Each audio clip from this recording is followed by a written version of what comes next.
Oh shit, I forgot to change the stream info. God damn it. God, what a shitty day.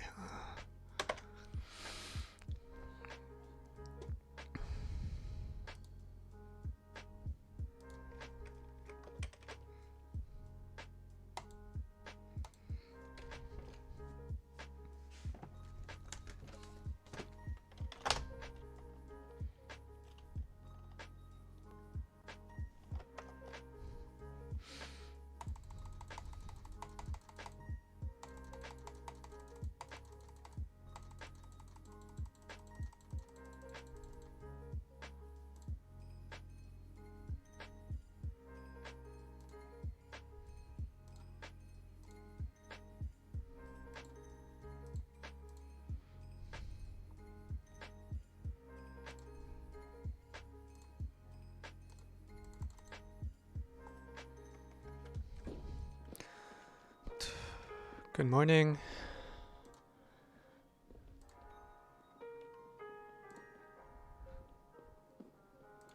All right.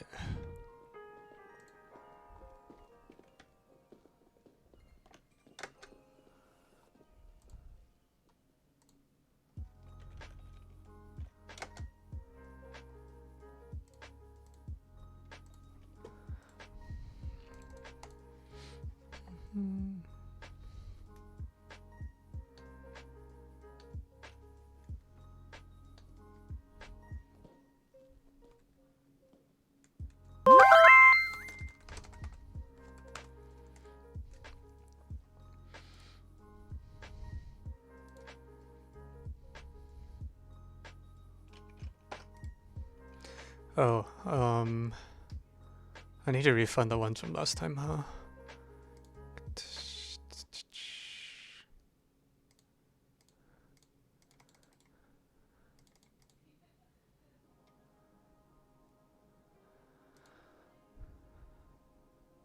Oh.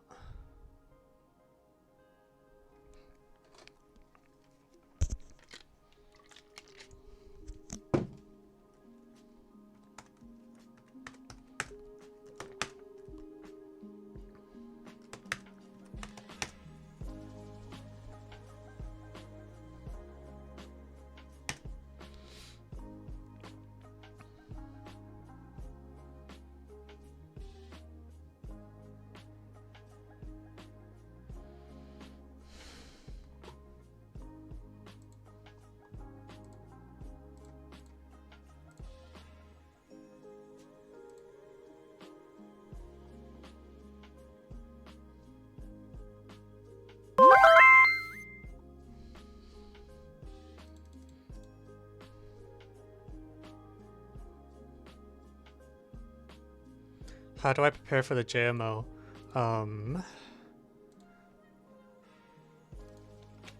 Did they send the welcome letter yet? Because if not, that is an oversight. They sent it. Okay.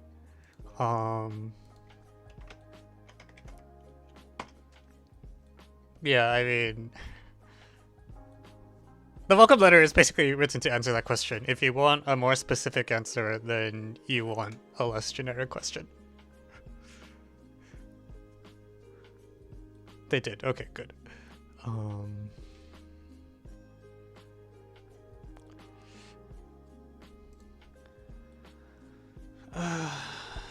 APMO 2019 P3. Isn't that like in the... Yeah, that's... that problem killed the US.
I...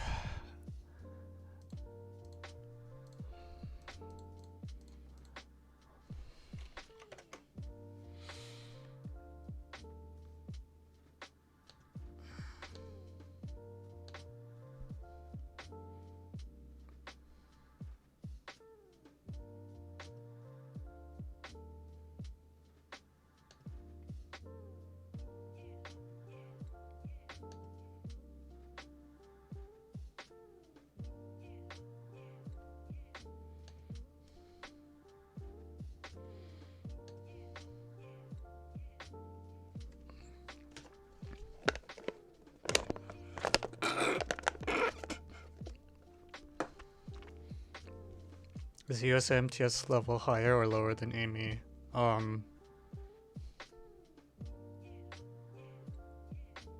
I think the difficulty for each contest is like an interval, and the intervals overlap. And neither interval includes the other. Yeah.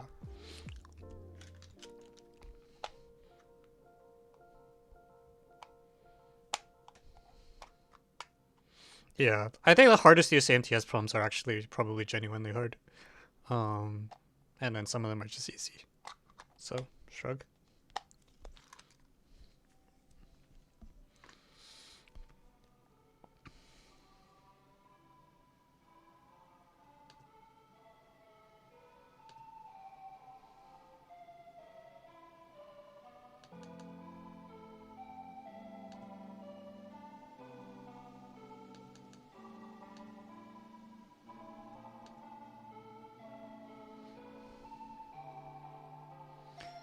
What is this stream? How do I describe this stream? The bulk of the stream is me trying to solve Olympiad level math problems that I haven't seen before with varying amounts of success. Sometimes I look really smart, and sometimes I look like I'm just like running around like a headless chicken or something. So yeah, the first like 20-ish minutes of each stream are people sending in problems through the request reward queue, and then after that I will yeah, like that, for example. And then after that I will do some subset of them.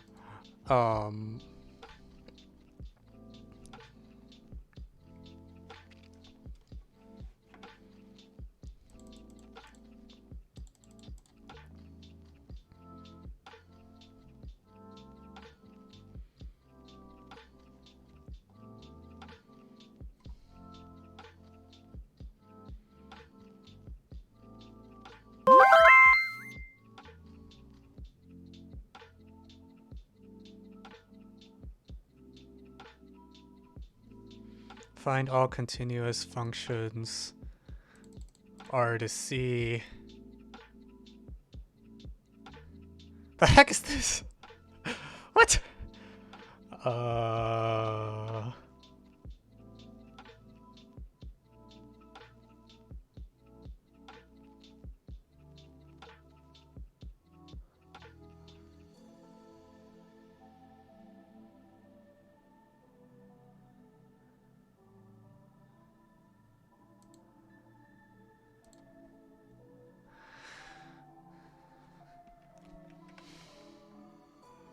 I can't tell what the like intended pair of functions is. Well, we'll find out, I guess. Docs.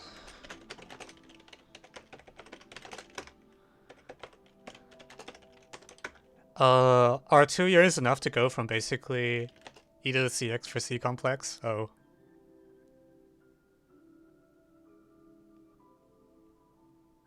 Oh, okay.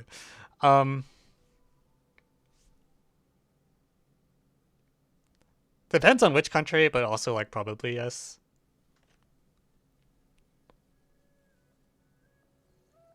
Well, it also depends on your definition of enough. Like,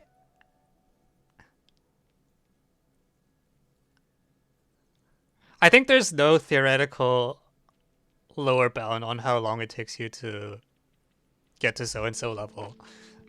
That's just, in practice, most people will take so-and-so time. But also no one knows. It's kind of like predicting the stock market. Like,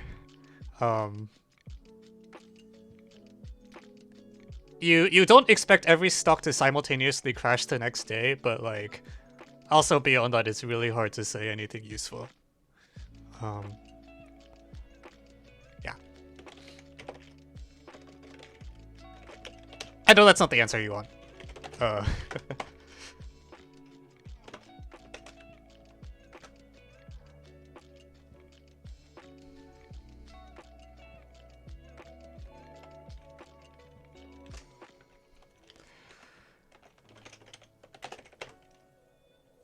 Slovakia, it ends like 50-ish every IMO.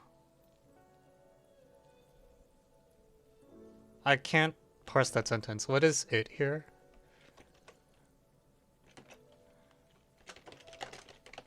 Ends like 50?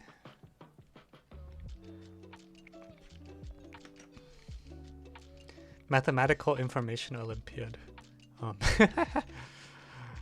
Alright.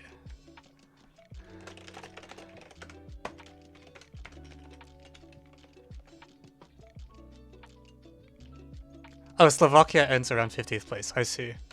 Okay.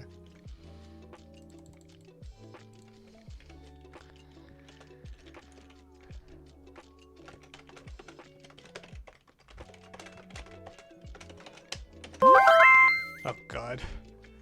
Why are there so many FEs? Well, as long as they're not as hard as the one we tried to do last time.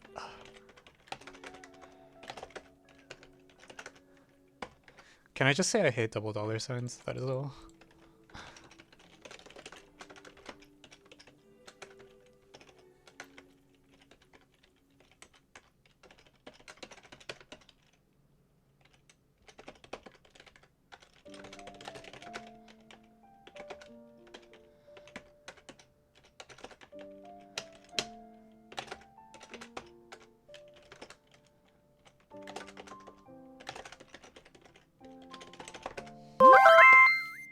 Oh god.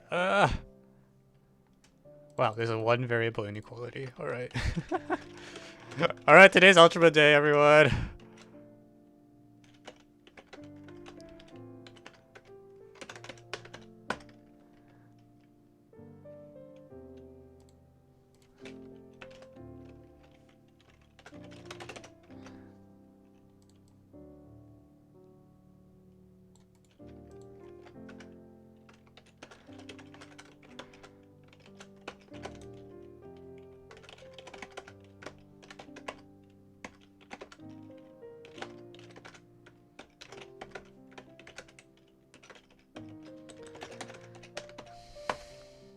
Famous last words. Yeah, we said that about the Japan problem. I was just like, oh, it's just a fractional equation. We'll get it eventually. And then 5 hours later, I was like, we're done. I'm out of this.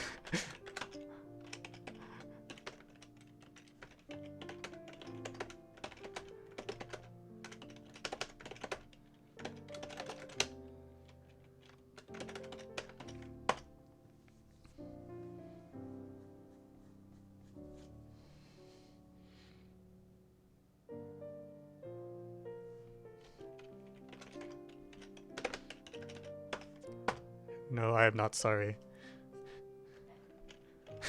I see. Alright.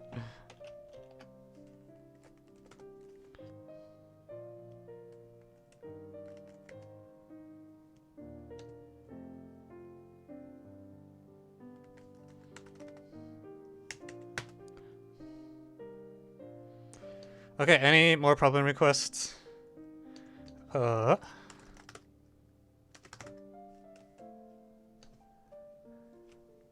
Let me 1967. I've seen that one before. That is TSTST 2015 problem 3, correct?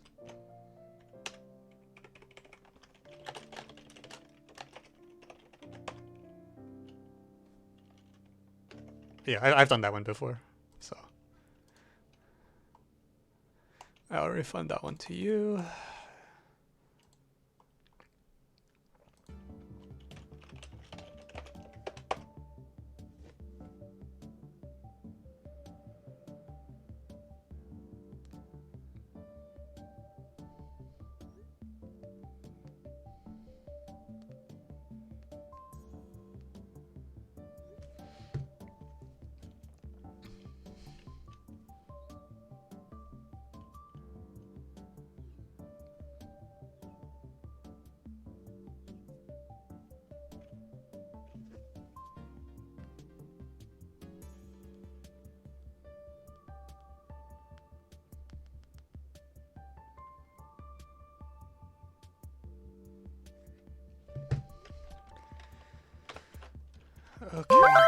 Ah! Alright, we have one more. Da-da-da.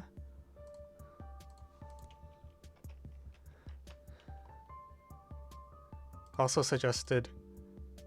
Okay, I mean, I can do the 6-9 one if you really want to, but on the other hand, like, I literally was sent the solution like a few weeks ago just so that I could add it to Otis. So I'm like kind of spoiled. Not super spoiled, but like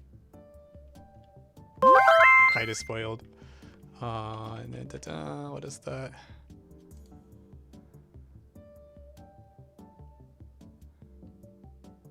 A cubic?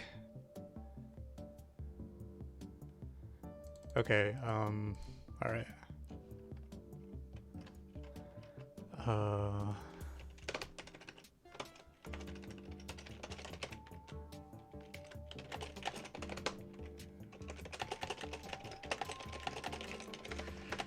Yeah, I guess the 6-9 one is. I don't remember that much of the solution right now.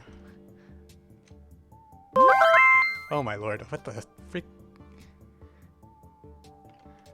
Oh, there's gonna be a lot of problems to pick from today.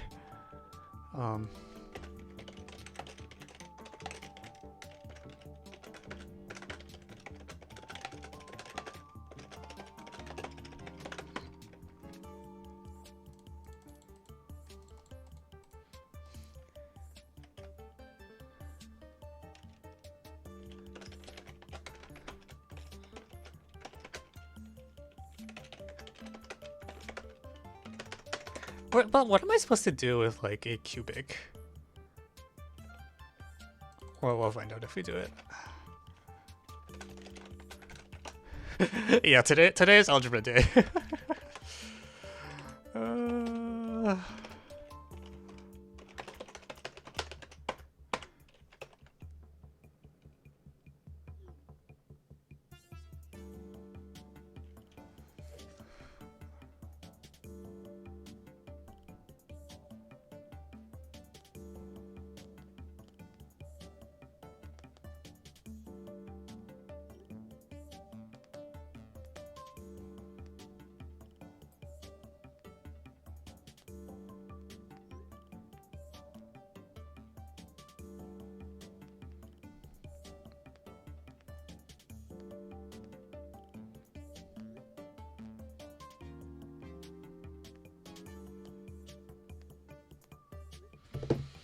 Okay,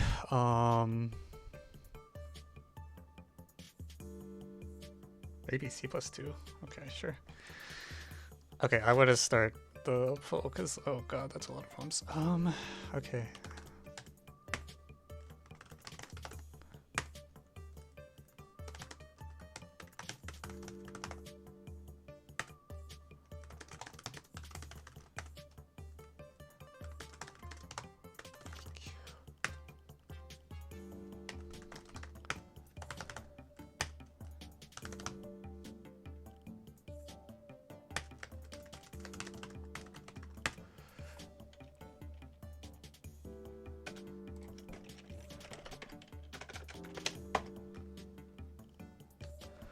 All right.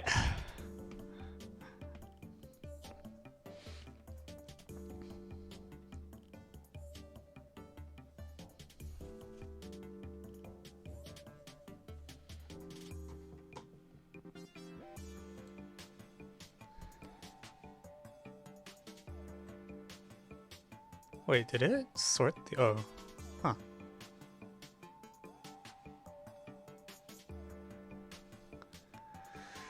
Actually, the one variable inequality looks really funny. Because it's like, once A is sufficiently large, it's just true. So... You know...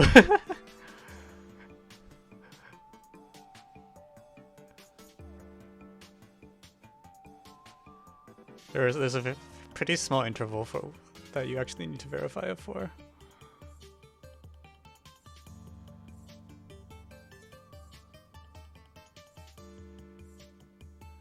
What even is the equality case? Heck if I know. There might not.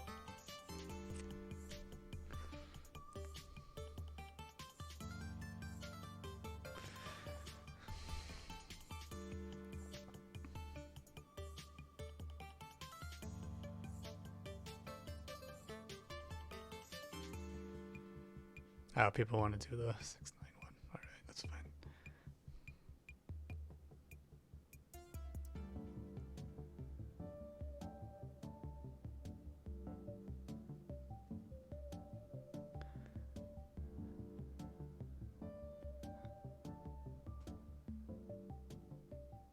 Yeah, it's one per. Yeah, that's the thing when there's a lot of things to choose between. The poll is actually not very informative if there's more options than people.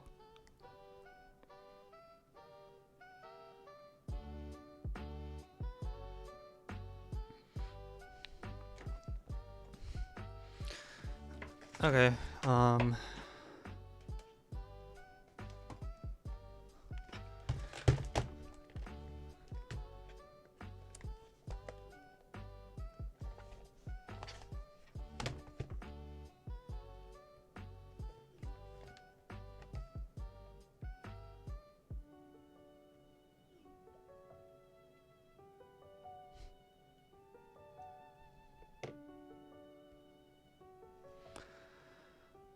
Okay.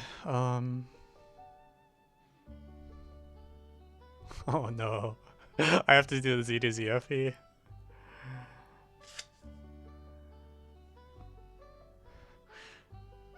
Okay, I might actually do the one variable inequality first, in part because I'm curious, and in part because I said this about the Japan problem, but I think we will be able to do the one variable inequality, because worst comes to worst, we will just differentiate both sides.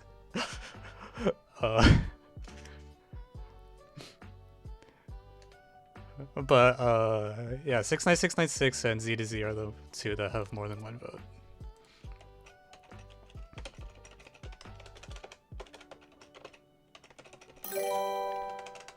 Thank you, X Creeperman, for the sub. It has been some number of months.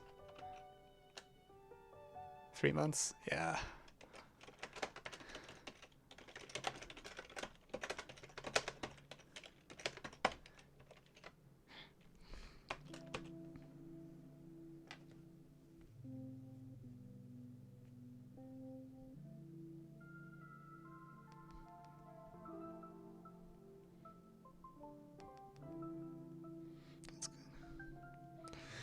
Okay,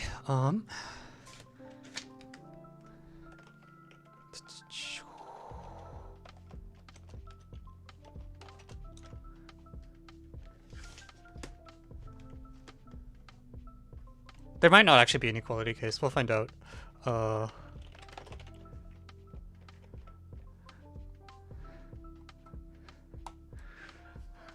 right, welcome back. So, we are going to do a one variable. I can't believe I'm doing a one variable inequality. Okay, so yeah, inequality. Yeah. Okay, cool. So first things first. If A is sufficiently large, this is obviously true. In particular, if A at least 2, then for 18, the second term alone will be at least 5.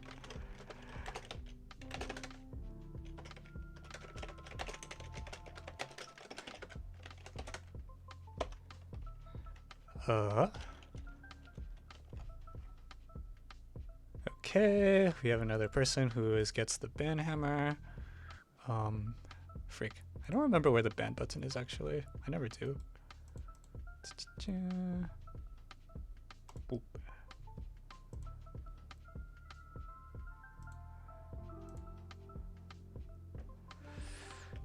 Okay, so cool. So the absolute worst thing that could happen to us is that we have no idea what to do, and then we like differentiate both sides. And the left-hand side will have a global maximum somewhere on the interval 0, 2. Because 0, 2 is a compact interval. So there's a global maximum somewhere. I also better compute at a equals 0. What happens at a equals 0? Do you just get like root 5 plus 2 root 2? Which is probably greater than 5. 2.8. How big is root 2? Root 2 is like 2.236, right? And then, or sorry, root 5 is 2.236-ish. And root 2 is 1.414. So, okay. So it's actually the small a that I'm worried about. Wait, actually, that's really close to 5. Okay, I'm a little more scared than I was before. Wait, hang on. 1.618. Yeah, 2.23. Yeah. Uh,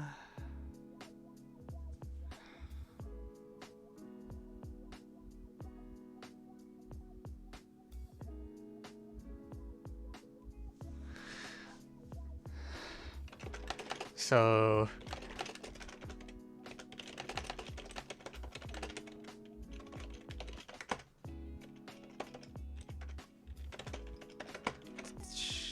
ba-bum. How bad is it if I just like square both? Actually, that's pretty bad. I don't think I want to square both sides.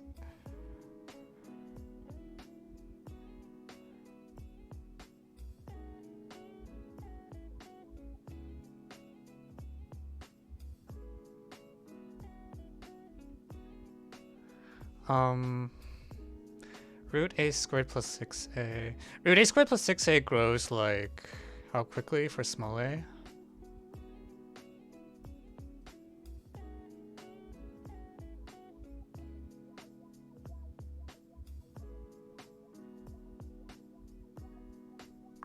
It's like, okay, so when a is small, which is the case that we're worried about, root a squared plus 6a looks about as large as root 6a. So the a squared term here almost doesn't. It's like, this is like root 5 minus.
I feel like I want to just square both sides.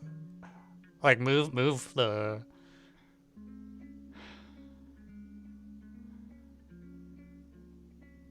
Yeah, you know what? Screw it. I'm squaring both sides. I think I can at least get away with one squaring. So it's enough to prove that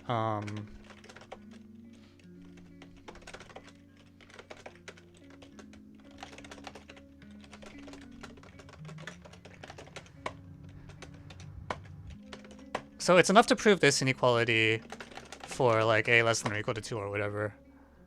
And the right hand side will clear a bit. Ah shit, I have an extra square. I didn't mean that. The right hand side will equal 25 minus 10 root a squared plus a7 plus 7a plus 8 plus a squared plus 7a plus 8. So that'll kill off that a squared term that was kind of bothering me because it was making the degrees mix up.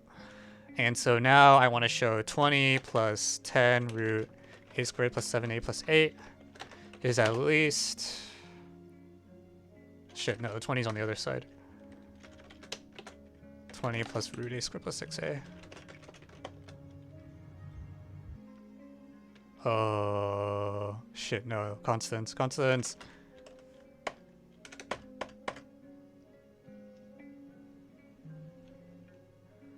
Okay, yeah, that actually looks a lot better than the original. So, for once, squaring it made it nicer and not worse. Okay,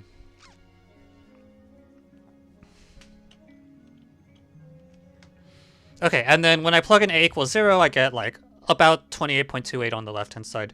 We expect, like, we saw the original inequality, like when a was 0, it was really close, so I expect the squared inequality should be the same. That's how I can debug my work. And so here we are.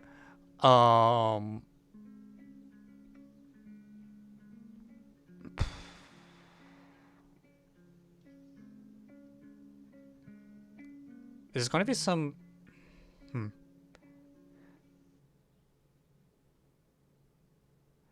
Does anything bad happen to me if I just square again?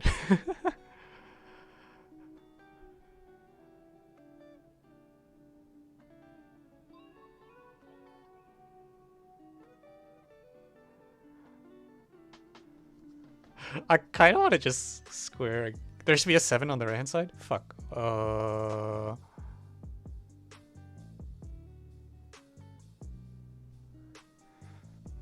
Wait, where did I mess up? The 7A. Oh, yeah. Sorry, my bad. Okay, okay. Then I'm a little more reluctant to square.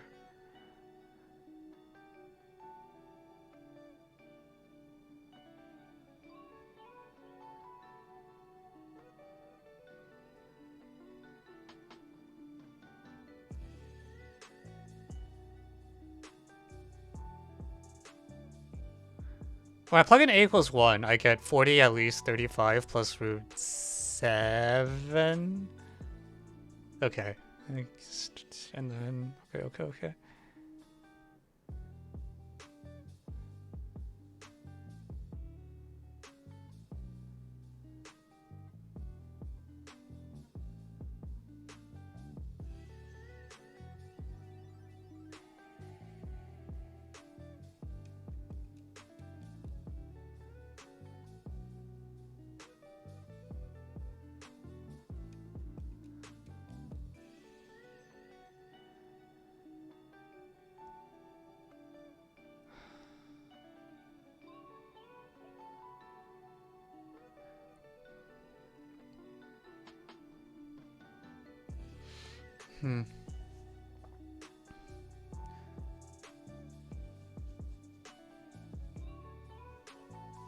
So tight there isn't many big numbers.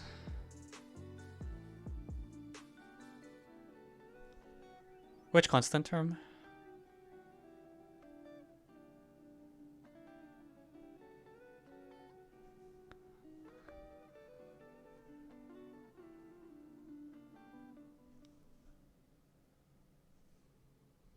Oh, I see. If I square again. Yeah.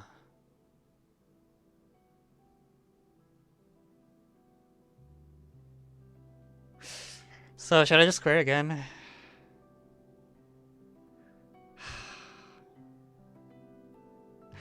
I agree that it should just work. Okay, all right. We're gonna square again. All right.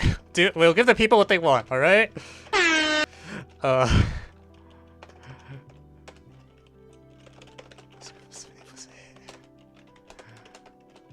Yeah. It's not gonna be bad. It's like everything's at most degree like.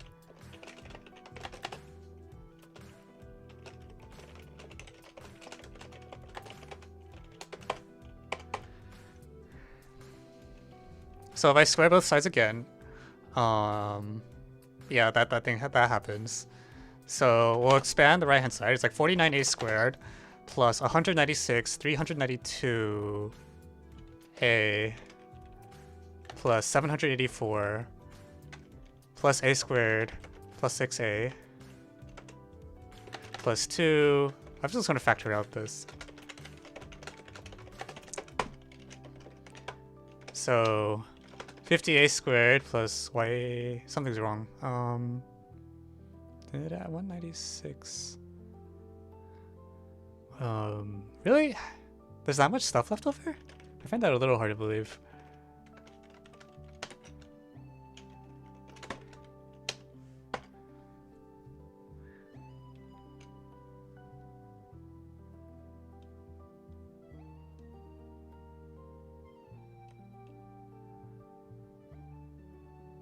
$325 against 56 root 7. Wait, I feel like this feels a little too good.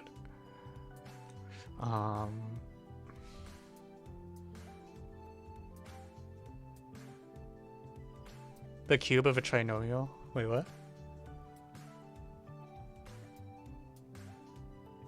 I mean, what we can do is we could, in principle, square again, right? So that, like, when you have like at most 2 square roots, you can get rid of them by squaring a finite number of times. It's when you have like 3 square roots or more that like you're not necessarily able to decrease the number of square roots each push, in which case squaring starts. Actually, even with 3, I think you might be able to get away. Starting with 4, I think you can't. Like, no matter what you do, you'll always end up. Yeah. Okay, but did I screw up? Because I thought this was supposed to be really close at a equals 0, and suddenly it doesn't feel close anymore. I guess it's close in the sense that like 16 is small relative to the numbers that were popping up. But this was a little too good for reasons I can't quite articulate.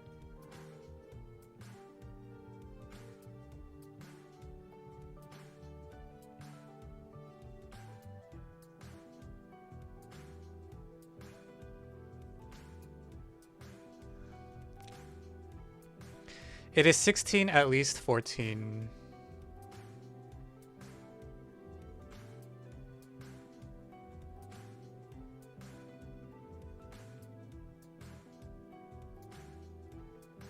Wait, what?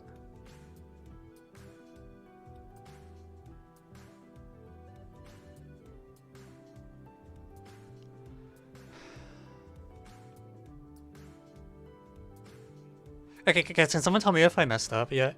Because this feels a little too good. Like, when I plug in equals 0, it's actually 16 versus 0, right? If I'm not crazy.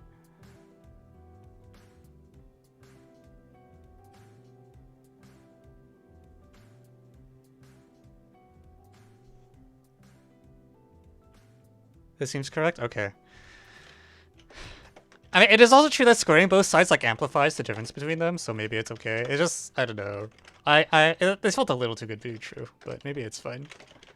But I also feel like I'm missing the point. Like, presumably there was something about this problem that about the way the numbers were selected or something. Like, I feel like from here, I really ought to be able to like, I don't know, doesn't it look like Kochi or something? A squared. Like, I feel like there was something I was supposed to do, but I don't know what it was.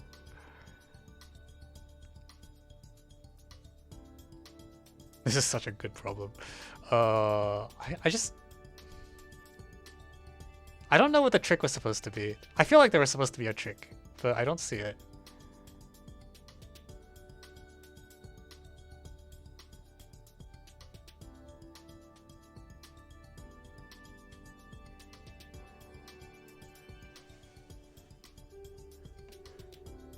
Yeah, we could a squared plus 6a and then a plus 8.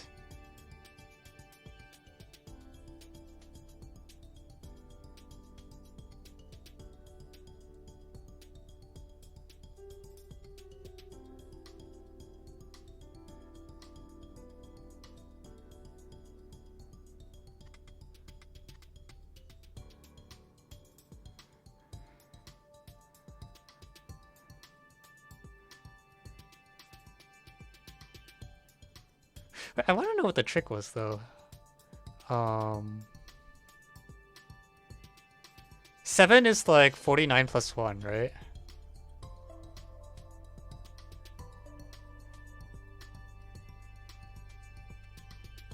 Here, I wanna try something just out of curiosity. Even though, like, if this is a contest, you keep expanding because it's gonna work. But I feel like this is rigged.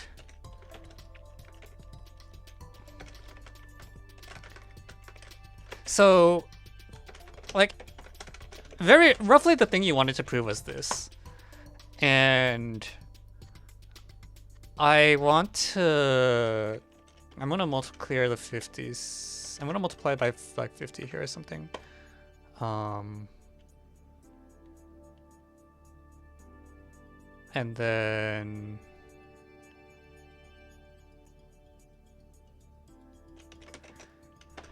it's like 49a squared plus a squared plus 6a.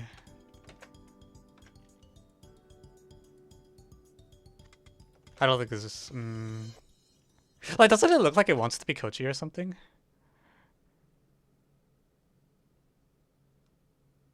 Well, seven is a little.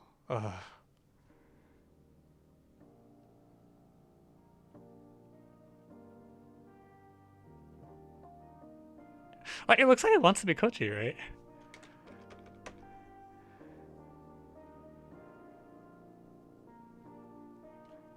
But I want to figure out how the problem was created. Like I feel like there's supposed to be a trick somewhere where like let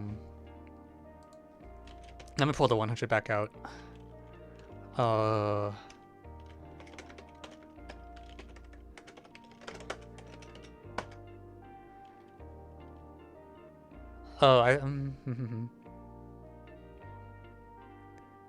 yeah. I just want to figure out where it came from. Like I feel like the numbers like there's some trick to it. I just don't see what it is. But like I feel like sorry, indulge me all. This feels like it wants to be Kochi. Oh, I just don't know what the weights are.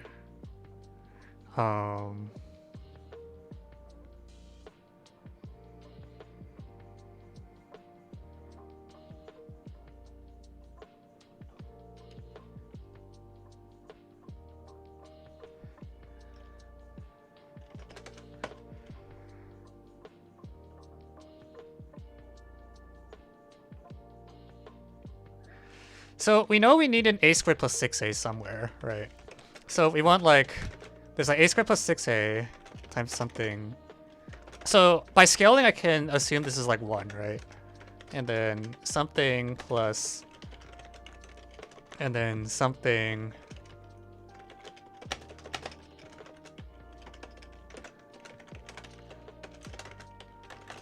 So the question is like, what are the other weights that I need in order to get this to be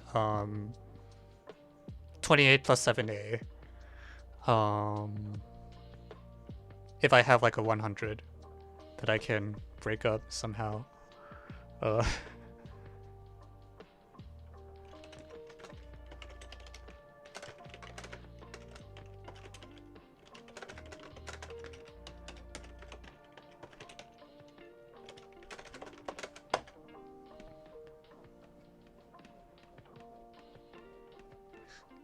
Oh god, you're telling me the inequalities from ChatGPT? Okay. Then I'm not scared of that inequality anymore. Come on, there's gotta be a way to set the weights up, right?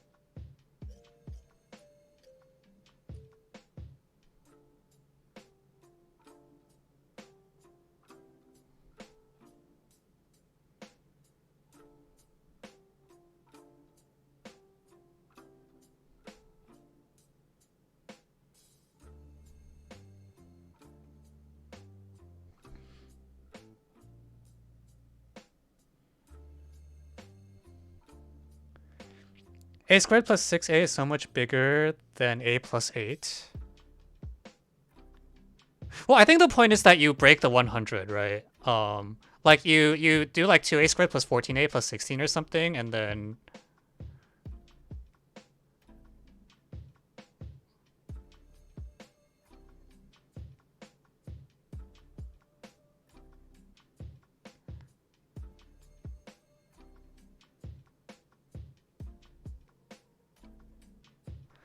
like for example, one thing you could write is like 9 here and 9a squared plus 63a plus 80 or something like that.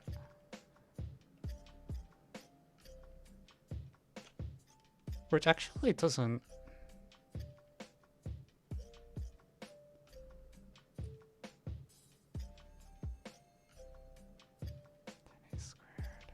Hang on, I'm bad at multiplying. 64 kind of thing. Yeah, like I feel like there should be some sort of set of weights that works, even if it's like not elegant. I feel like it should be there. What is this? This is like 3A. I mean, I can actually just try all the integer. You know, we're gonna do the really legit strategy of like trying all the different multiples of 100. So like this is one example, and then if I wanted to do like do I want to go up or down first? I want to go down, I think. 4 and then 20. So 20a squared. Actually, most of them are pretty bad. I feel like there's only a few that are really worth trying.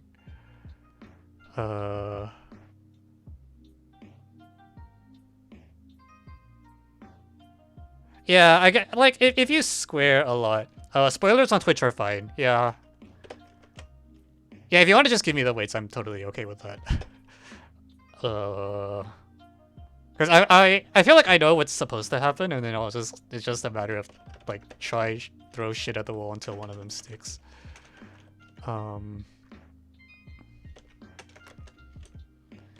19.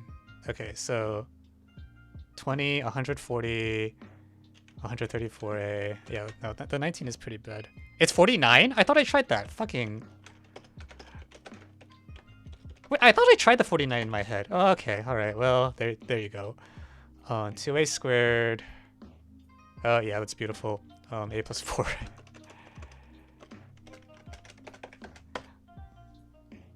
God. Wait, I thought I tried. I thought I checked to make sure this didn't work before I tried the other weights. Okay, whatever. There you go. Okay. See, I was right. You can totally weight it. Okay, cool. All right, we're done.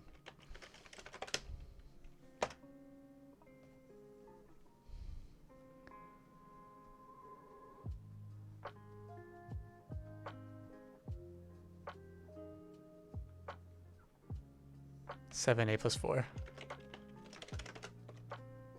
Oh, it is geometry? What do you do with the minus sign? Okay, I mean, sure, but...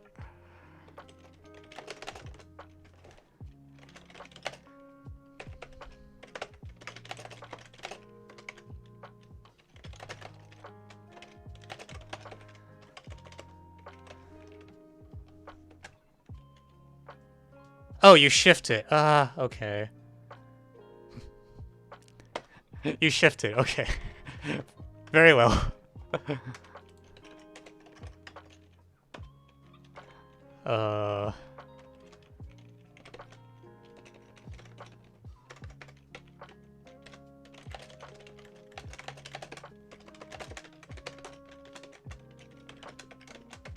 Wait, does that mean there's an equality case?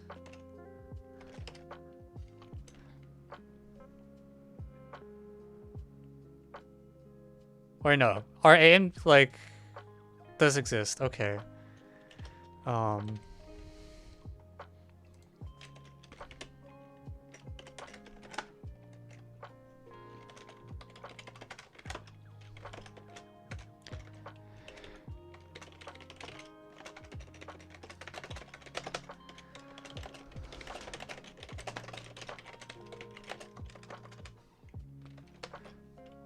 Couchy.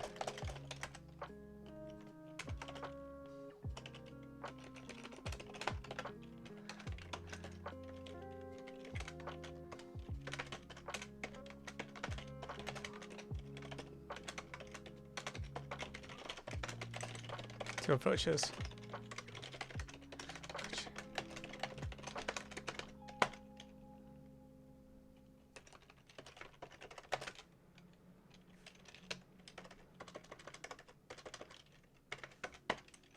I don't need a double new line here.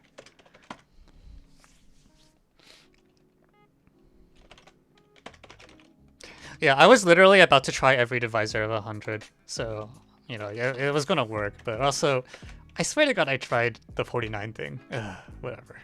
Oh, I think I tried the 49 the other way, and I had 2 on the outside. Oh, that's why it didn't work. Okay, fine. Geo.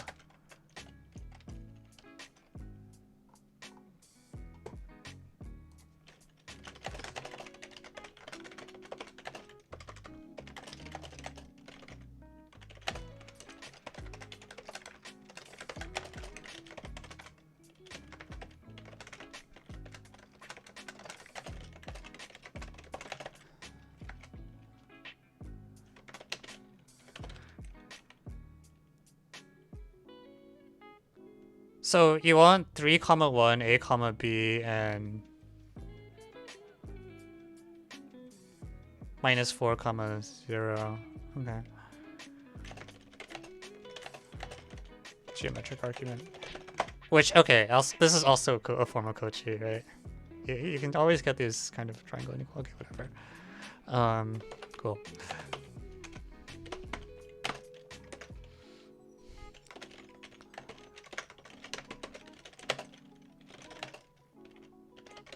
Okay.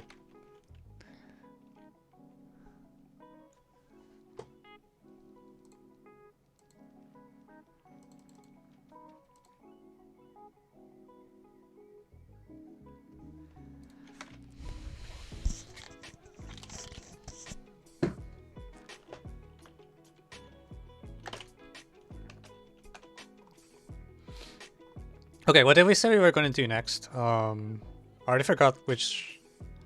So I know the Z to Z had more than one. Oh, it's the 6, 9 and Z to Z. Alright, we'll do the Z to Z if he...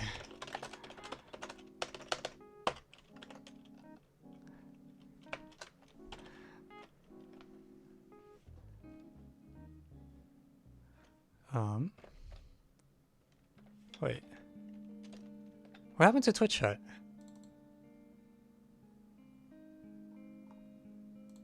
Weird. Okay, whatever.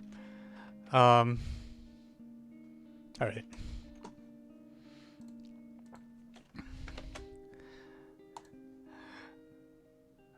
Can I see the list of prompts suggested? Okay, sure. It's a really long list today.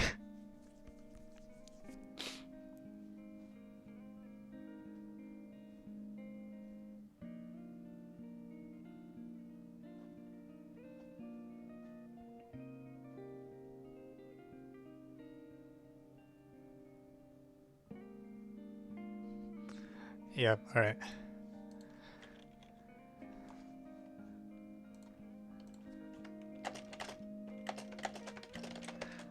Okay, welcome back. So we have the FE, yeah, FE. All right. And probably so identity is a solution. Blah blah yada. Wait, X, yeah.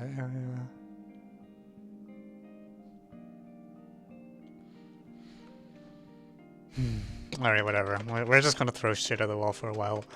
Okay, so f of f0. Actually, I'm gonna plug in just one of them 0 first, because even just one of them being 0 is enough to cause like a bunch of shit to go away.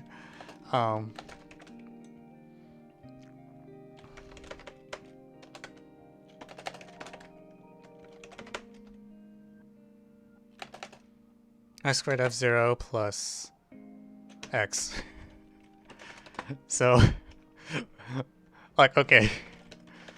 And then the other way around gives f of minus f of y. F0 plus f of minus y.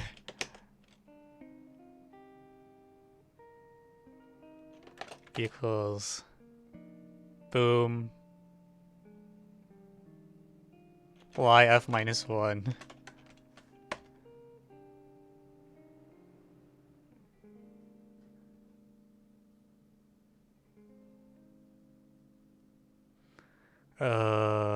This is Z to Z, right? Okay, Z to Z.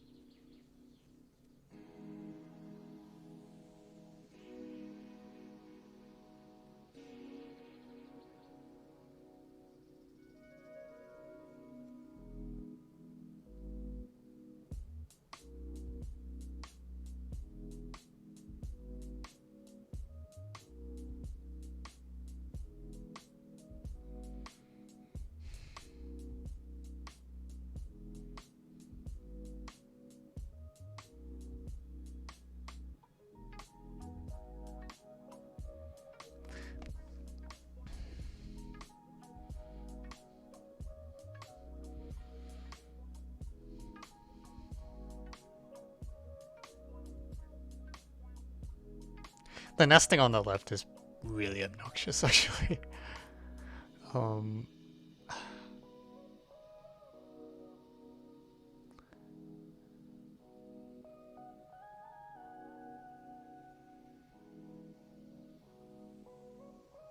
So, I mean, I guess this tells us that f composed with f is quadratic. It's like some quad. I really want f. Can someone just get f of 0 equals 0 for me somehow? Maybe that would be nice.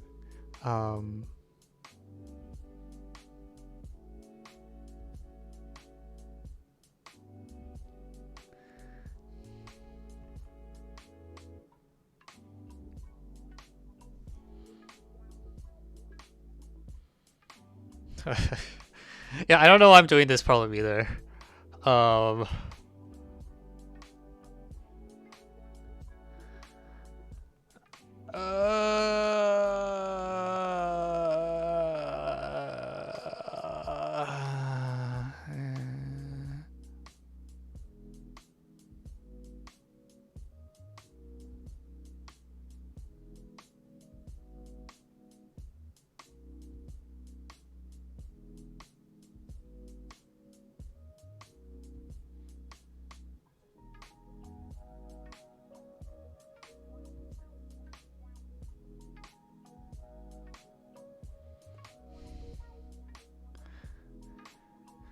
What if I pick... Can I just like let y equals 1 or something and then... 1...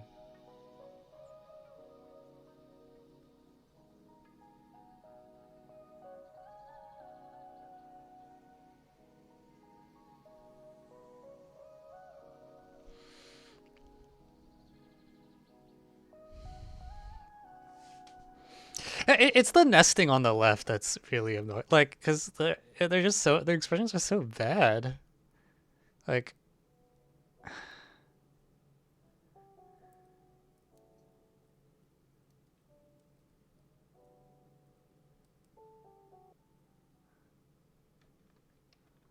Do I care that this is z to z? Can I like...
What happens if I plug like minus f or...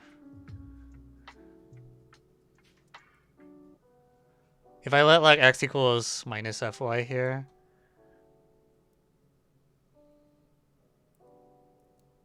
Oh, jeez.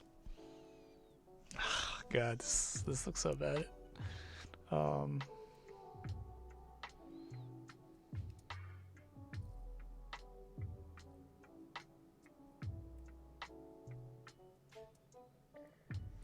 Okay, we're gonna...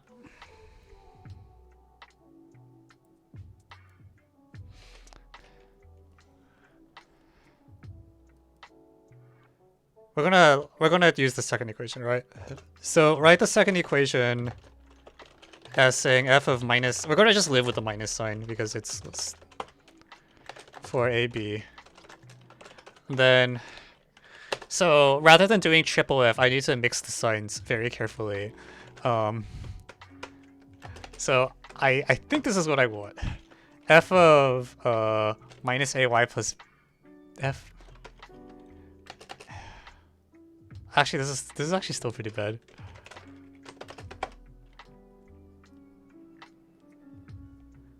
Because it's Z and not R. Shit.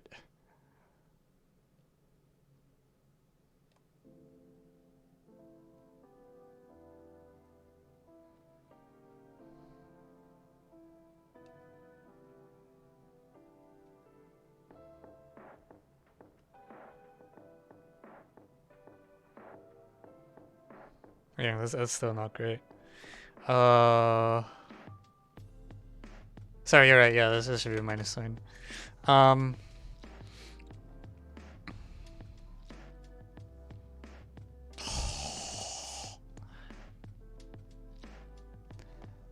What's on the right side of the equation?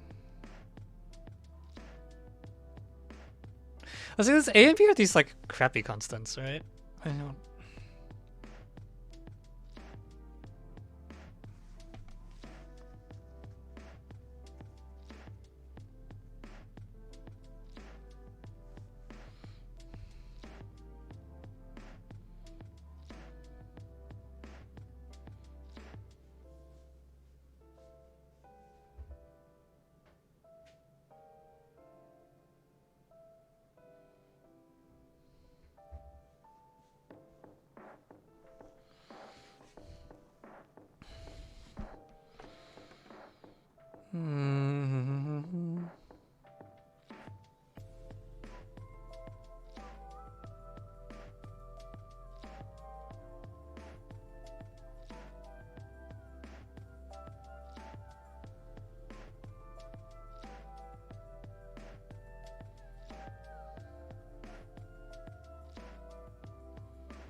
I almost want to just work with these two equations, honestly, because these two.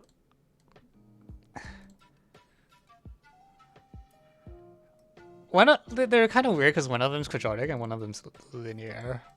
So I feel like I should get these. I should be able to make these two equations like clash with each other somehow.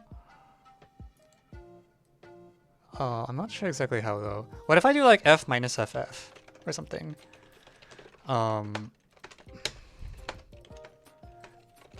Like on the one hand, the f minus f equation tells us this aft plus b. On the other hand, this is supposed to be equal to f of minus fft, which is like some quadratic in t. Which means I need to make up new variables. Pt squared plus t plus q or something.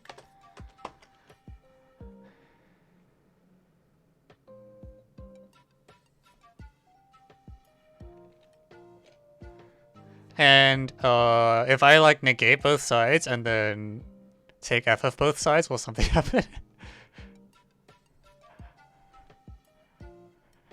This is so idiotic.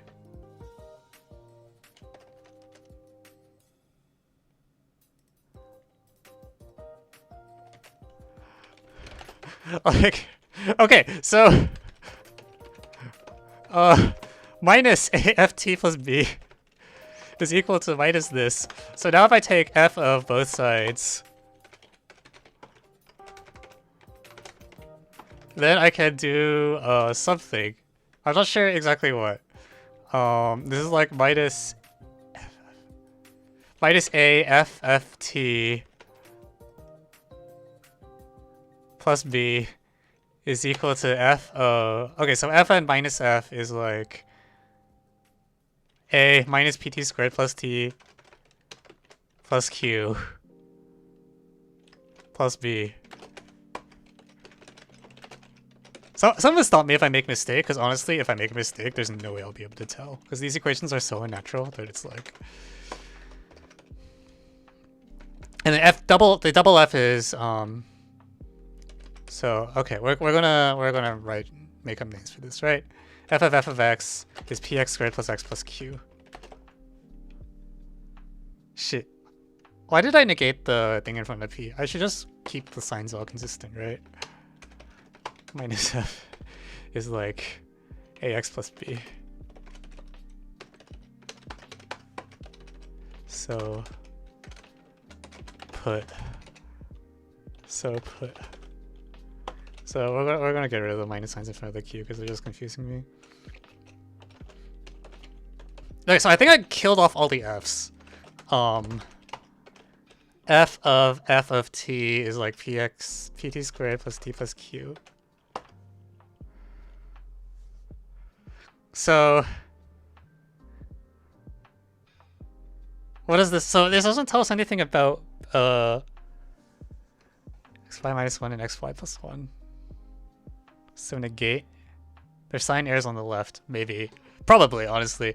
So f of minus a ft.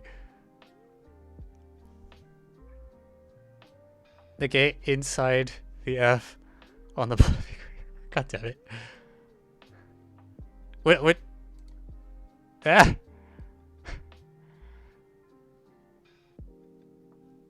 Oh, I see. This should have a minus sign. Yes, I agree. So this whole thing is minused. Wait, is that gonna cause this to tell us nothing?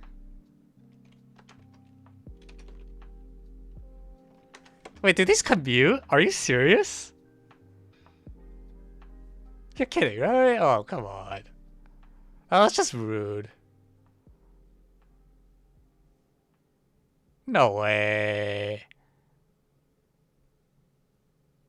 Okay.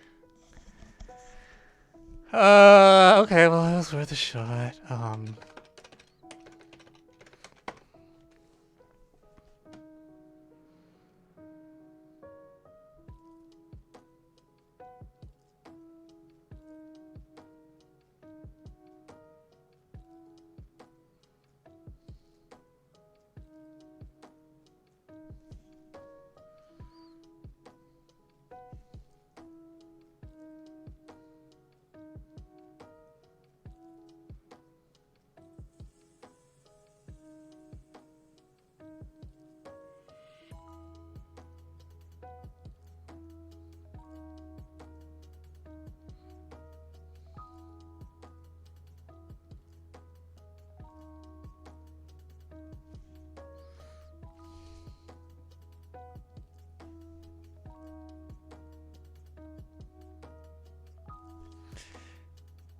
G of x equals f of x minus x. Does that do anything? Why do I believe that will help me? I don't know, man.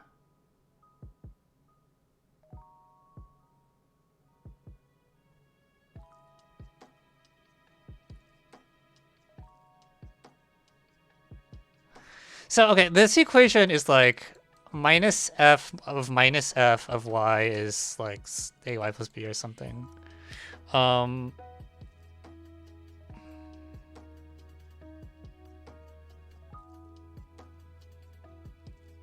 Actually, that should. Hang on.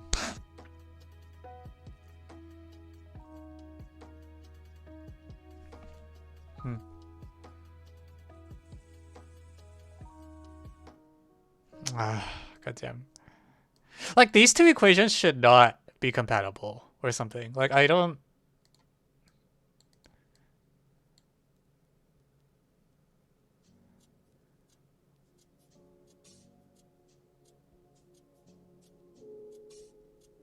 Like, these two should just not be compatible, right? Like, f of f, and then minus f minus f. There's no way they match. Right?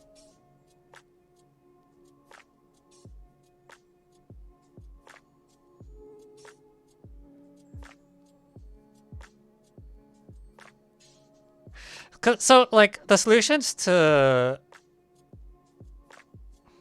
hang on.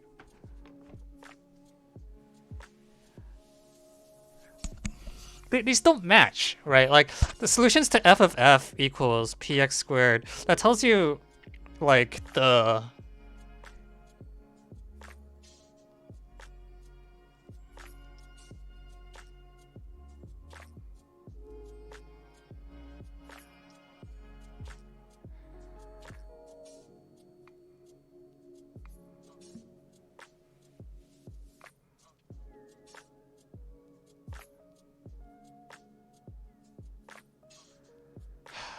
ff minus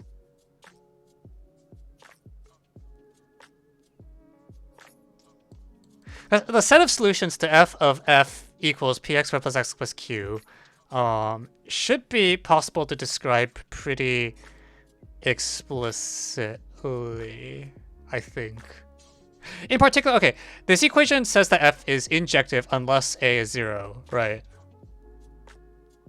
And this equation says that f is not injective for, well, actually, it's a little dubious. If it was over R, it would tell you not injective. But it's over Z, which makes my life a lot more annoying. U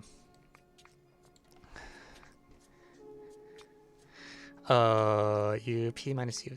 But even so, like these two equations just aren't going to be compatible.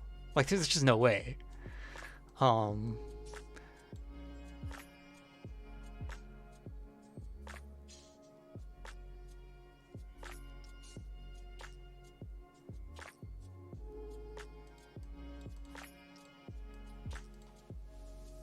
Right? Right?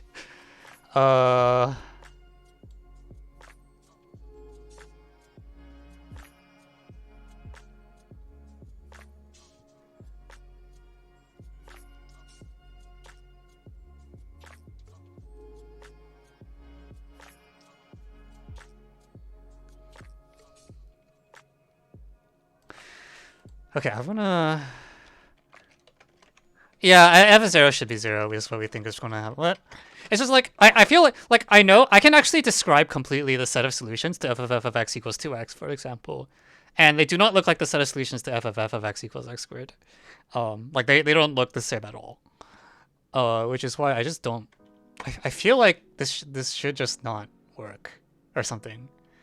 I'm gonna try the triple F thing again and try to...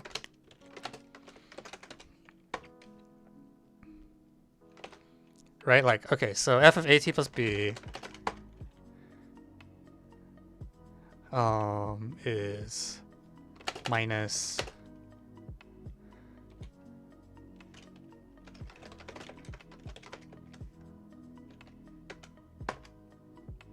type thing. Also, if a is non-zero, then f is injective.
Ah.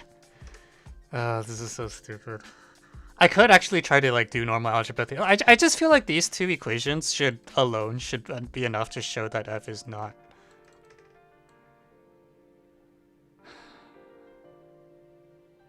Like this equation says that minus f is defined by something.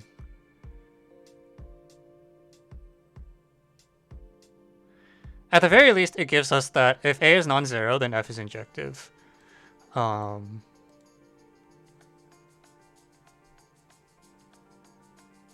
Which is fine, I guess.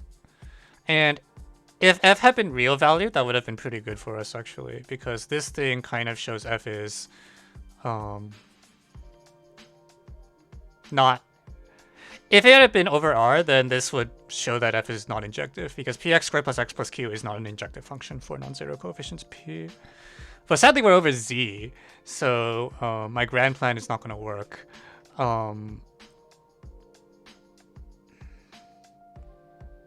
But even so, like...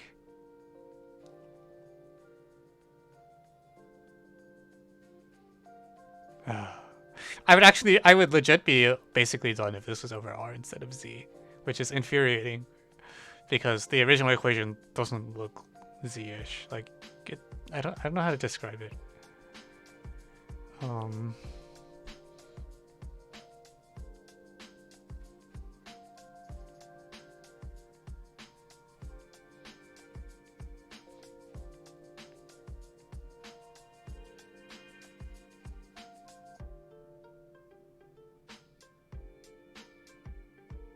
We can prove f is an injective. Probably something. Okay.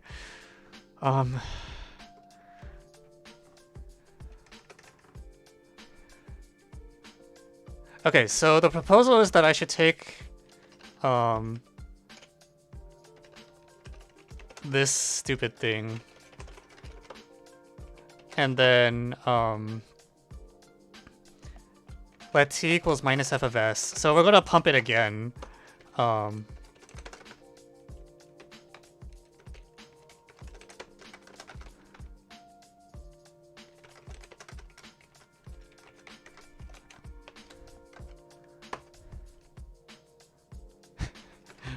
How many f's do you think I can generate? Okay, so f of minus s, as plus b. It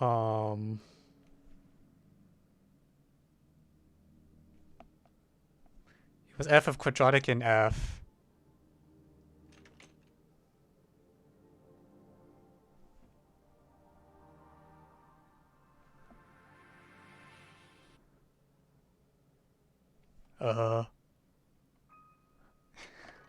I never liked FEs to begin with. Let me be very clear about that.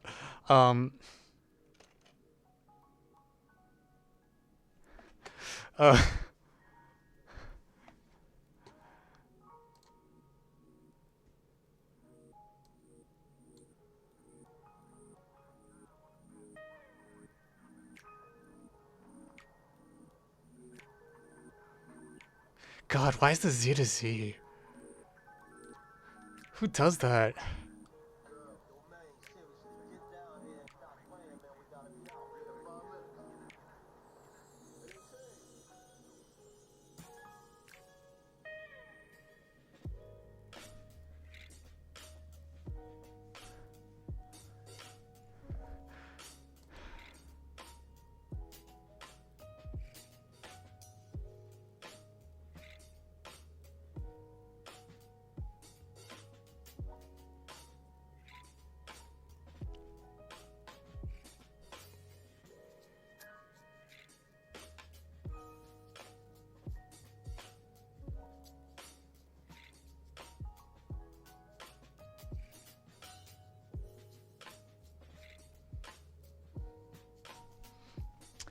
Man,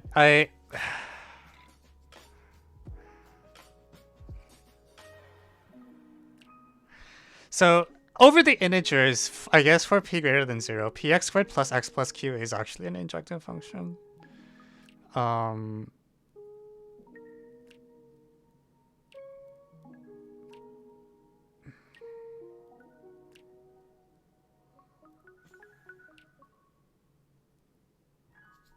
Yeah, okay, so over the reals, these are both actually injective, which means I might not get a contradiction out of these just by trying to...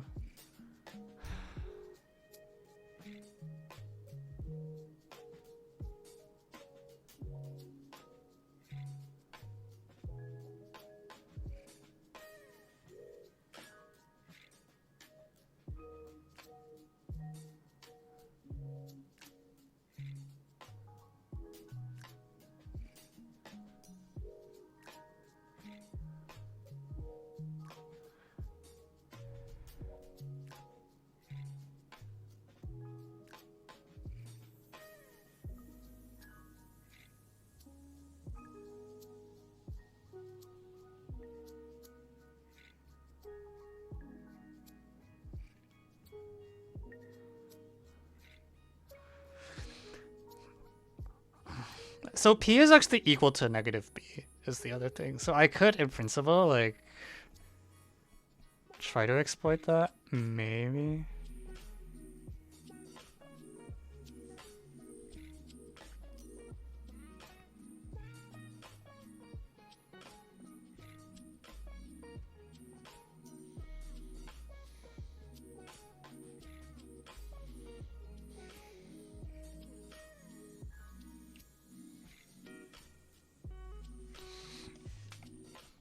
Ah. Oh, this is so disgusting. Holy shit. How do people come up with this kind of stuff? I don't understand.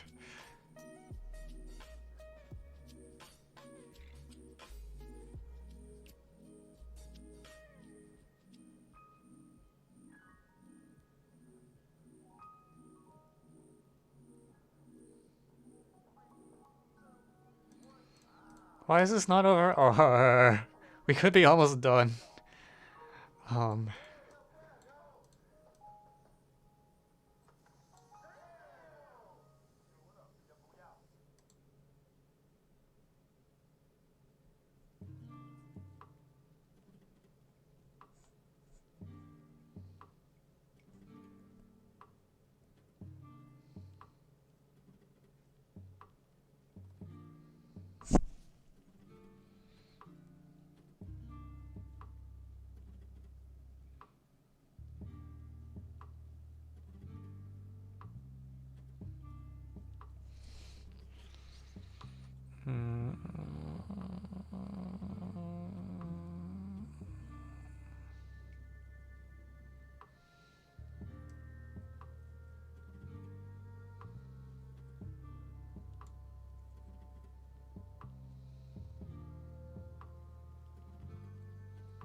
It does.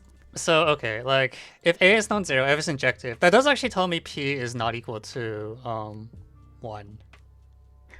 Or -1, for that matter.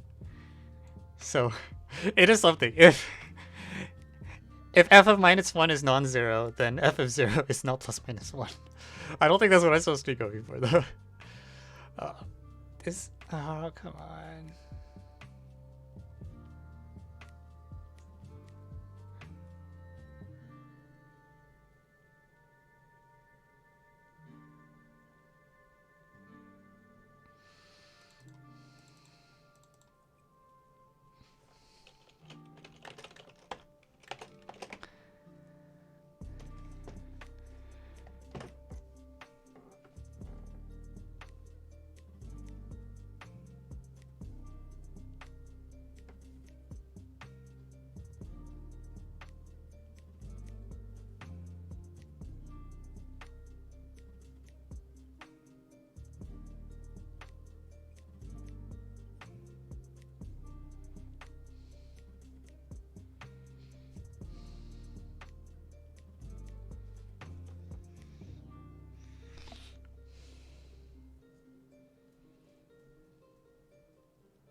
Can we look at image f?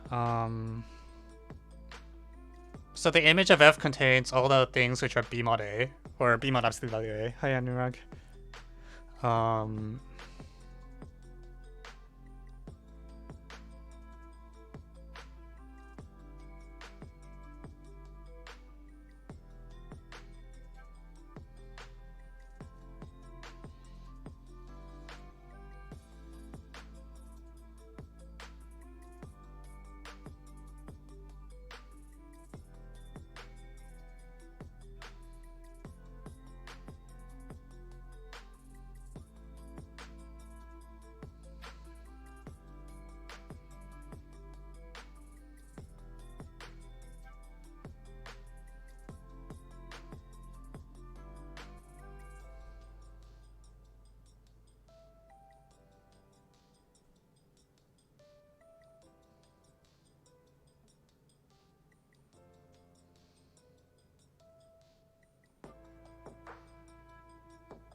P equals 0 would be nice. Oh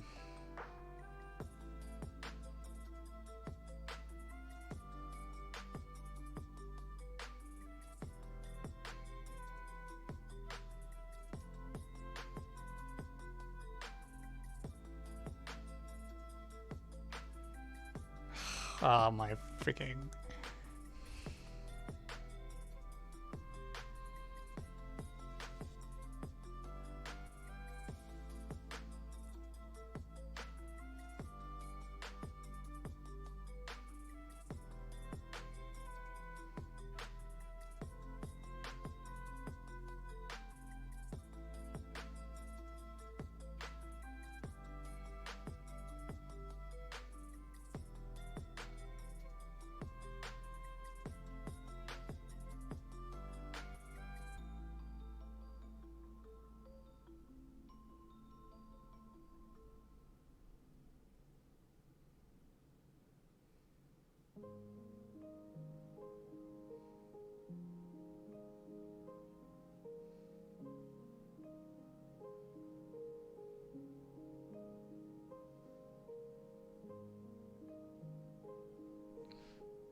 Who comes up with these equations?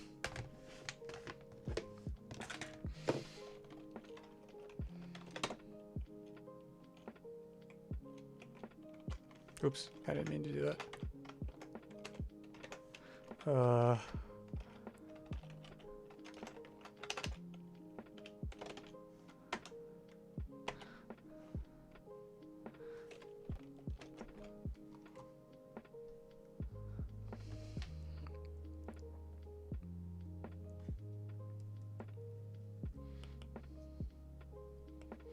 Okay, so we're gonna do the following, all right?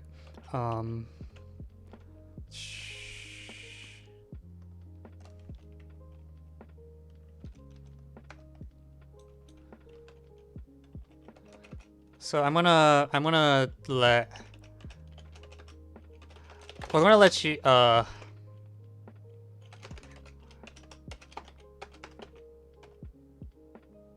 I want to change the definition a little bit. We're going to focus on the function minus f. And I'm going to only focus on the case where a is non-zero, because I think I know how to do the problem if...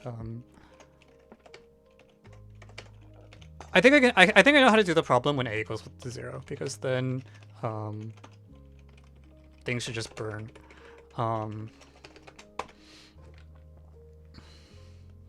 So say a number is... So assume a is not equal to 0. Say a number is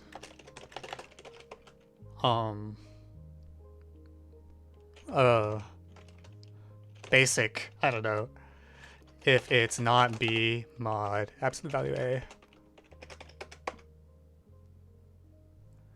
And of course my iPad won't sync anymore. Oh, come on.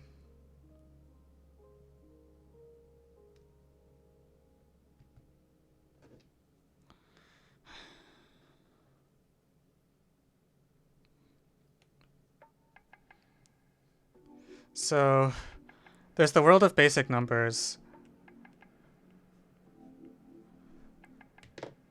Why am I so zoomed out? The heck? Zoom in. And then we're going to let this be the... These are the things which are... They go outside the basic numbers, okay? And then they go like that. So this is like AY plus B. So you have a bunch of basic numbers and they form chains that look like this. And then I want to first decide where to map each of these guys. And my claim is that they should go to other basic numbers. Because if I take this and it goes here, well, that contradicts injectivity, right? Because this number... No. If it goes to a non-basic number, hang on.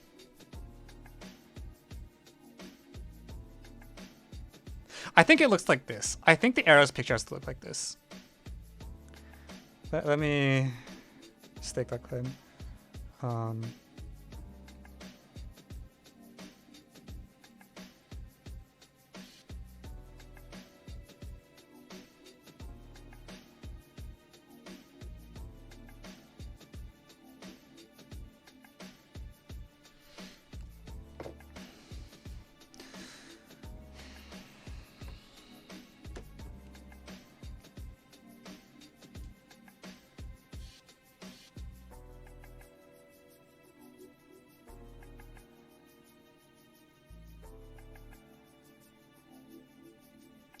All this goes out the window if A is absolute value of A is 1, but I think I know how to do that case as well. Maybe. Famous last words.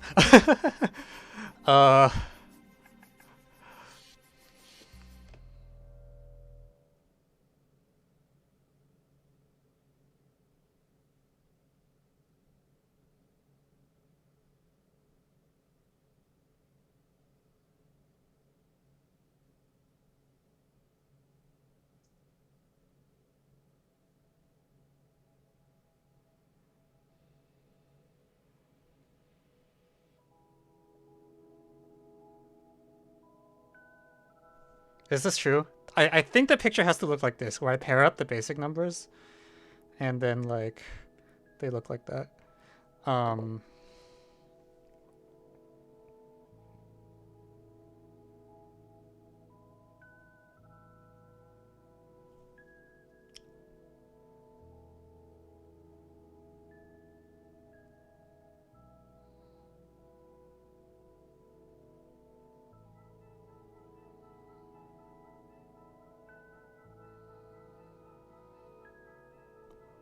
Oh, wait, no, sorry, this is the wrong picture. Sorry, this shouldn't be a double arrowed. I don't know what I'm drawing. I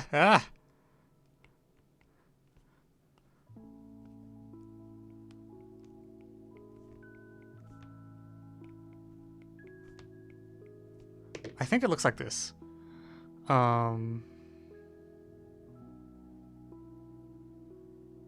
So if a basic number nests to a basic number, then F will intertwine those two chains.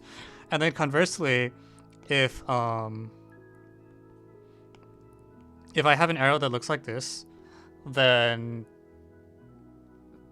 F is injective, so by definition, yeah, so the picture I think has to look like this. Yeah.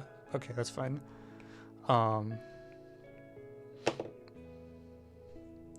So shouldn't there only be... So the green arrow is A, Y plus B, and the red arrow is F.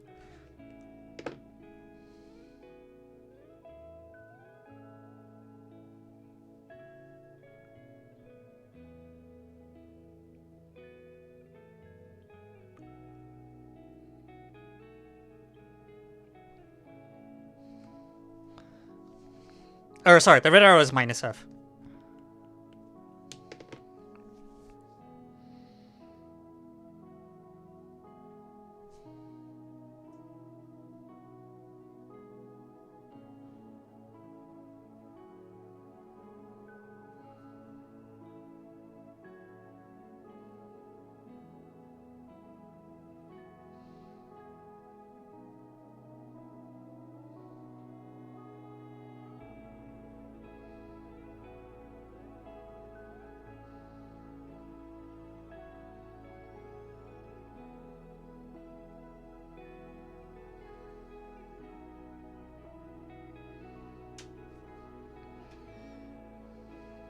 So the conclusion I think from this is that well, idea. So claim minus f omits only numbers which are, or the range of minus f consists of half the numbers which are not B mod A.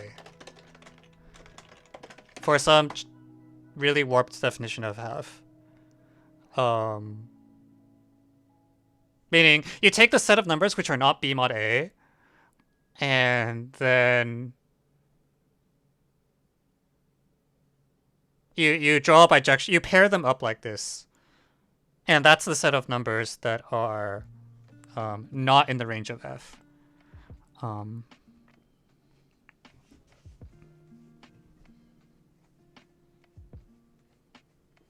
Not in the range of minus f.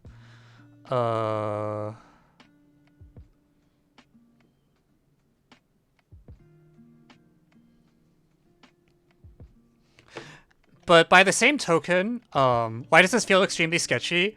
Because I'm drawing a picture. I can compile this to a proof. I'm confident that this is correct because I've done the green arrow actually doesn't matter unless besides being injective. Like this argument will work. I've done the same problem where the green arrow is 2x, so I know what the answer looks like. Just in general, if you have any injective function, the directed graph of that function looks like a bunch of chains with some roots. Well, okay, sorry. You also need the property that there's no infinite chains, which will be true here as well.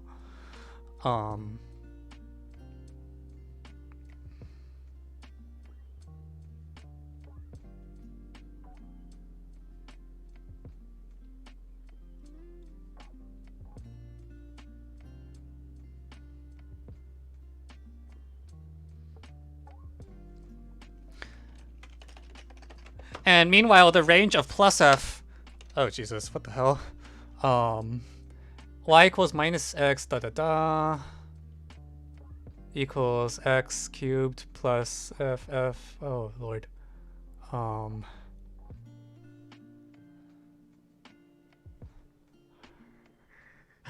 I can't follow that quickly. Don't you have the f of minus x on the far left hand side or something? Or hang on, minus x squared.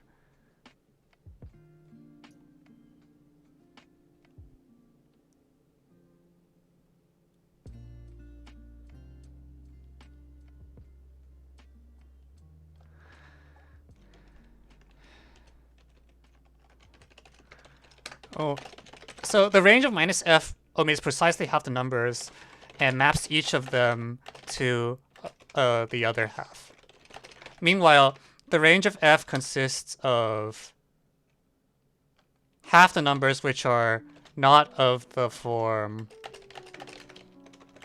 px squared plus x plus q and maps each of them to a number in the other half.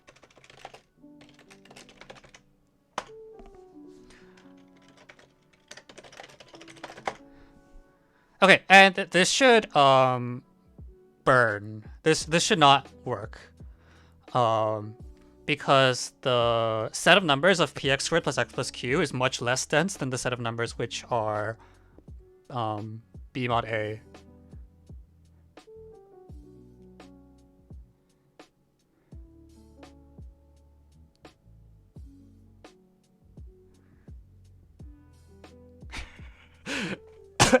This is the dumbest thing I've ever done. I'm so sorry. We're turning this into a combo problem. All right, so let me state the exact claim. All right, claim. Let f be a. I'm gonna use.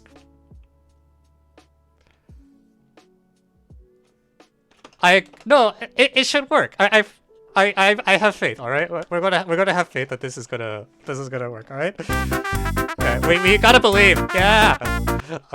Clay.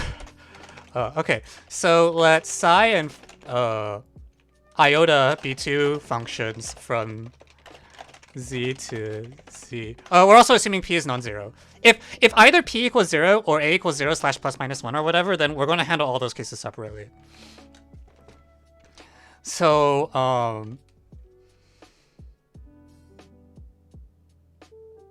Do we have to worry about 0 actually? AY plus B. Hang on. If I have like 2x. Oh shit, there might be a pool near. Fuck, because this is integers and not positive integers, I might have a problem with.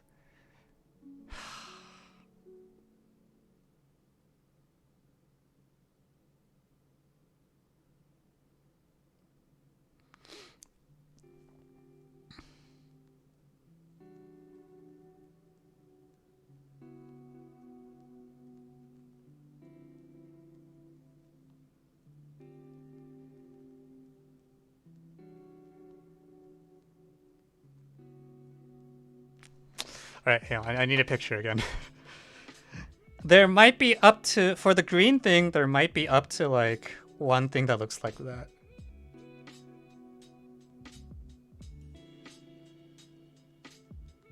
So I like might have.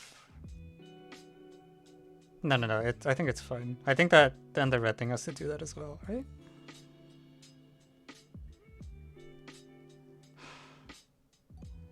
Half. Yeah. I'm sorry. I'm kind of being sloppy here.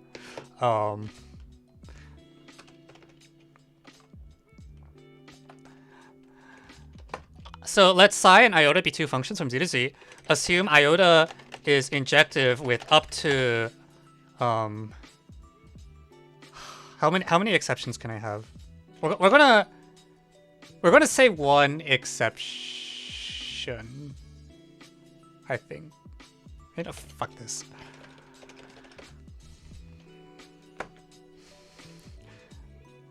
And moreover, there is no infinite, doubly infinite chain.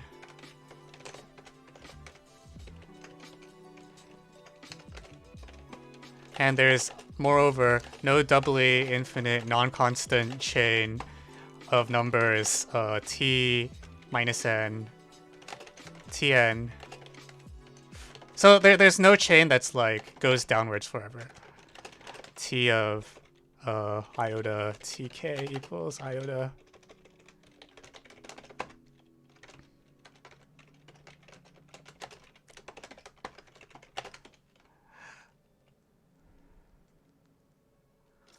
Let S be the set of numbers not in the range of iota. Then psi is a function. Then psi can be described as follows.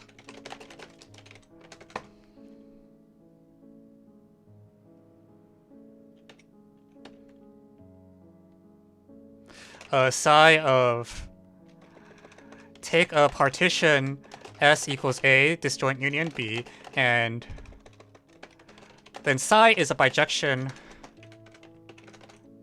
from A to B, and defined on elements of B by psi of A equals iota of A, such that iota equals psi composed with psi.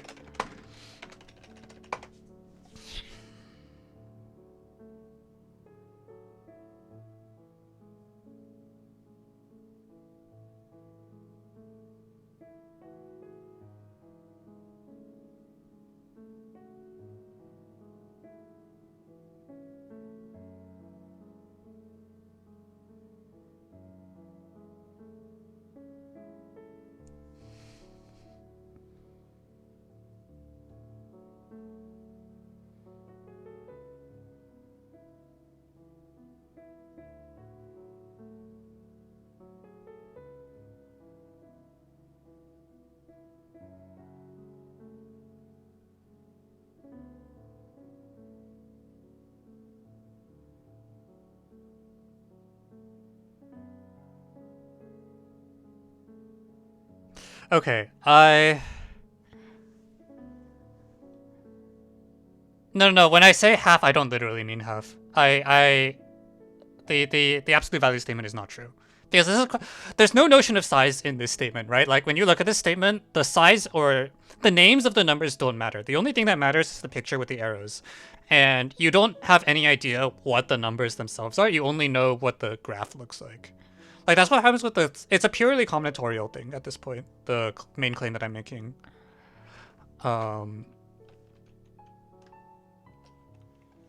So this is a claim.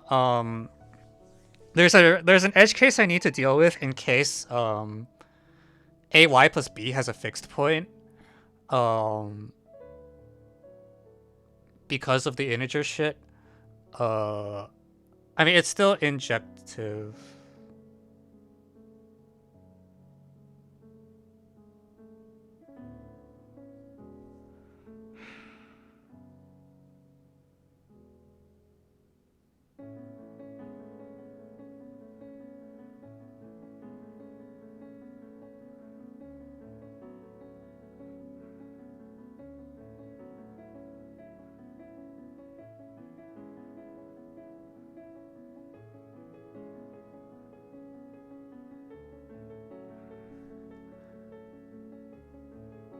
Actually,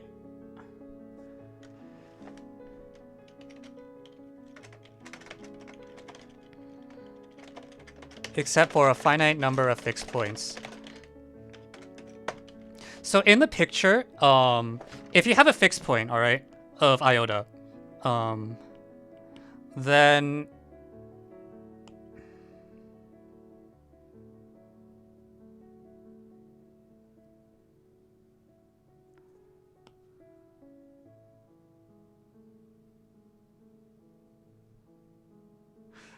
iota is an injective function no matter what. Like we're holding firm on the part that it has to be injective.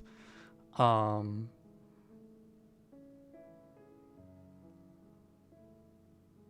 might run into trouble when I try to apply this to px squared plus x plus q, because that function might have non-trivial cycles. But for fixed points, the fixed points actually just get paired. Like the picture has to look like, you look at the thing, it has to go somewhere. It could go to itself, that's okay. Or it could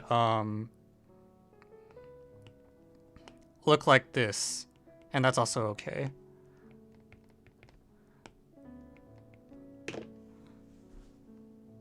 But the fixed points get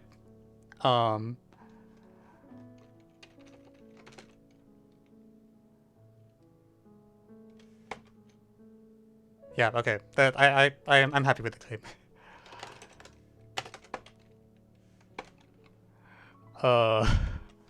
So that's fine. And what this tells us is that minus f will, if a is not 0 and a is not plus minus 1, then the function negative f looks like the picture we drew. So in particular, every number which is b mod a is in the image of f. Oh god, hang on. I'm confusing myself so much.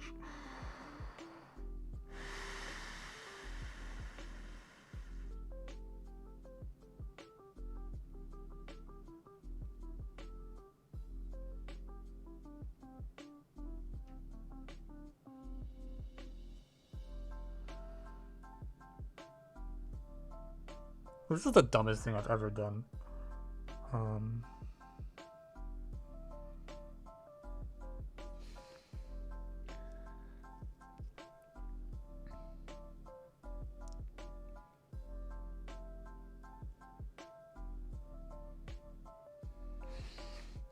Okay, I'm going to modify the claim again. Assume size injective except for a finite.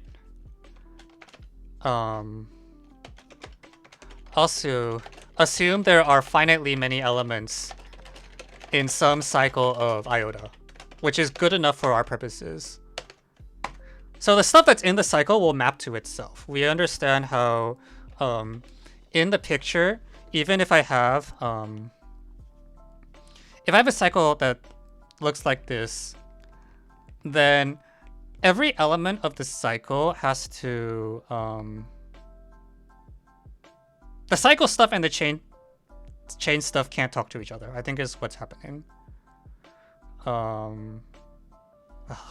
How do you write this?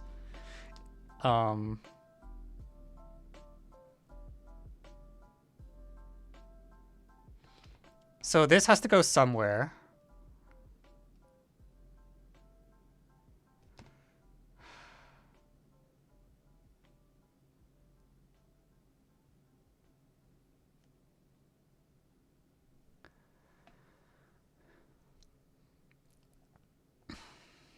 Do I get fucking? If I have 2 cycles, can I interweave them? I don't think this should matter. As long as I show that the stuff in the cycle can't go to stuff outside the cycle, which I think is true. Because if I go here, what that's saying is this thing has to go here, which then has to go here, and then it's then you'll die. Okay. Okay, so the cycles don't matter. I'm not even going to compute the values at the cycles. I want to check that no element in here can go out here, which I think is also true. Because if this goes here, then where does this guy go? It has to go here, right? And then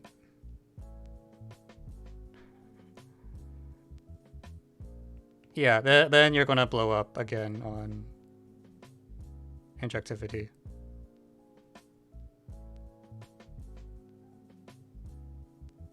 Hang on, no.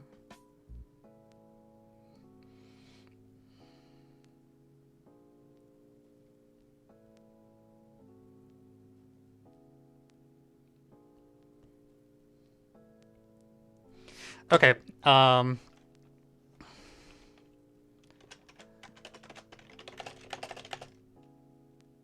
there's no infinite descending chain in. Okay, so I believe this claim is true.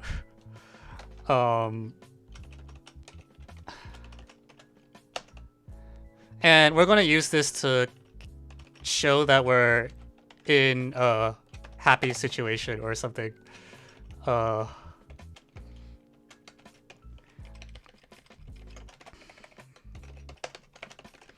Okay, so now we're going to do cases. Case 0, a equals 0. In that case, then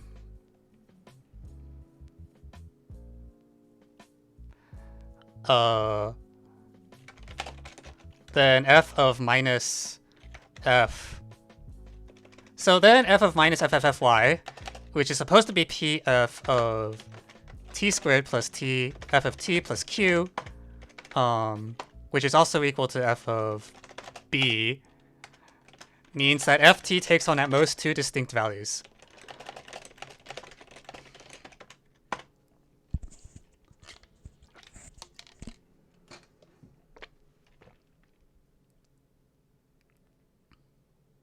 That's obviously impossible. Can't happen. Case 1 is a equals like plus minus 1. And I'm going to save that case for later because it's annoying. And case 2 is that a is greater than 1. In that case, the green claim applies. It tells us that in particular this means f is injective. Minus f is injective, ergo f is injective. It tells us that minus f omits exactly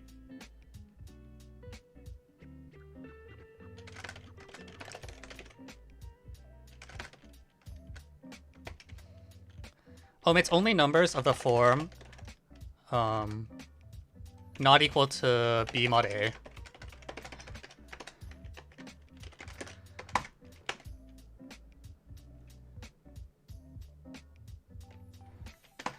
So meanwhile, px squared plus x plus q should also be injective now.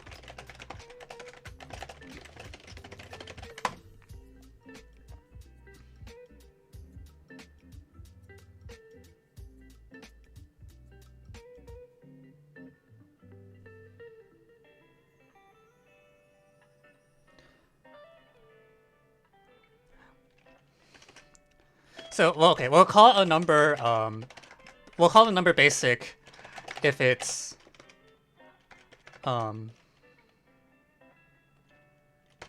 if either n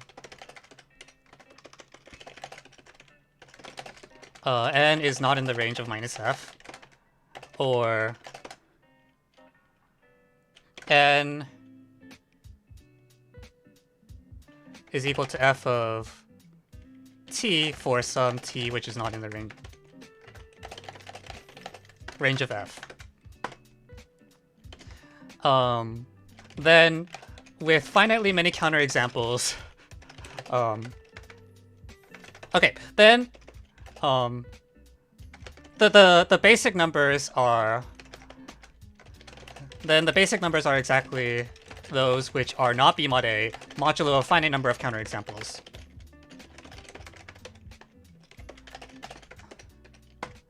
So again, call number basic.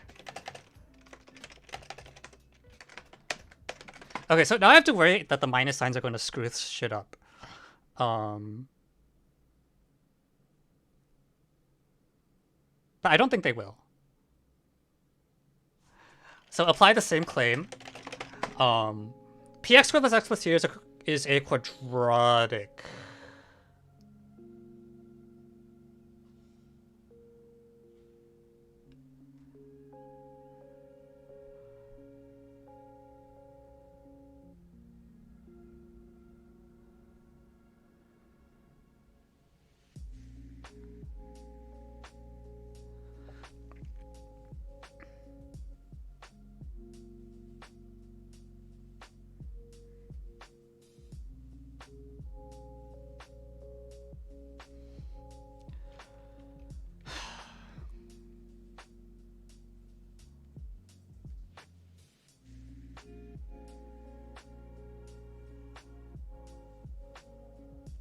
Hang on, I need to think this through.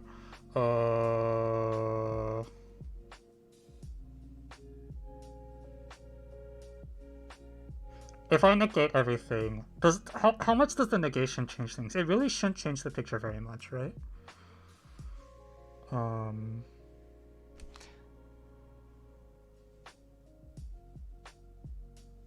Because you don't care about the...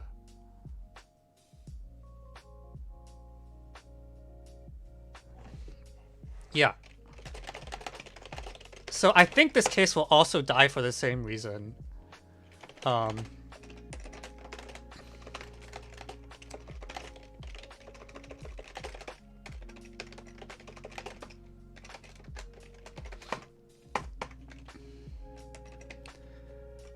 Meanwhile, in this case, if a equals 1, then minus f is periodic. If a is, then minus f grows on the order of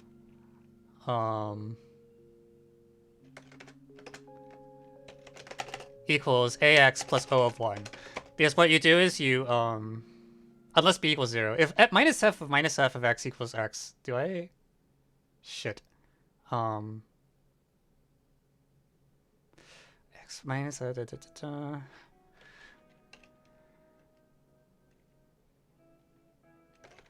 Oh, I hate this. We're gonna pretend this problem didn't exist, all right? I'm not cleaning this right up. This is horrid. This is if b is equal to 0 is non-zero, then f of x becomes ax plus o of 1, and then combine that with the first equation to get p equals 0. However, p equals minus b, contradiction. Else assume p equals 0, b equals 0. Then p equals 0. So we're gonna have a case -1, which is called p equals 0. So unless p equals 0, go to in which case go to, or p is non-zero, in which case you should get a density contradiction because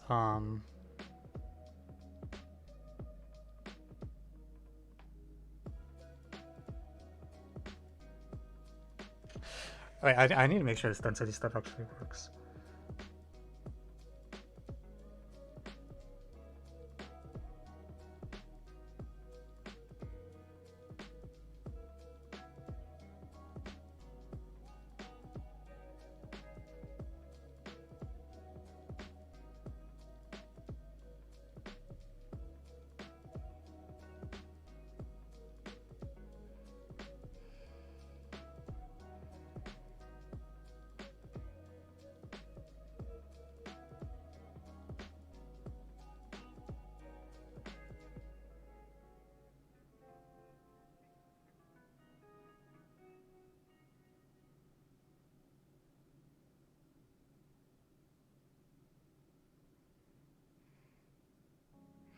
When I do minus f,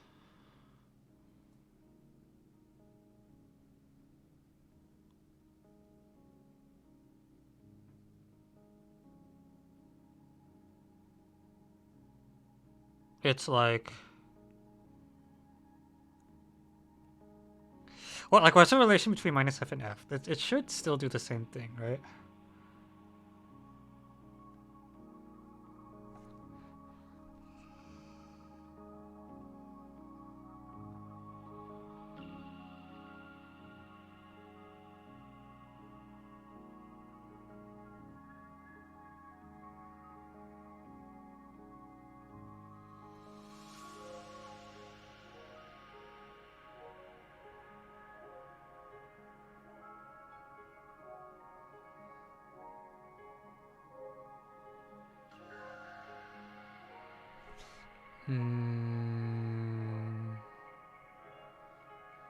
I'm actually really confused. What's the relation between minus f and f? If I flip the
then p equals 0. So okay.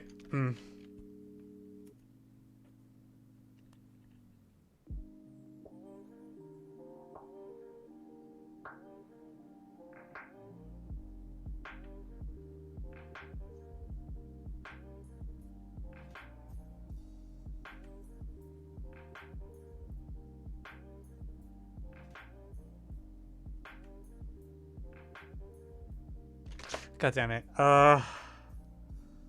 Substitute equals y equals f of x should give it easy density again. Wait, where? So which equation?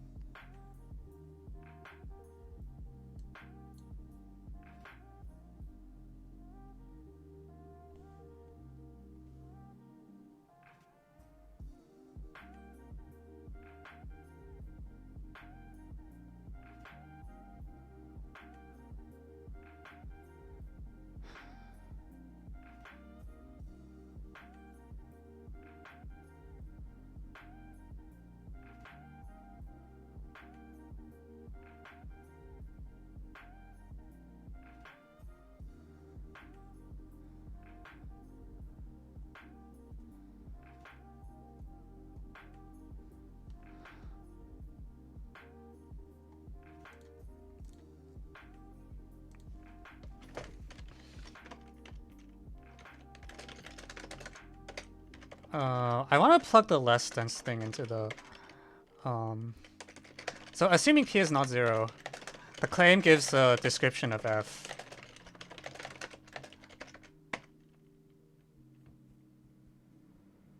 However, we also have the at the triple F equation.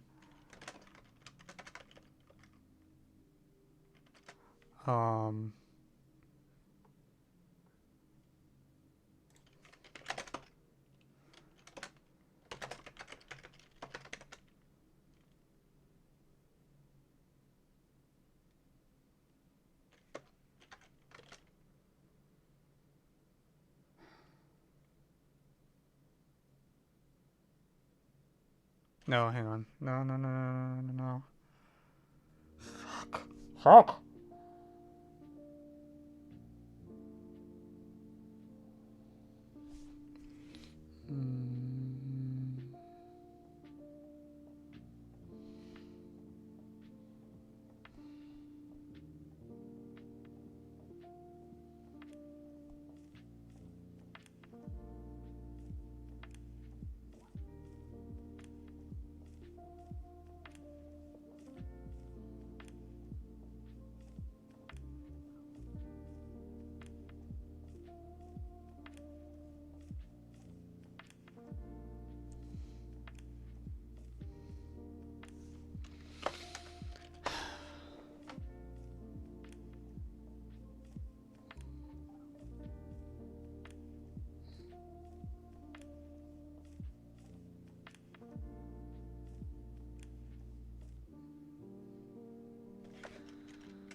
I hate this.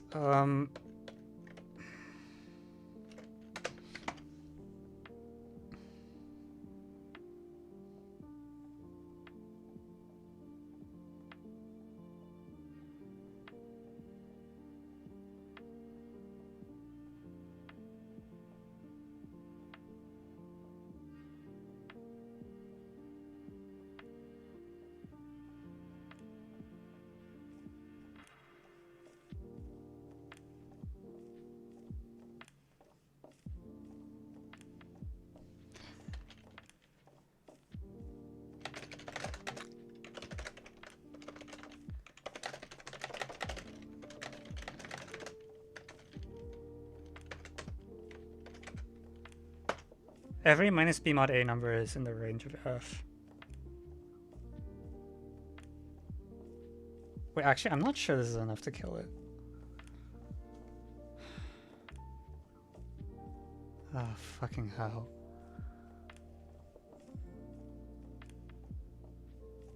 Because they can just all be in the, they can all just be the bottom ones.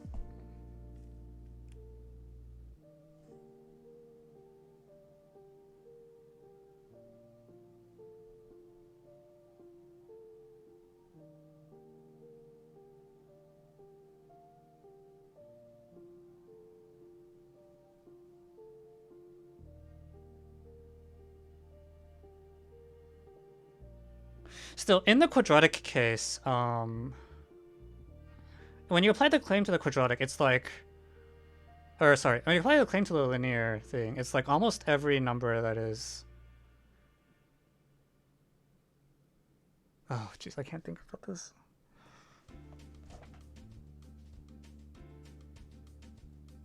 Where we should want... I don't understand what that question means.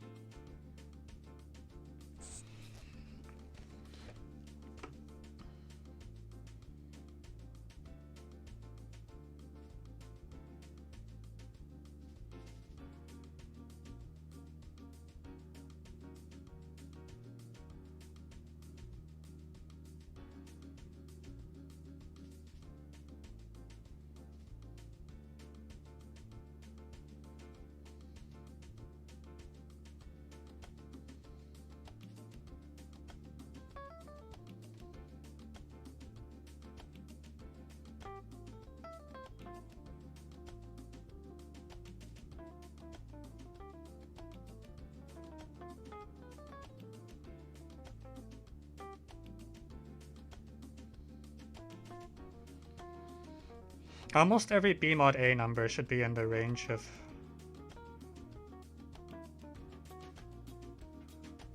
Minus b mod a number should be in the range of f.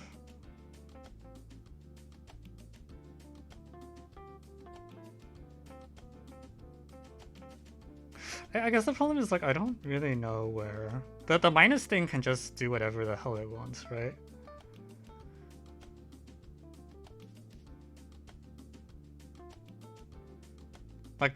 Like minus 7f don't have to look anything remotely similar. I can detect the numbers which aren't in the range of f, and then they negate to some other numbers which are...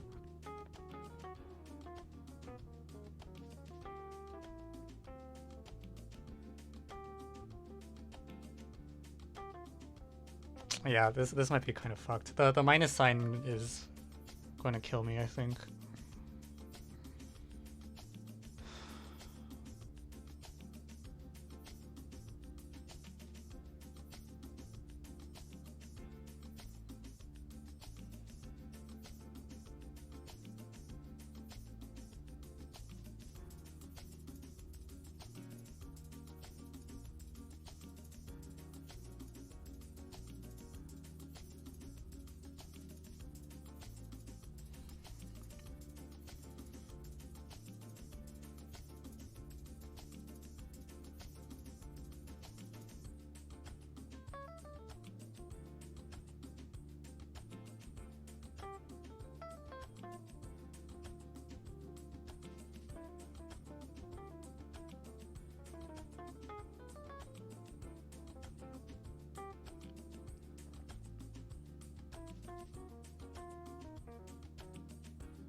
I need to go back to the picture.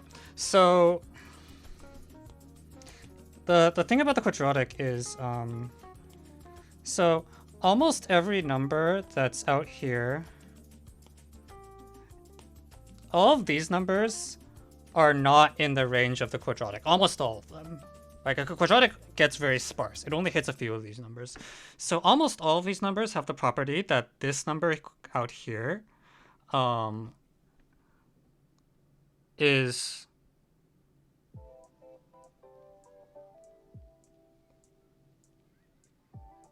almost all of these numbers are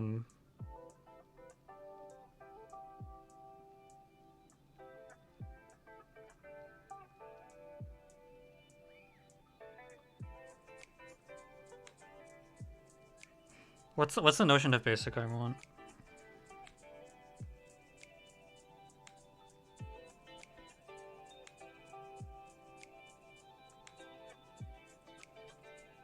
Ah, fucking god.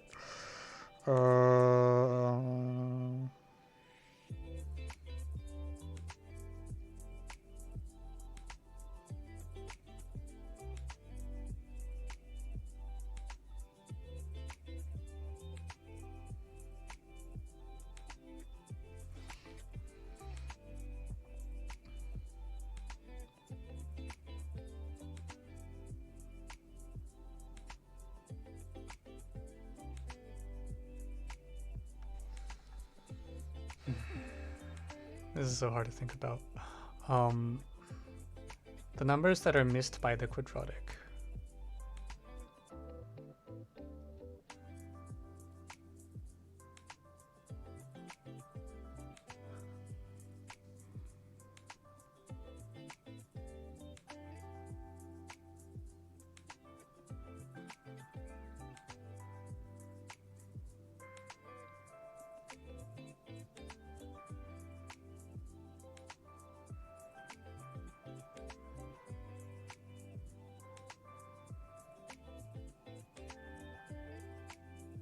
So I really should be using the range of f as my metric, because otherwise I'm fucked, I think. But the problem with the range of f is that I don't know what numbers I'm getting. Like the ay plus b is really well behaved, the quadratic one is like this. So...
Yeah, okay. I need to draw more than one picture, I think. So this is the AI plus B picture, and then this is the so this is the px squared plus x plus q thing. So again, this is plus f now. Looks like this, and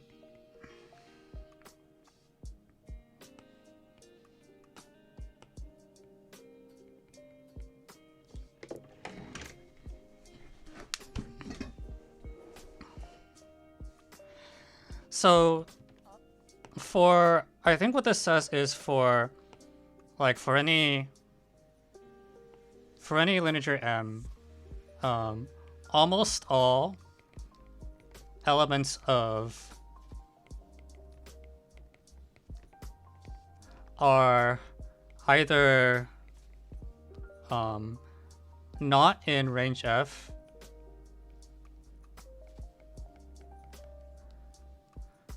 or are like f of something not in range f.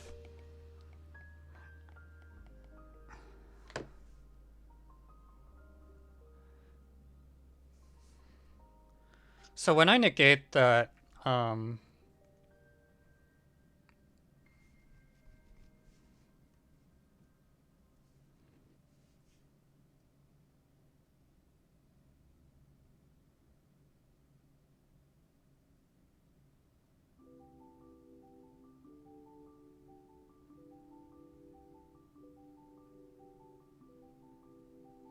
but the problem that's supposed to happen is that inside here a bunch of things are they're going to be a bunch of numbers which are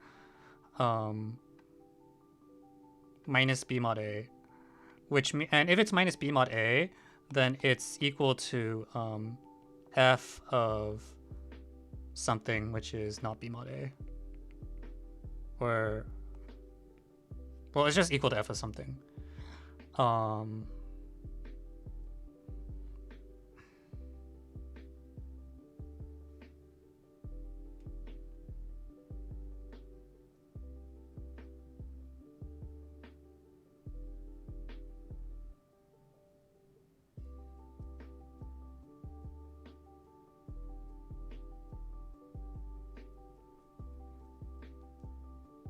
I wonder if I should be like stretching it a little bit more. Um,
I'm I think this actually works fine if.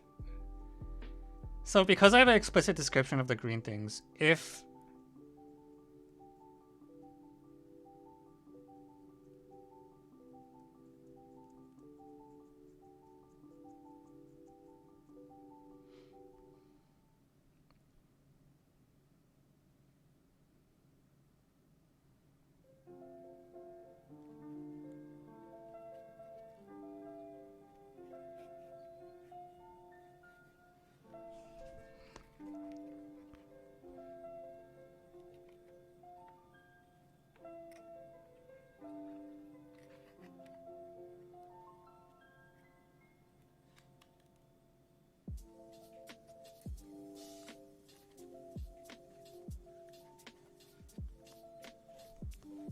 well, okay, so there's going to be a lot of dots that are like this, and a lot of dots that are like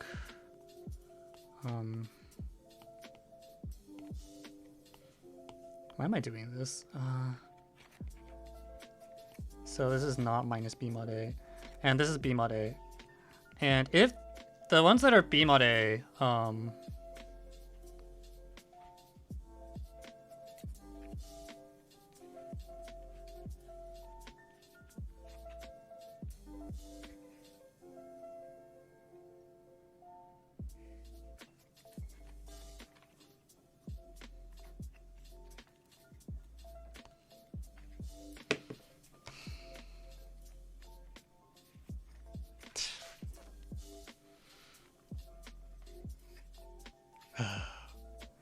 I actually think this should work. I just don't want to finish it because it's actually really not fun.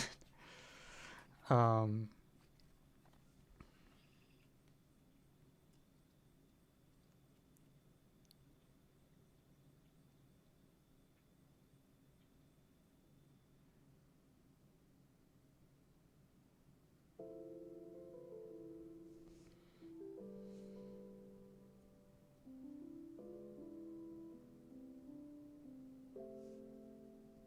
when a number is b mod a, it has an inverse.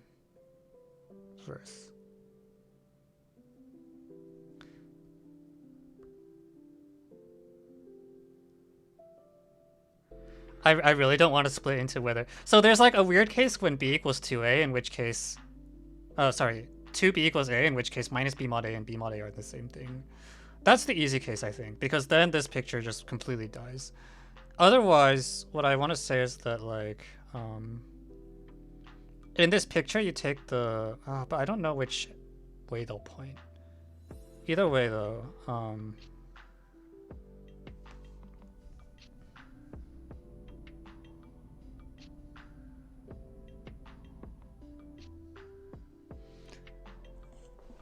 okay.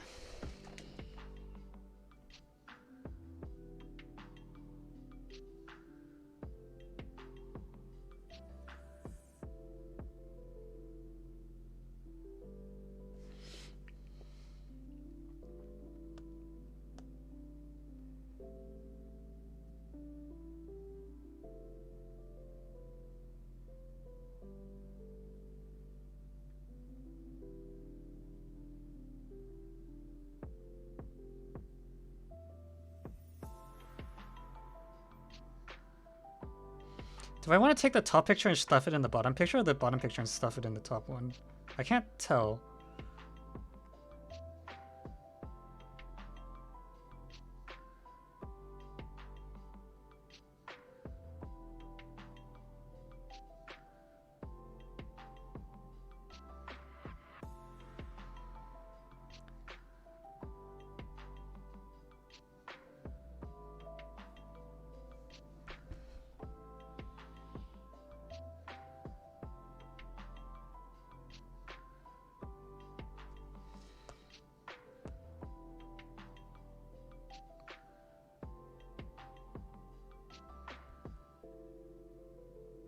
I think, okay, I want to use the top picture.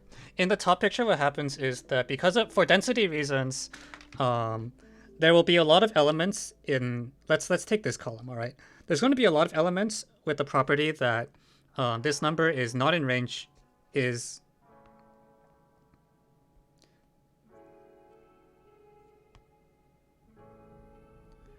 not in range f, or is equal to f of something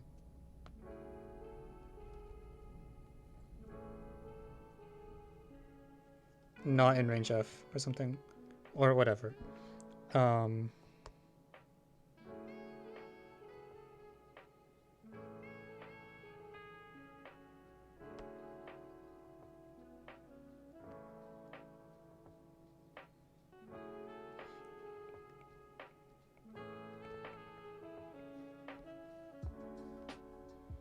Which means that this number here is not in the range of f. So that means you get a bunch of things on here, like one step before, which are not in the range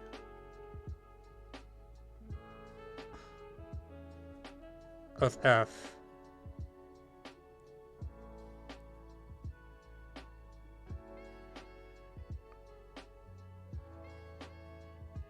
But they are all B mod A.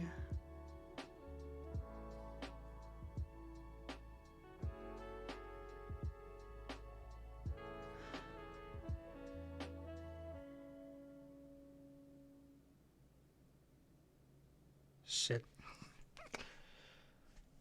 It keeps running away from me. How long have I been spent on this fucker? Oh my god, it's 7:30. Oh lord.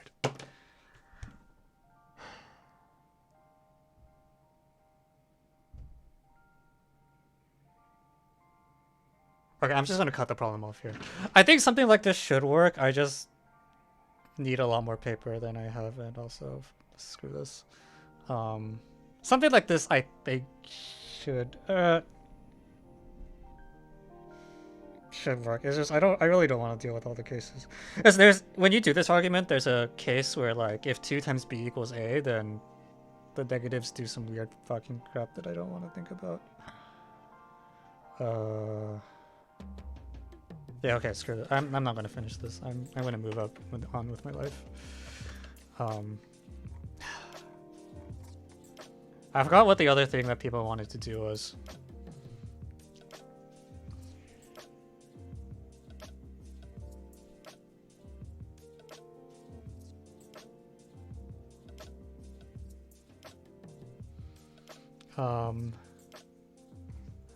This is I know this is also not what's intended. Because like the intended solution is going to be like plug in a bunch of crap. And the reason I kept pushing this line is I wanted to see like what the density argument looked like. But it's so annoying that eventually I just gave up, even though I'm pretty sure some sort of density argument will get it, maybe. Actually, I'm not as sure anymore, given that I couldn't write it out. But also I just don't want to deal with Fs anymore. This is literally cancer.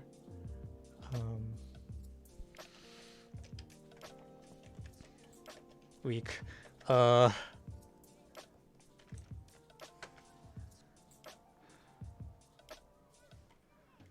don't know. What do I want to do?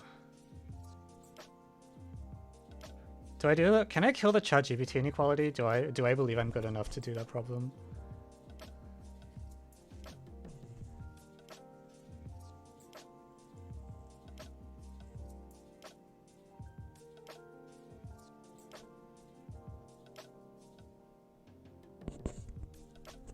M4L. I don't know.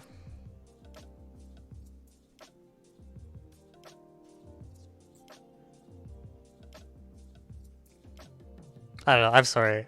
After Japan, I just don't want to think about this kind of thing anymore. Like the density argument, if you work, I can't tell if the minus sign is completely fucking me over, or if I'm just being dumb. I think something like the minus, because it's just like these equations are combinatorially, these equations shouldn't be compatible. I think is what's going on. Like this thing and this thing give you some statements about which numbers are omitted in. The problem I keep running into is that like f of f and minus f of minus f are pretty badly related. Like I can deal with one minus sign. I can deal with the minus sign on the outside. I can't really deal with the one on the inside. But also, oh my god. I didn't realize I'd spent that long trying to get this thing to work. Holy shit.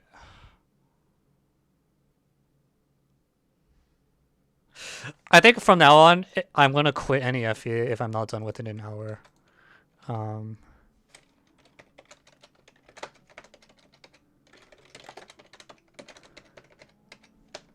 Like, holy shit, I didn't think I had spent that much time on it.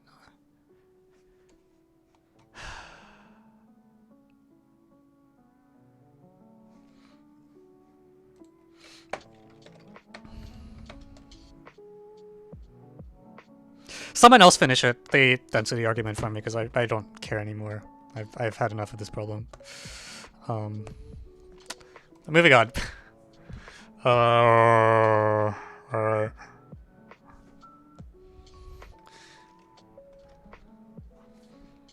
So is this ChatGPT's problem, is what I've heard?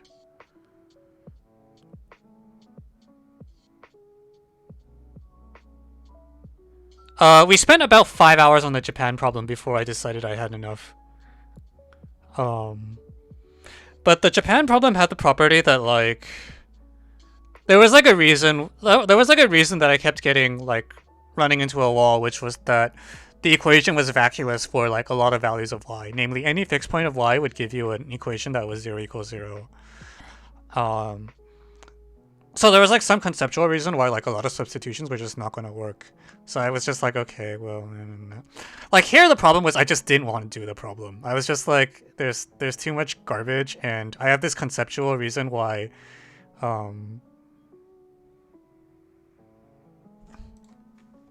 Like basically these two equations are individually solvable is what I'm trying to say. Like you can describe all the functions minus f that satisfy the second one, and you can describe all the functions f that satisfy the first one.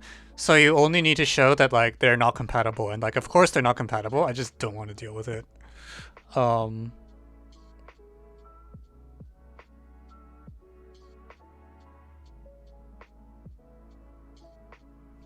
Yeah. So is this ChatGPT? Can someone confirm, or did I?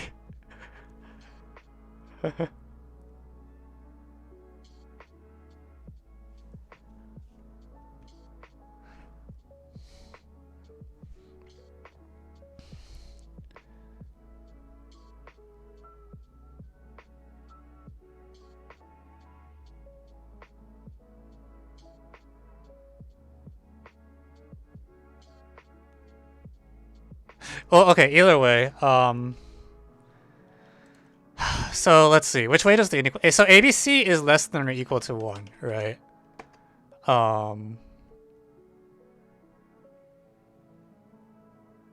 Sorry, yeah, ABC is less than or equal to 1.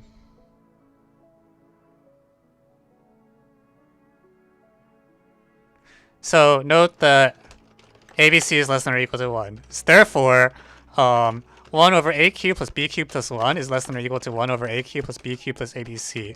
Meanwhile, 3 over abc plus 2 is at least 3 over 1 plus 2. Did I flip that sign correctly? Let me make sure the sign points the right way. Yes, that's fine. Equals 1. So now we do the really legit strategy of does anyone know what year it was? I think some of you know what problem I'm talking about.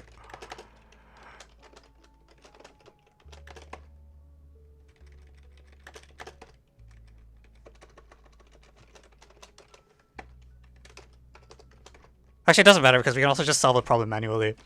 This is less than or equal to 1 over a squared b plus ab squared plus abc, which is equal to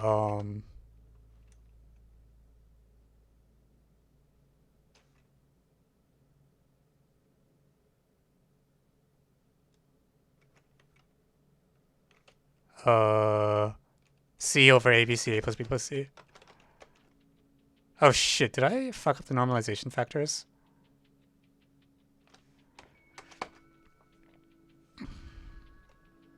Ah, fuck, this doesn't work. Are you serious? I thought this was just... okay.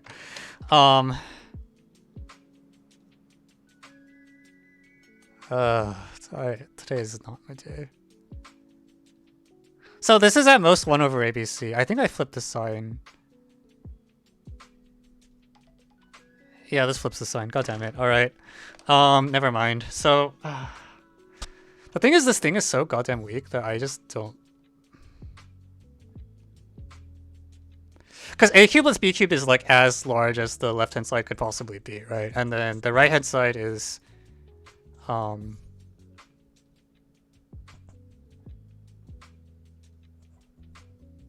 okay, we might have to actually think.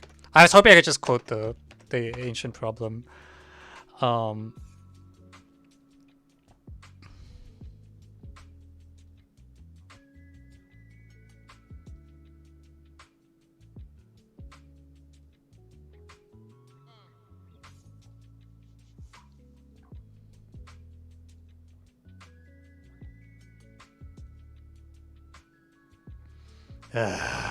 I can't stand this. Oh wait, let me actually. All right. Okay, let's get started. So yeah, the thing that I was trying to do before didn't work.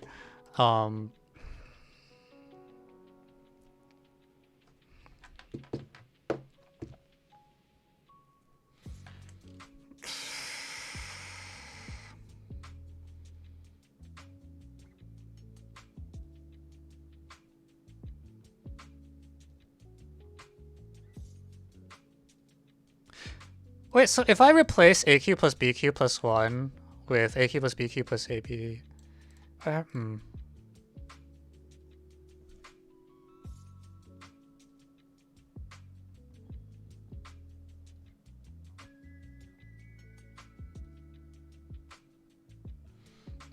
Why am I doing this problem?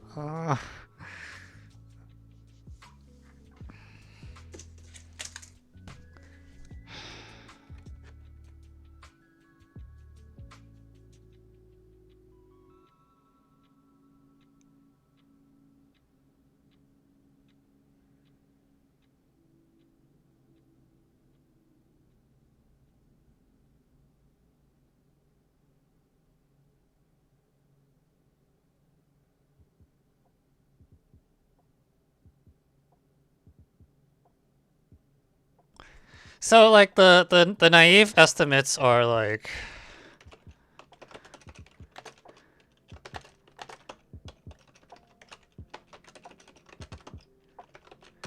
the thing I wanted to do was say this is less than or equal to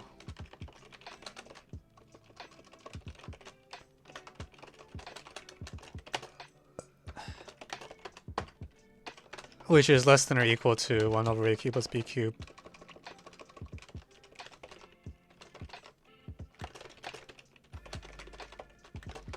So this is true, but when you add it up, it goes the wrong way. So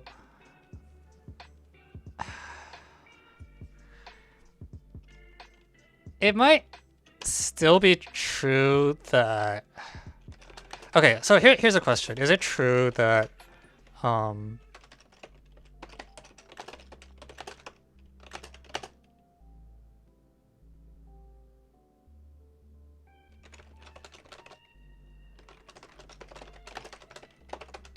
is this thing a true inequality?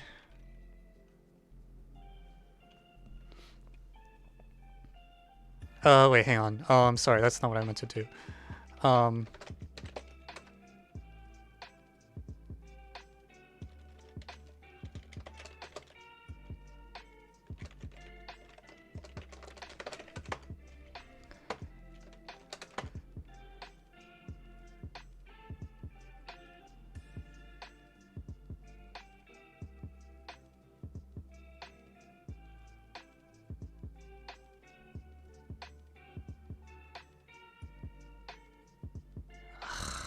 fucking yeah, oh sorry. Yeah, this should be 27. Yeah, I feel like it's not a very sharp inequality. I just don't.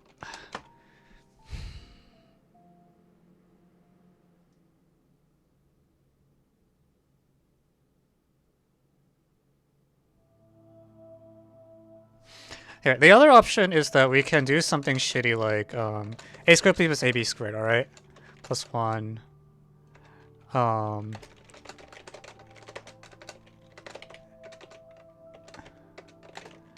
AB 3 minus c plus 1 equals 1 over 3ab minus 3abc plus 1.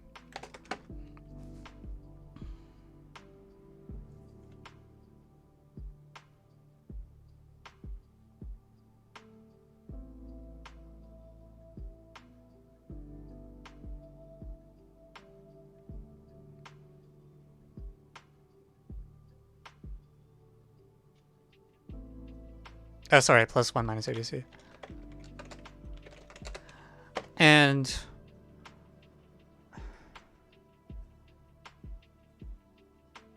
oh, 1 over x is convex.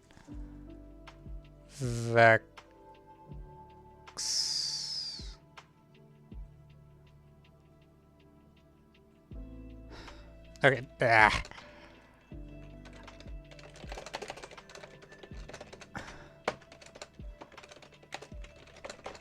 Three T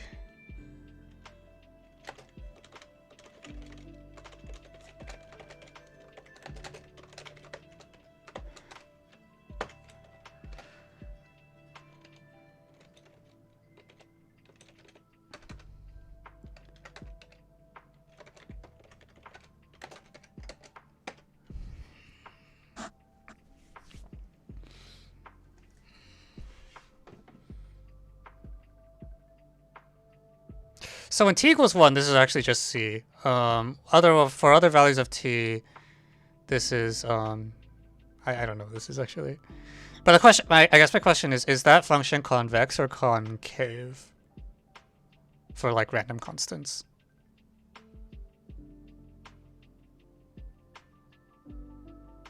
So we're gonna do the really intelligent strategy of differentiating this function using Wolfram alpha because I can't be bothered.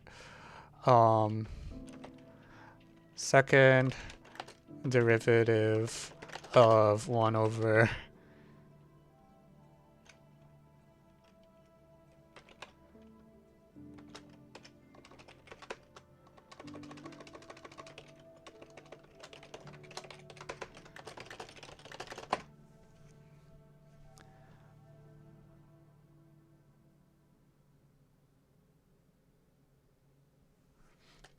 okay, so we're going to define f of x colon equal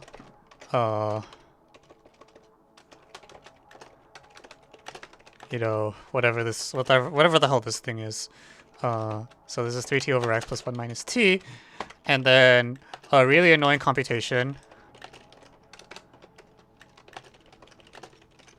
gives that f double prime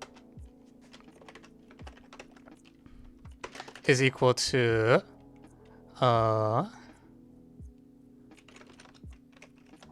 6t 1 minus t to all divided by the cube of 1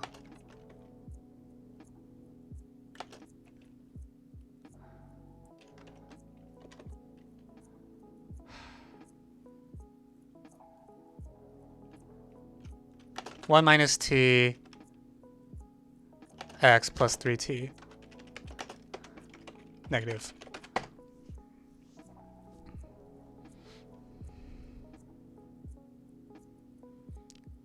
Which is less than 0 for everything in our interval.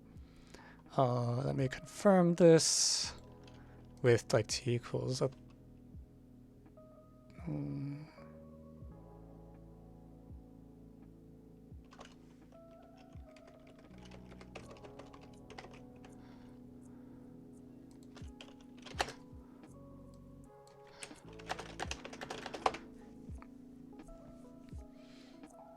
1 over x over Oh, I see. Yeah, that's a much better way. Good point. Okay, yeah, let's write it that way. That is easier to think about. Um,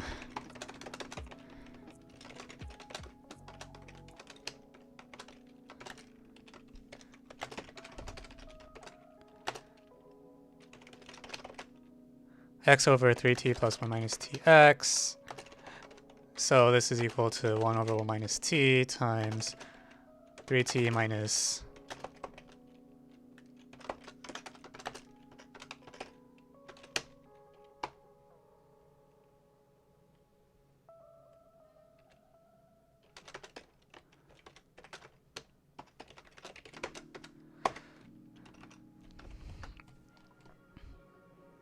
Okay, this is true, right? Cool.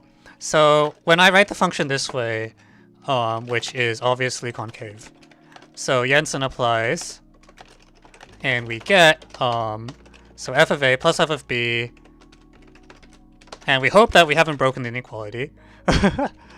It's by Jensen. Left hand side is less than or equal to 3f of 1, which is equal to exactly 1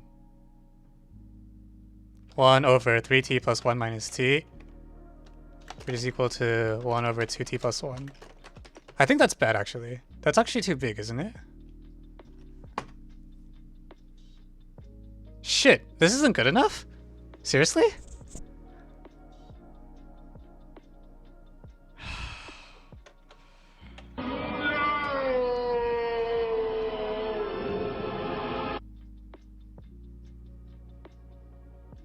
Wow, I got 2 ABC plus 1.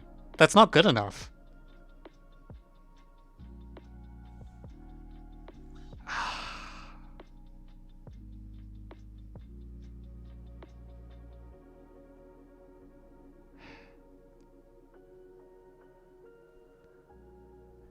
I feel like the left-hand side is just so...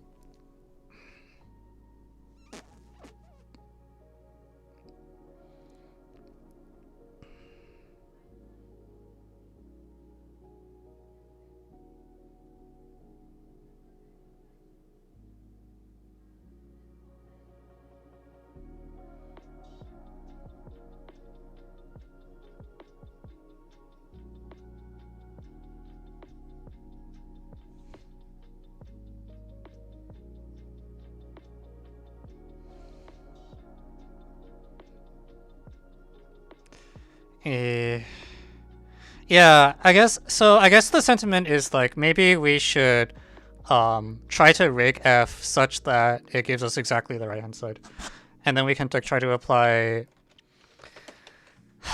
So what do I want f to be? We'll call it g just for clarity. So if I want that to happen, like the 2t, we got 2t, I want like t plus 2, right? So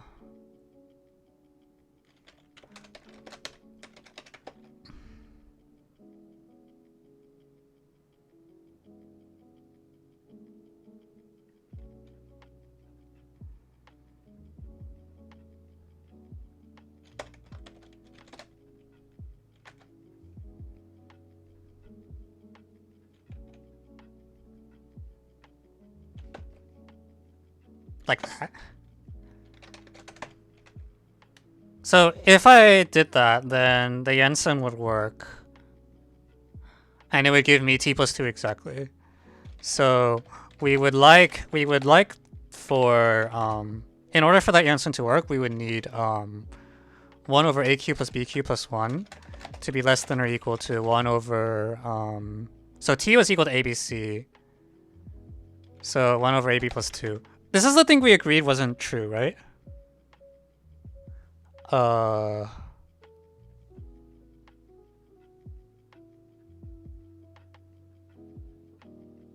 wasn't the first thing good enough?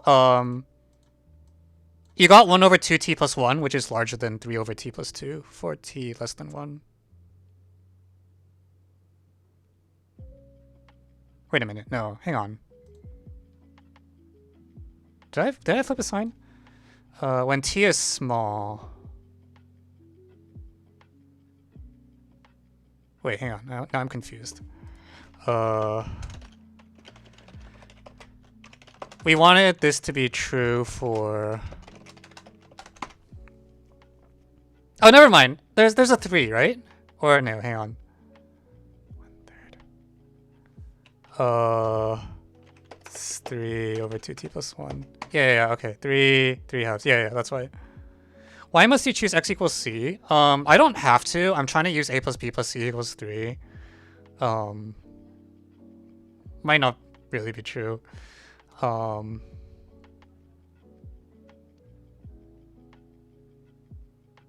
Yeah, but this is not true, right? We agreed earlier. Freaking.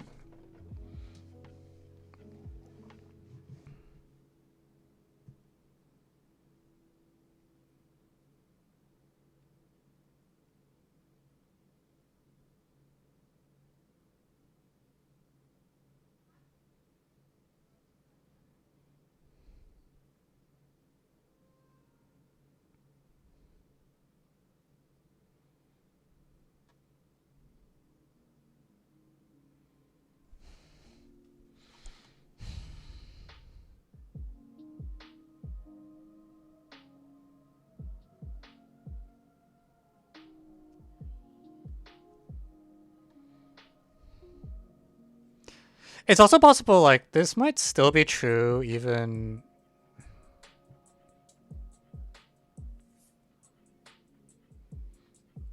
Yeah, Jensen might be the wrong move here. That's also a possibility.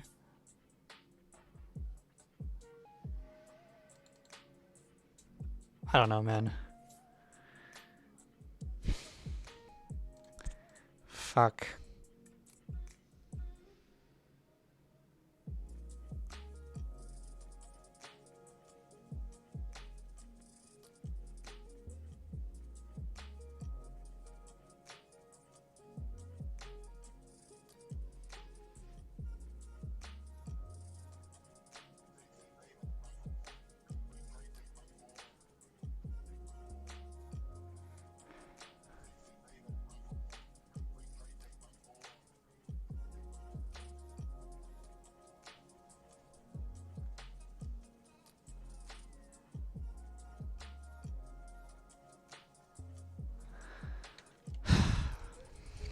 Alright, I'm gonna try a thing that 3VT suggested.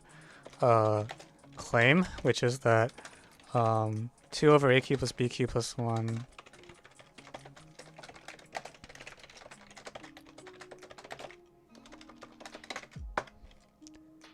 So for this to be true, what would we want? So it's like 2abc plus 2 is less than or equal to a plus b, a cubed plus b cubed plus 1.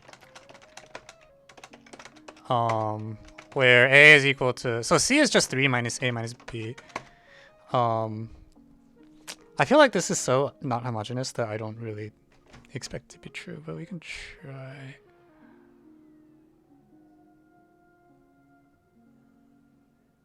Actually, this might be okay, because the 6ab is pretty bad, right?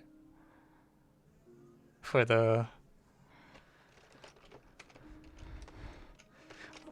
That said, I don't really know where this claim comes from. I guess it might be like, if you really want to do an isolated fudge, this is the thing you should do. So this is 6ab plus 4. The thing is not homogeneous, so...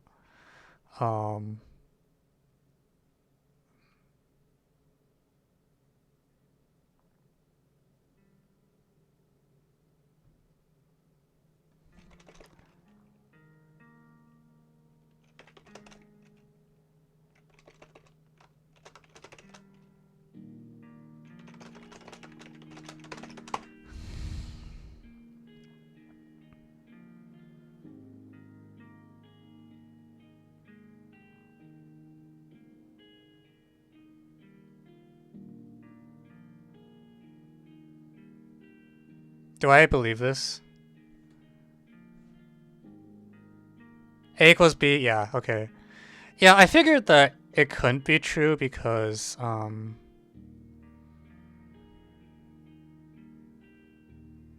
The reason it can't, it's too good to be true because like it's not homogeneous. Like you don't expect something that's not homogeneous to be true. It would be cool if like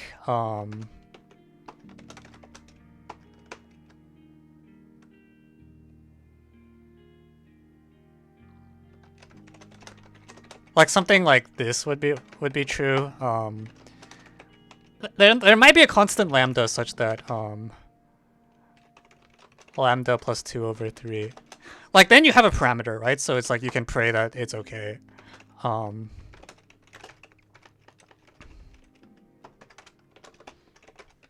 if I want that to work, oh Jesus Christ. Lambda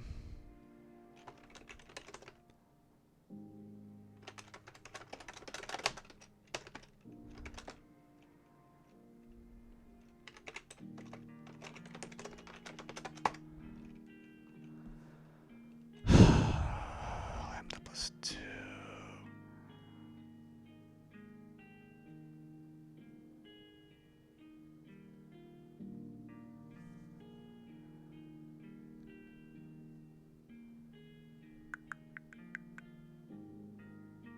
So like what we were doing before was equivalent to lambda equals 0, which I think is probably not true. But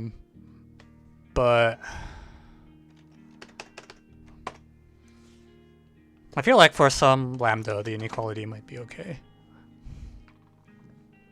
So let me see. When I plug in a equals b equals 1, 3 lambda plus 6 versus... Why is there an extra factor of 3? Where'd that come from?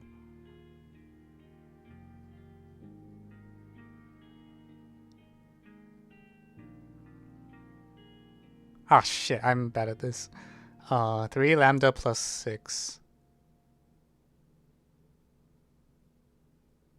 I think there's no divided by 3.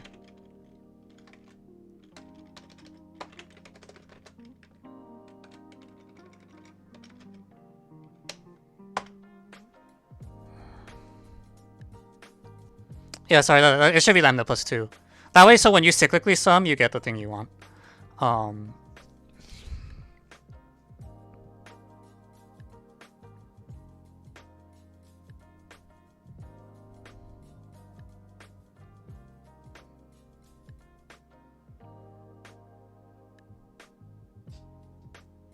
Okay, so in order for us to have faith in this, we should probably move the negative stuff over. So 3ab plus 2, and then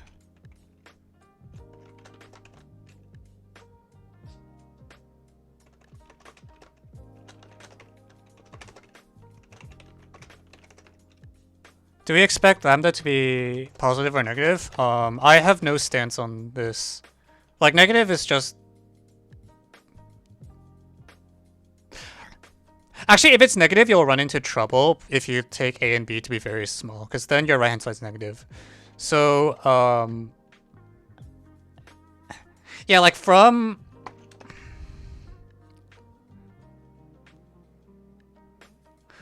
taking a equals b equals 0, I think is enough to tell you that lambda is probably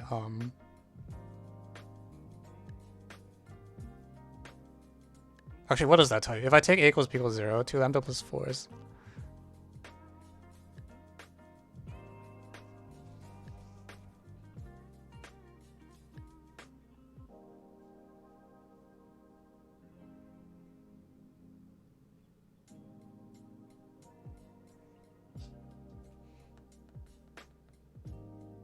Lambda plus 4 is then... Wait, what?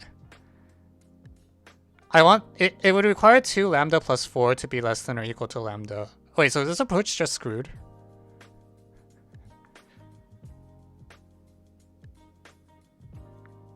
Lambda has to be at most negative 4, which defeats the purpose of this approach.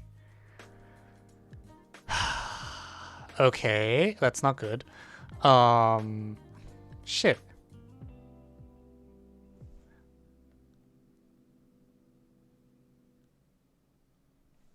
Shit. Alright, well, then never mind this. Okay, never mind. Then this approach is gonna burn. I don't think we can feasibly get this to work. Can I fudge the right hand side in a different way?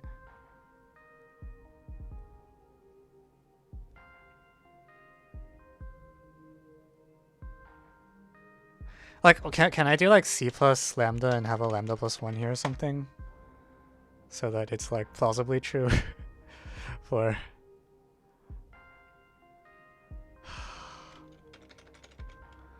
Oh jeez, that's bad news.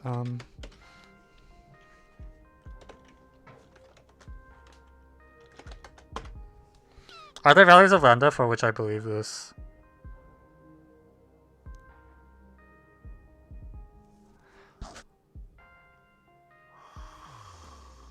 Well, also first I should fix the constants.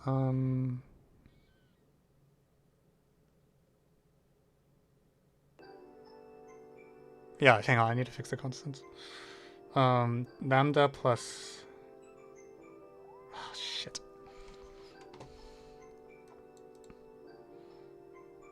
This is like 3 plus 3 lambda. No, this is fine, right?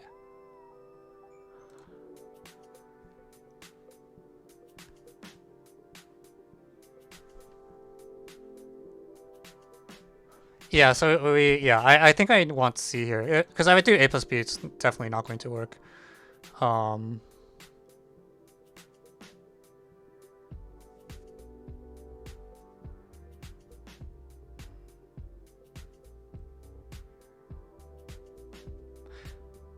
if A and B are 0 and C is 3, then I need 3 plus lambda to be like 2 lambda plus 2.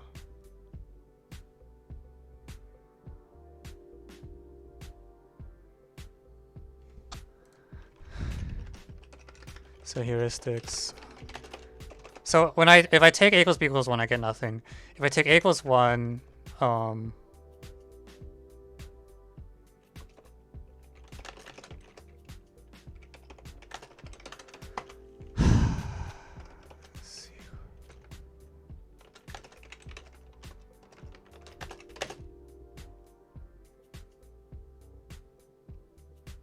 $3.375 $6,750.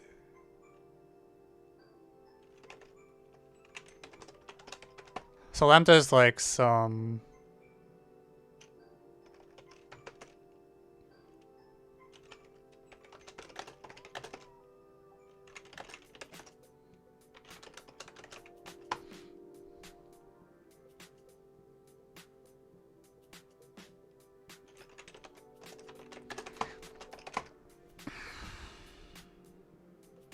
So can I take like lambda equals 1? Is there any chance that will work?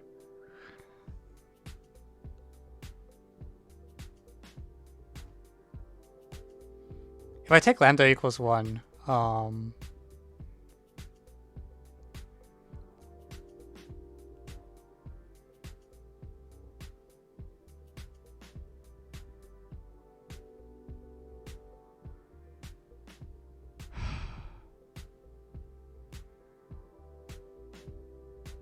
if I know. Lambda should be at most 1. What if I took lambda equals 0? That doesn't work. Lambda equals 1 is fine though. Let's try... If I was not being lazy, I would actually take some partial derivatives.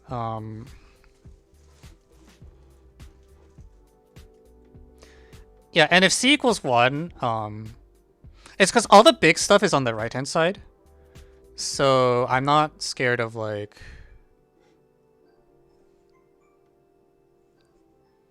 Yeah, I'm just gonna check. I want to see if this is actually no negative.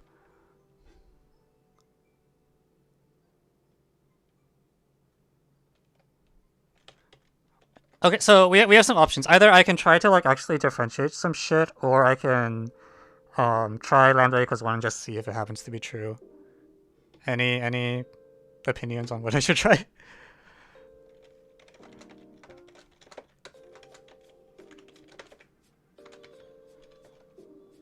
I'll try lambda equals 1. Alright, cool. Yeah, don't try lambda equals 11. That's not going to work.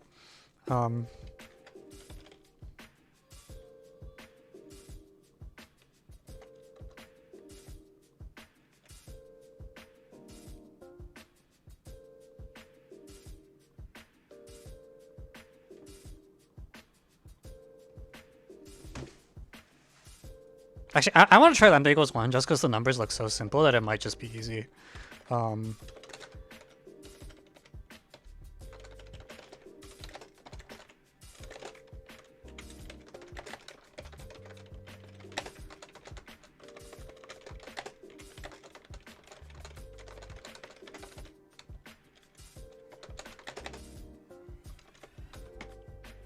where a plus b plus c is equal to 3.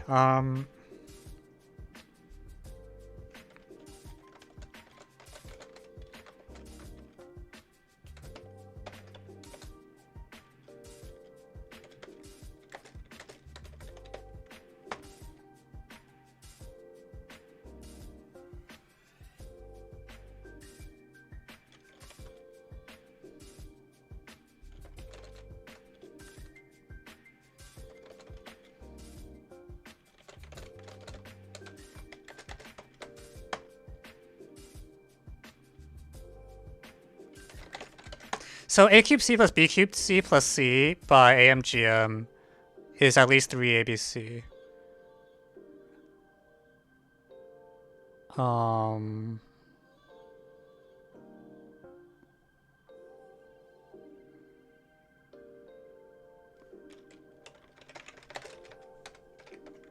So this might just be okay.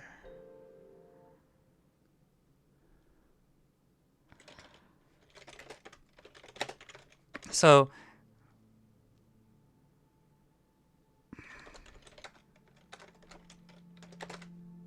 well,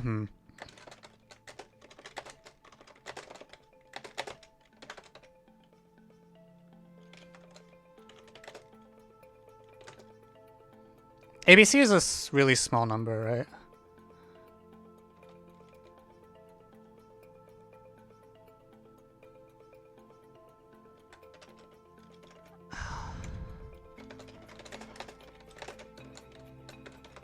So if I apply this estimate, I'm gonna flip a sign, I swear to God.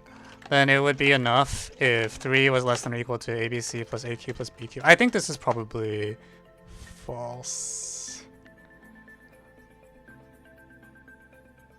Actually, maybe it's not obviously false. No, 0, 0, 3 will kill it. Yeah, so I can't do this. Actually, does 0, 0, 3 kill the original? I thought we checked it didn't.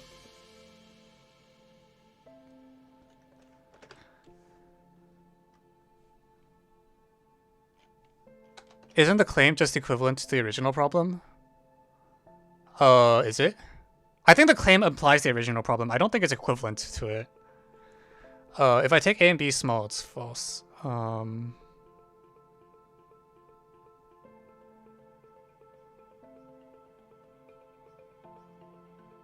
yeah, you're right. Okay, so... Okay, so lambda equals 1 is no good. Okay, worth a shot.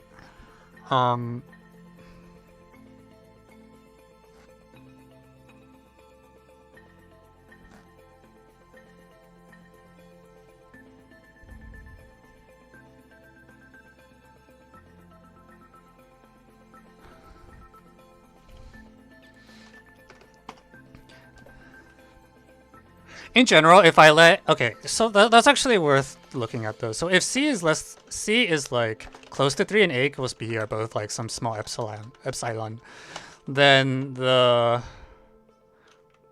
Well, actually, if I take like any lambda that's like not awful, like lambda equals like a half, then it's like plausibly true. So if I take like a half, what happens?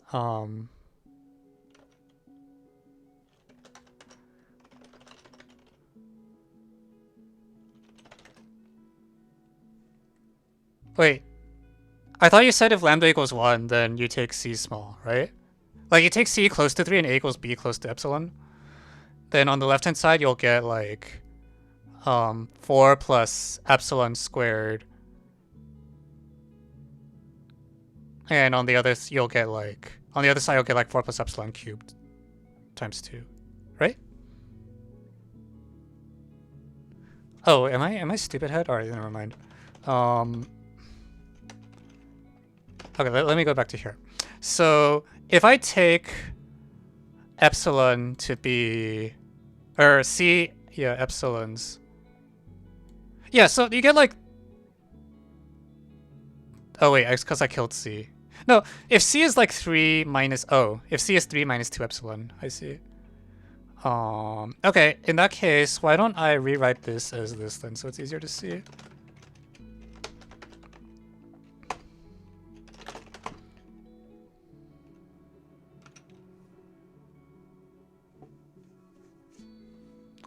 Um,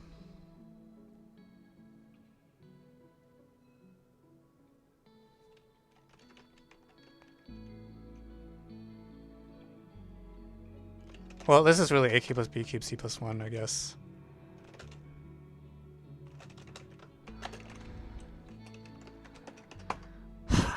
Da da da, ba ba bum.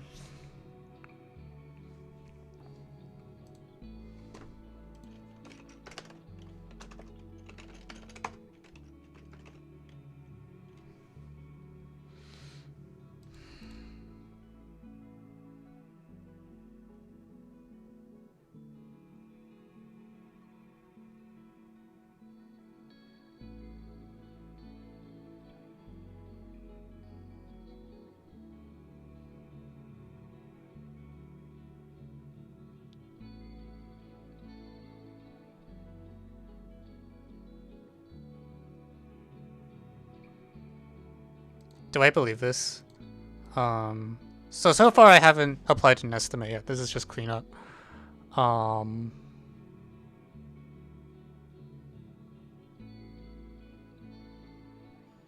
Okay, I'm just gonna.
Da da da da da da.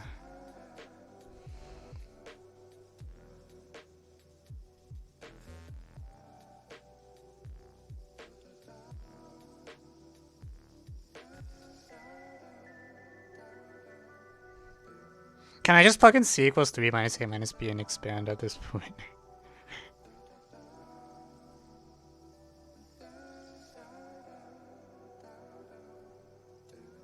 It feels weird to me because you end up with a to the 4th on the left.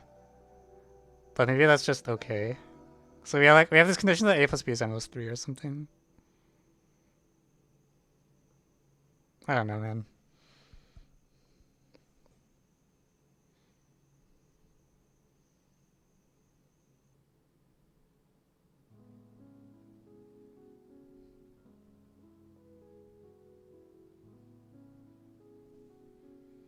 Do we think this is true?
I don't believe this? Okay.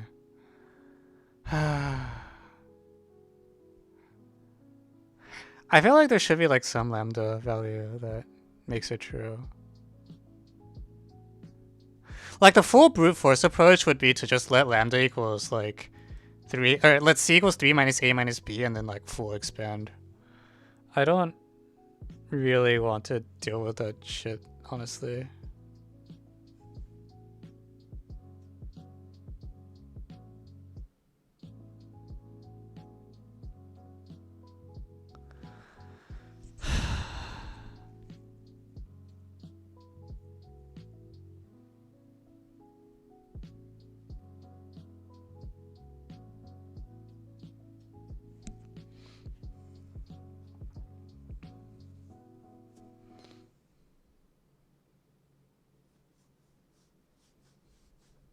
I feel like lambda, I would go after lambda equals 1/2 if I had to pick a value. Feels like the right one to pick.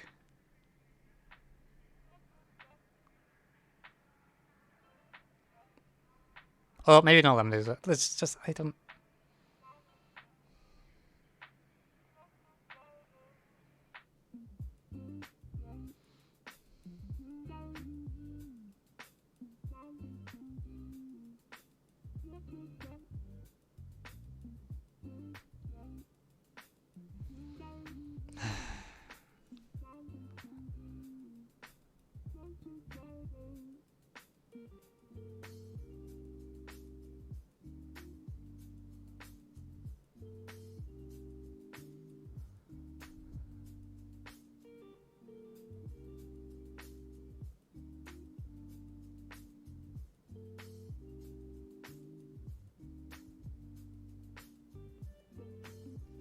Like, what value of lambda do I want in order for this to be feasible?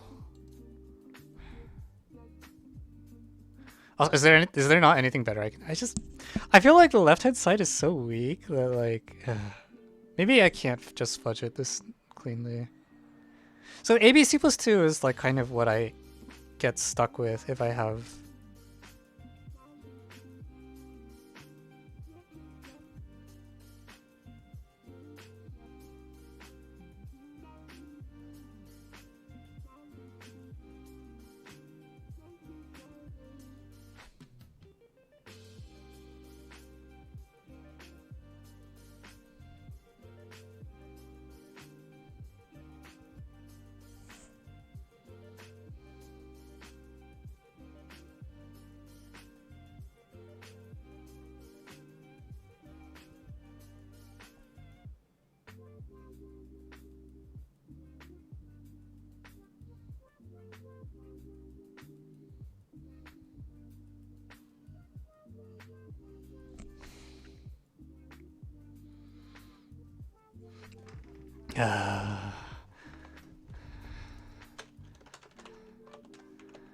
Okay, we're just gonna full expand.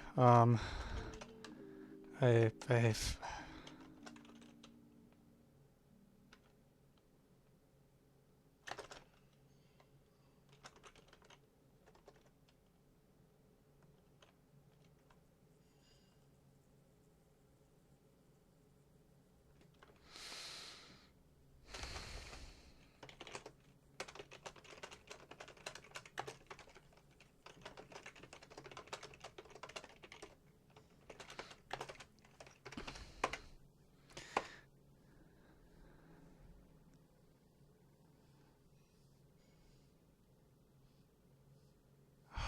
God, I really don't want to do this.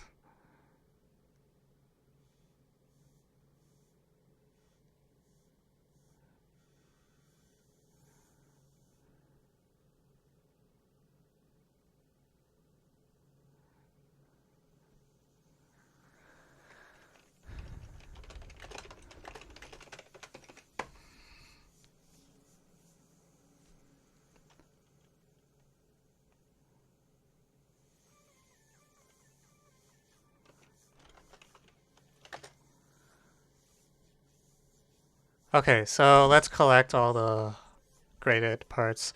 So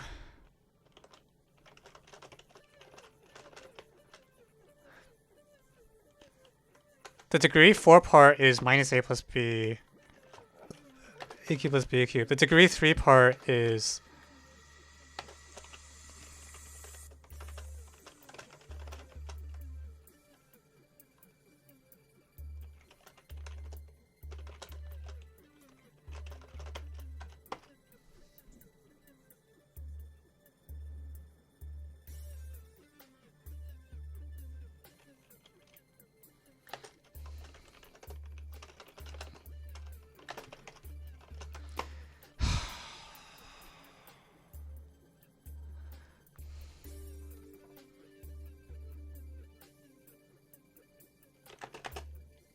And then the degree 1 part is minus a plus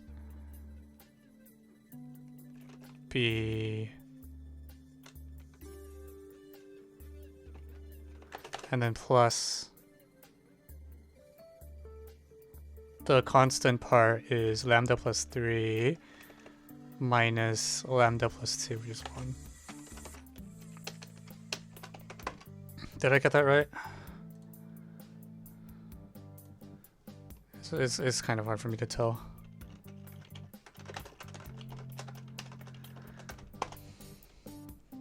Okay, Vidula. We apparently this problem is from ChatGPT, and it's turning out to be surprisingly rough. That's the current story. Welcome back. Okay, so degree 4, degree 3.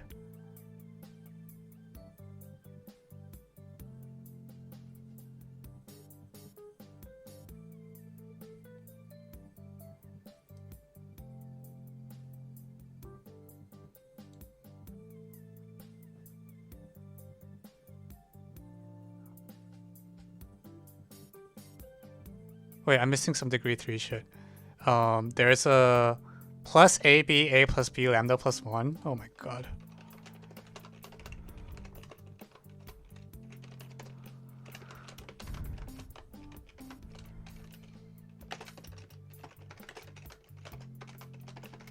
Jesus Christ.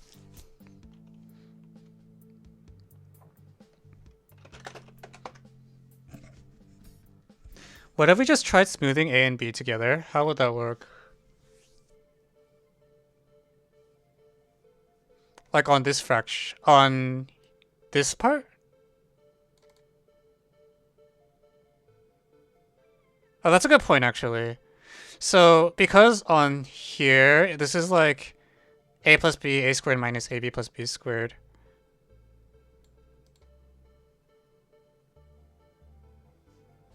Yeah, I should have done that before expanding. You're actually right about that.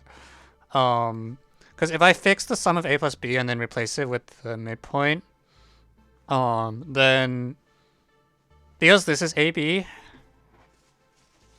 this decreases, and then here, this is A plus B squared minus 3AB. No, you're totally right. I'm stupid. Yeah, we should do that before we expand. Yep. So note that a cubed plus b cubed is a plus b a squared. So by replacing a and b with half a plus b and half a plus b, we seek a value of lambda such that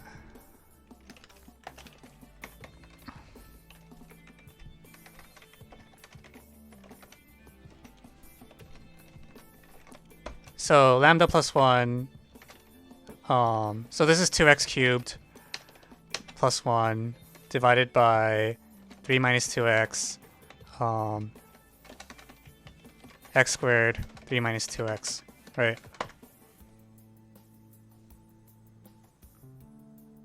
Okay, and so like we have 1 degree of freedom, so this should kind of just work, hopefully.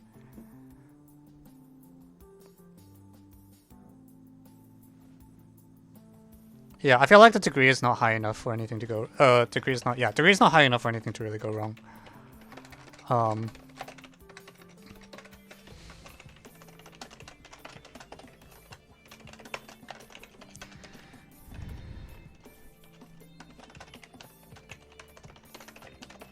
Okay, so I have to do the same calculation again, except this time I actually have only one variable. So hopefully I don't screw this up. So degree 0, degree 3 part is 6 plus 2 lambda plus more lambdas. 2 lambda plus 2, so like 4 there. The degree, then the square part is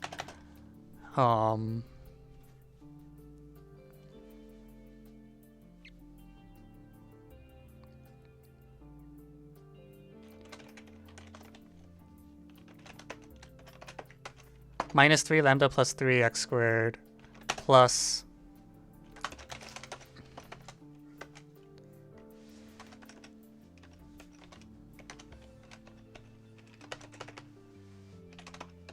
so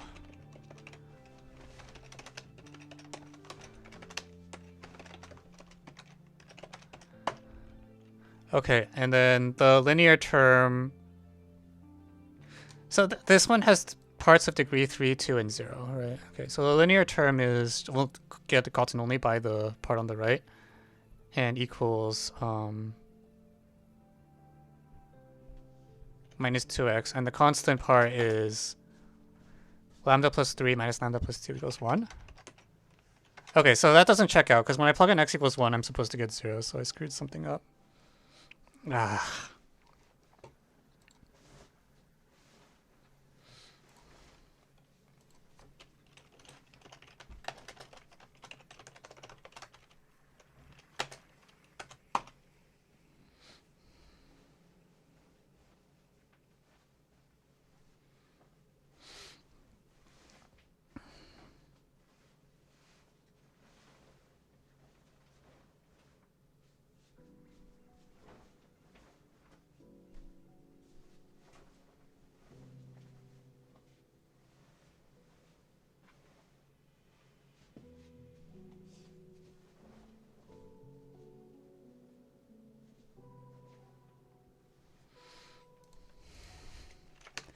Why is expanding so hard? Like, actually. Yeah, this is why I... Alright.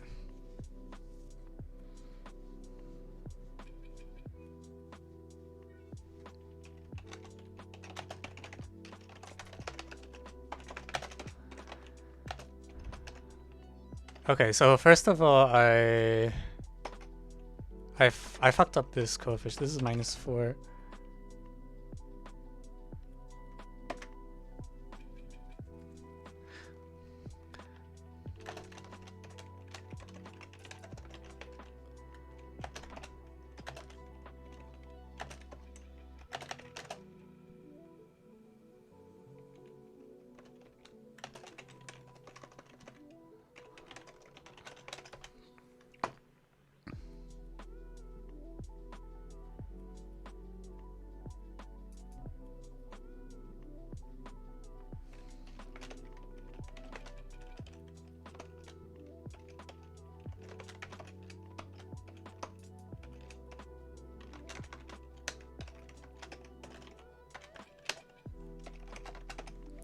Oh.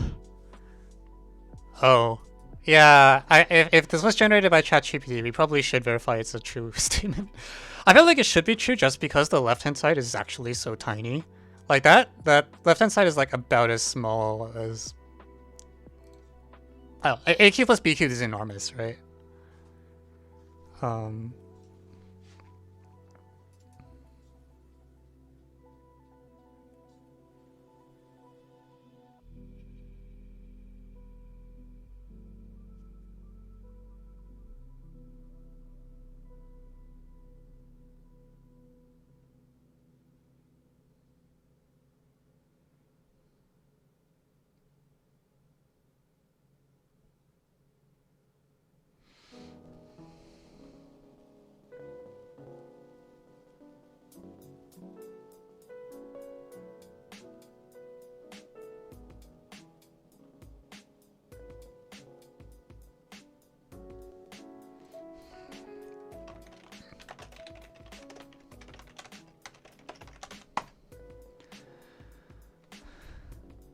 Yeah, someone please do actually check that it's true, so that if it's not, then I can stop doing this problem.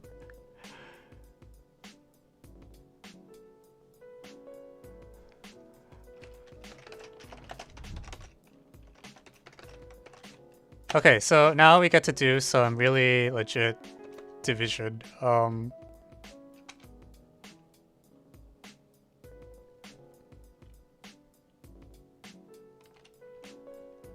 Okay, so it's probably true. Okay, cool. Thanks. So we expect there to be a root at x minus 1. I really also should just... Alright, what was the lambda that... We would like this to have a root at x equals 3, which means I want lambda to be...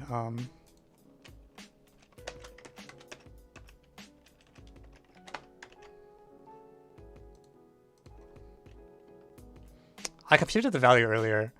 What is 2 divided by 5.75? 8/23. Okay, beautiful. 8/23.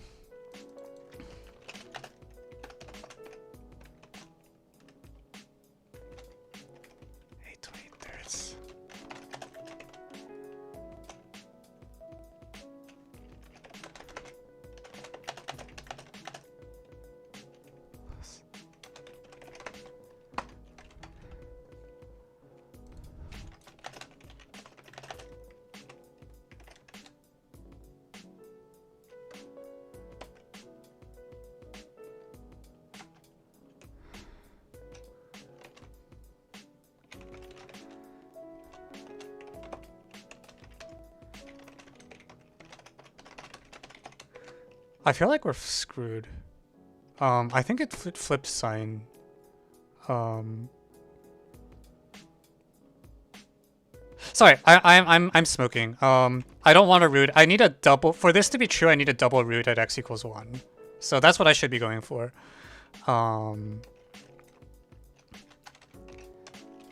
So for there to be a double root at x equals 1, I need minus 16 plus 3, a plus 4t minus 6t plus 6 minus 2 equals 0.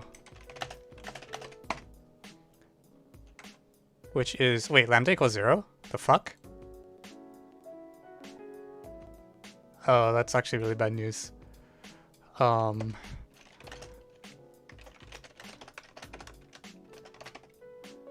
also, if lambda is equal to 0, my expansion would have been much easier.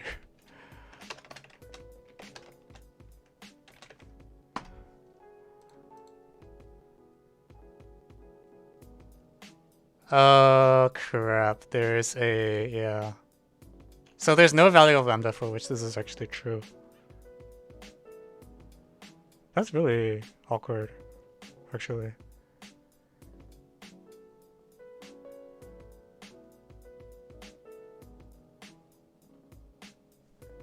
Wait, so there's actually just no value of lambda, because when you take the first derivative, you need lambda equals 0 in order for that to work, and then this is not good.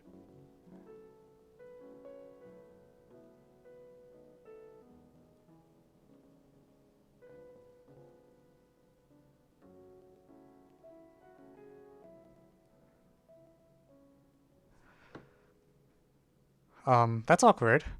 So this approach won't work, actually. Like this, there's no lambda for which this is true either. Which means,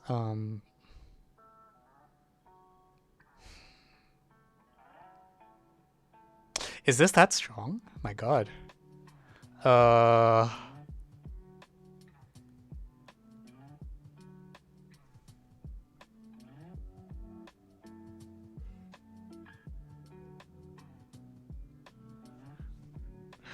It's one of those days, isn't it?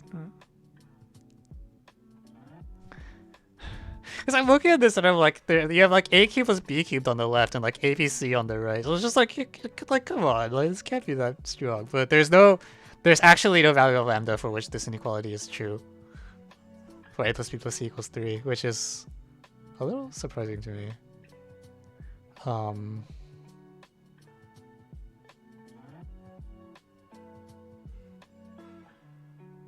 Did I want to check that derivative calculation. I'm actually I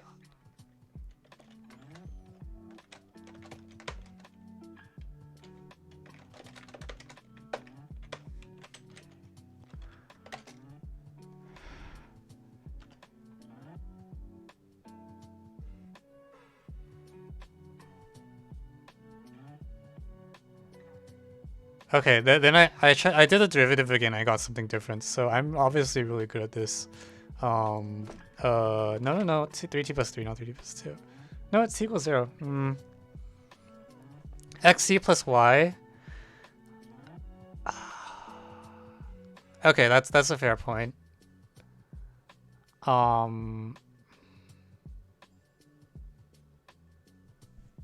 Well, see, I feel like xc plus y is the same thing up to scaling, right? Because you can divide by x. So it's like y over x. Lambda is essentially y over x, right?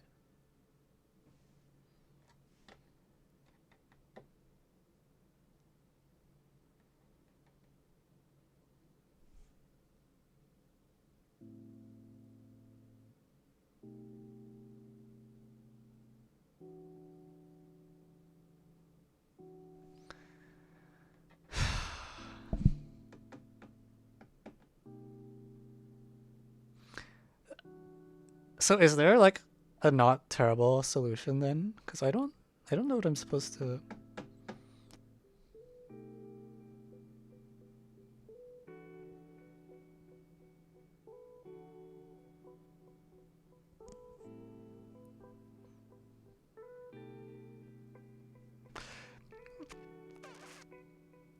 If I replace C by AB,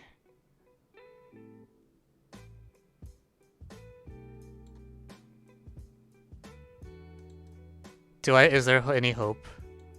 I want to still be able to do the same smoothing thing.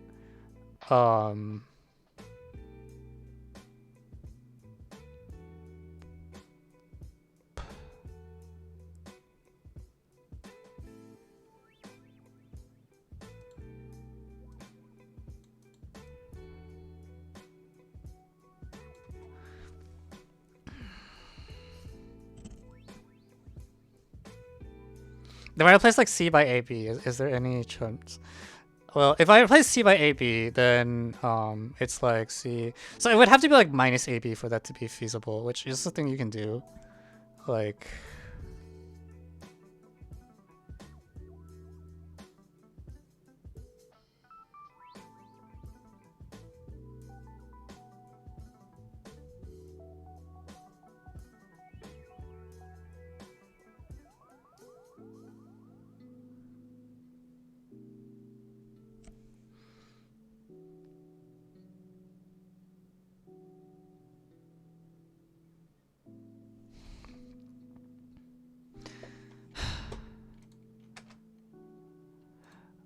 so the desperation thing is instead of lambda is like lambda minus AB. For some, and then like instead of +1, it's like -1 here. And this is a little icky because like now I definitely need lambda greater than 1 because of the mixed sides.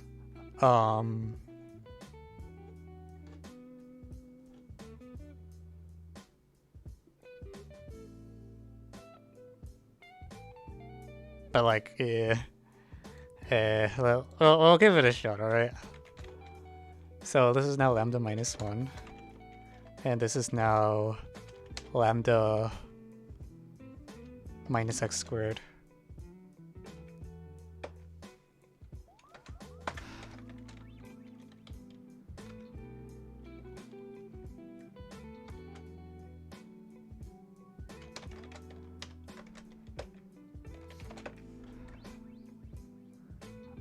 Which is degree. It's actually a larger degree than before, which is not a good sign for us.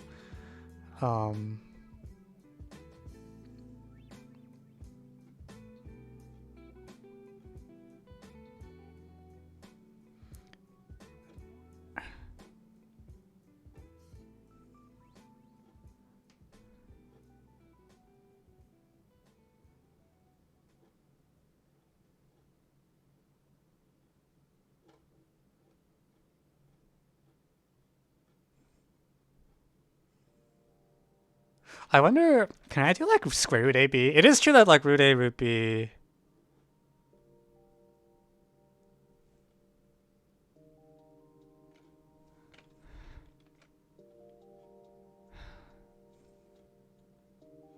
Wait, hang on. Actually, the signs are flipped, aren't they? Sorry, this doesn't. Yeah, sorry, this doesn't work either. The AB is flipped. Okay, so I think this whole class of approaches is just busted. Um,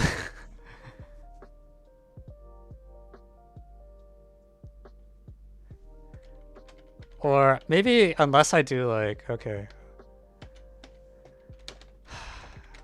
Root AB.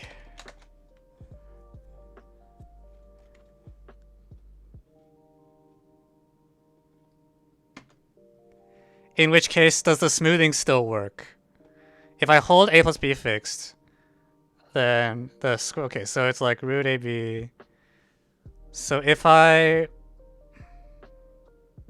no, then it's confusing because you need it to. Okay, no,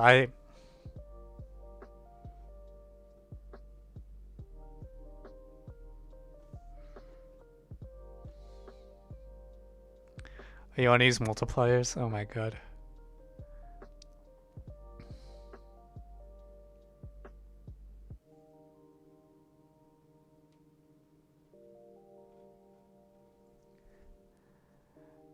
It's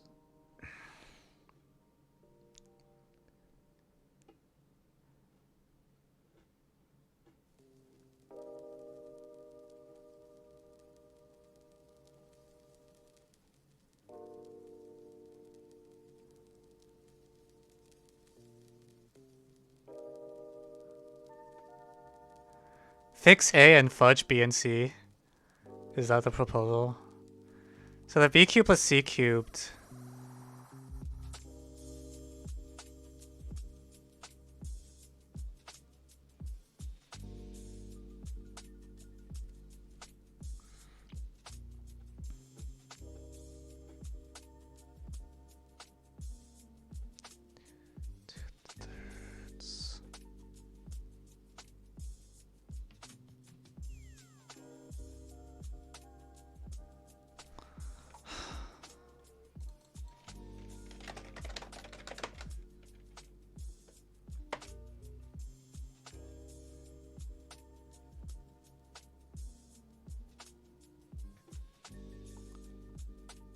Oh, wait a minute.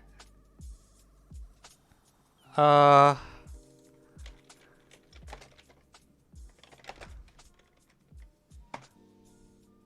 1 over x cubed is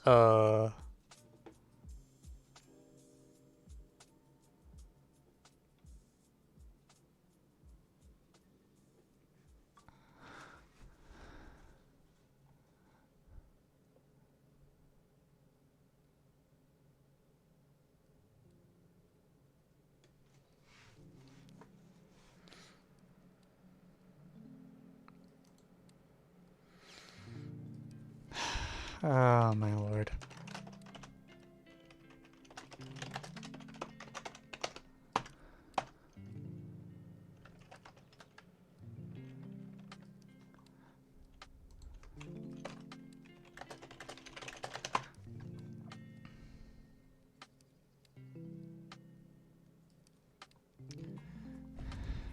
So in general, if f of x equals 1 over x cubed plus k, then f double prime of x is equal to 6x 2x cubed minus k plus x cubed.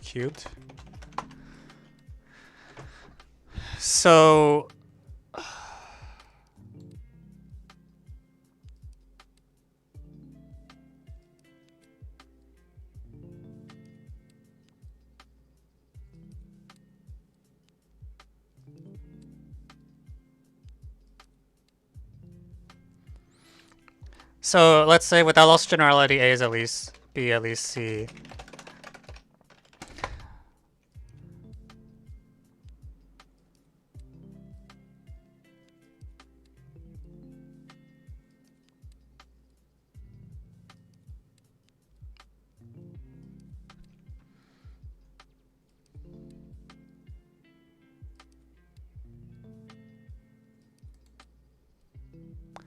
then what I hope is that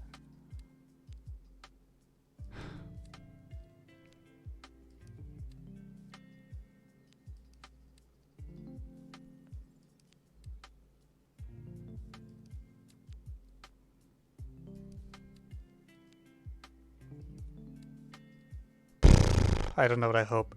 I was hoping that like if A is really large, then you can fudge B and C together is what I was going for. Am I really using LM?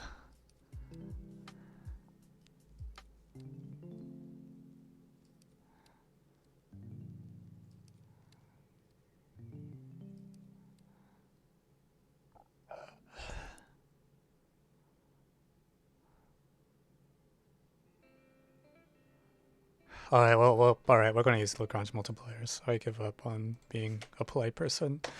We use Lagrange multipliers. Let's go. Yay! So work on the compact set. S is like 0, 3 cubed. So we're going to allow non-negative reals, of course. The edge case will be if either of these endpoints is reached, in which case one of the variables is 0 and our life is going to be real good. So we're going to... So let f equals right-hand side minus left-hand side. So the constraint function is a plus b plus c equals 3, which is the nicest one possible. It means that that gradient never vanishes, and I'm looking for points for which some crap is true. So differentiate 3 over e plus b plus c plus 2 with respect to a.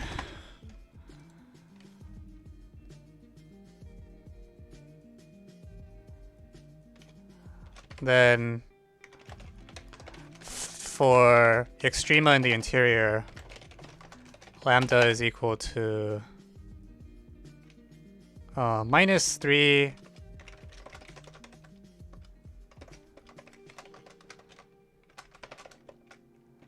and then minus okay, so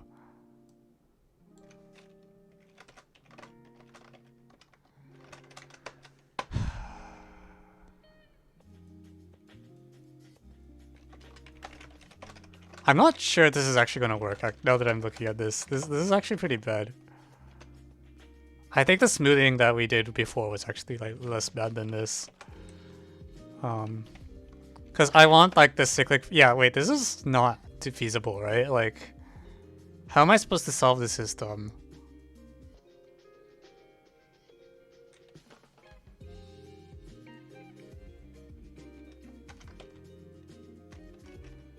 Also, I meant minus 3 BC, not... Like, the system's not reasonably solvable, right? Like, how am I supposed to...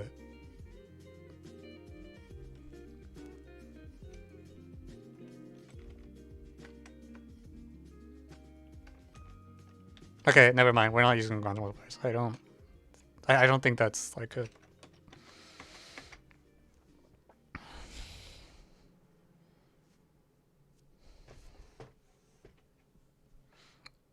Like, at least the convexity approach, it looks like possible. In where if B and C are both pretty small,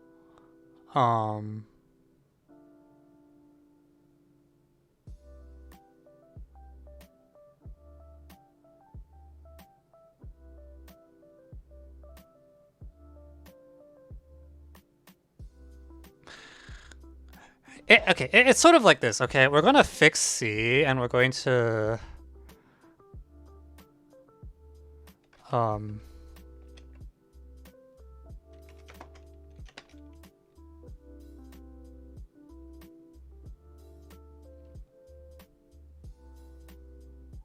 Oh, that's actually really bad.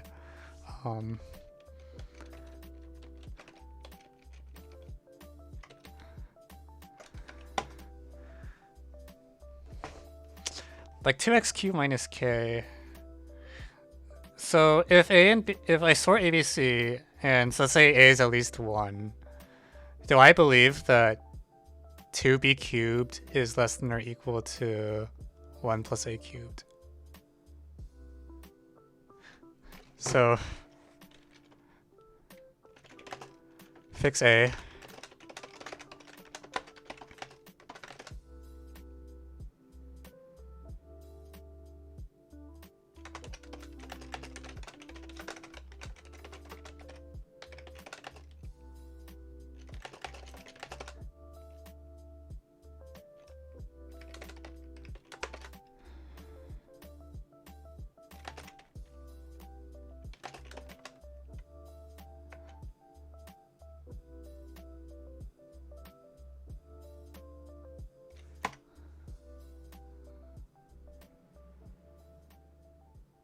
I think I believe this. No, I don't.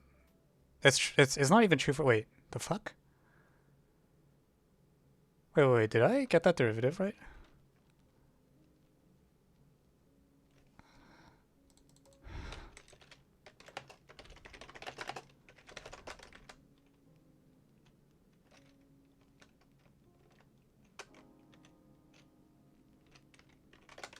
It's AQ plus 1. This AQ plus 1. Okay,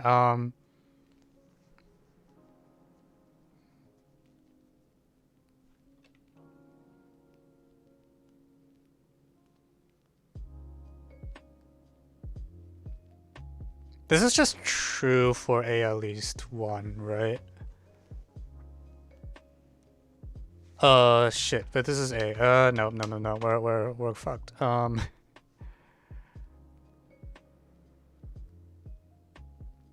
No, it's not even true at A equals 1. How can it not be true when...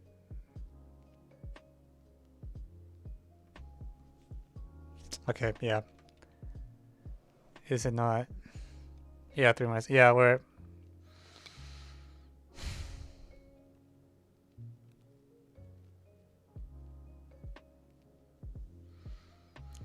If I hold A fixed... B, C... Yeah, no. Alright, I think I'm going to... I might surrender this one. I'm not sure this is gonna get anywhere. Like, if it turns out that this is actually just sharper than I think it is, then I don't know if there's gonna... I don't know what the forum thread looks like, but if a forum thread doesn't have any clean solutions, then I don't think I'll find a clean solution either. Because we weren't promised one exists anyways, because this inequality was generated by ChatGPT. I'm just like...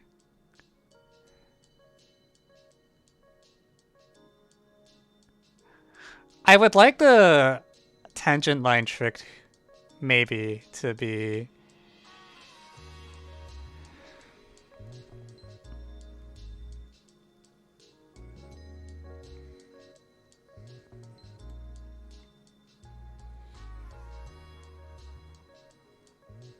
I agree. Yeah, I know the inequality is true. It's just, do I believe there is like a not terrible solution?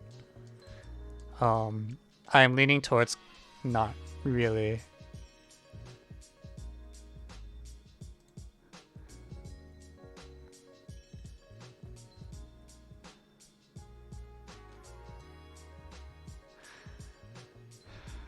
Like, okay, here's what I want to be true, alright? Suppose, fix A, we hope that 1 over A cubed plus X cubed plus 1. By the tangent line thing says that we want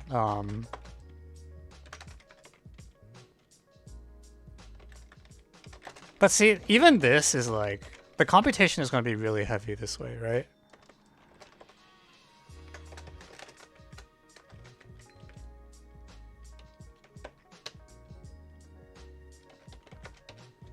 I don't even know what the part.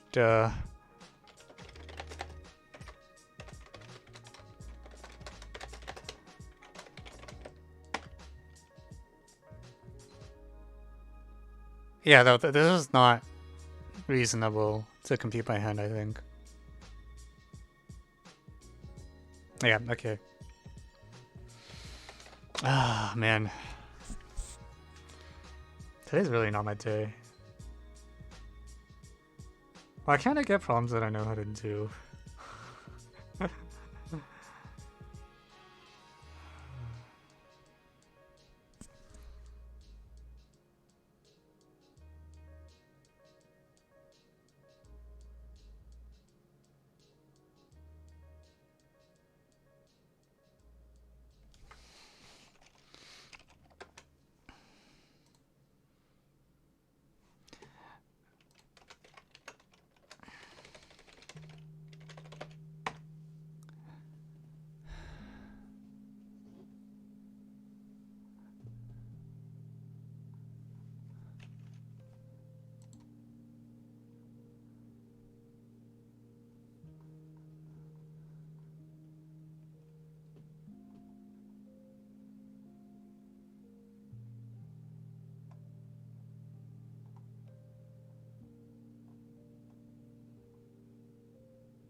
Okay, so David actually did roughly what I was trying to do, and is there a limit? No, you can submit as many UC problems as you want.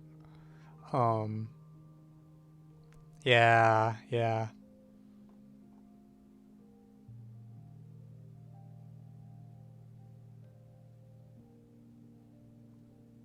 So this is actually roughly what I was trying to do, except without the oh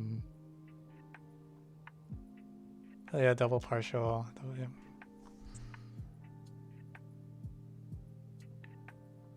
Yeah, okay. I am inclined to believe there's.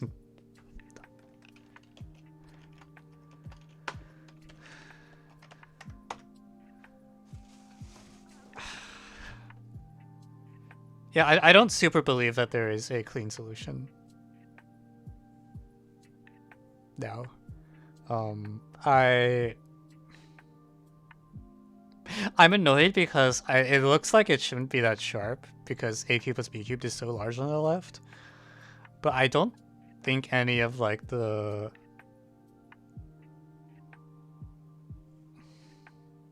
none of the standard stuff that would yield a clean solution seems to be working. So shrug.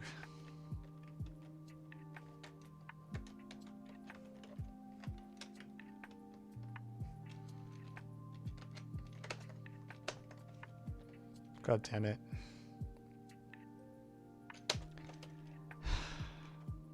I think from now on I need to like time box problems to an hour so that I don't just spend forever on the same crap.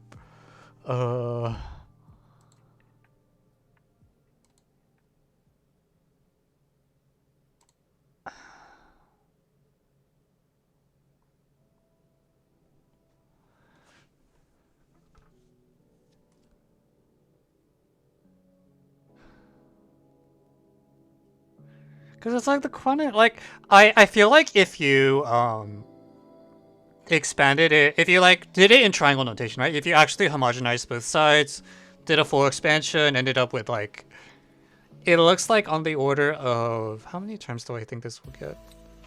You'll end up with, like, about 3,000-ish terms on each, no, more than that. Like, hang on, how many denominators are being cleared? 27, 720. Yeah. Like, on the order of like 50,000 terms on each side. If you actually did this and then compared it, oh shit, is this stream lagging?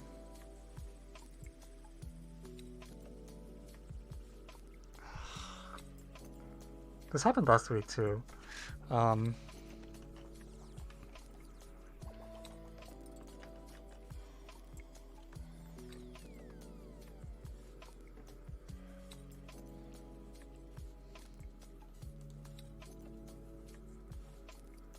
No, it looks not awful.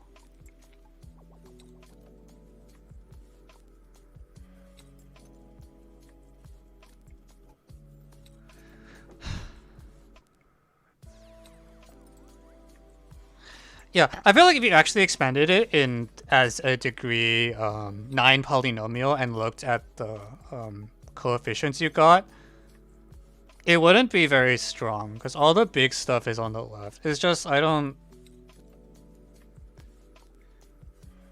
because the terms are like not great, like the way the fraction is set up. I don't know if I expect there to be a clean solution.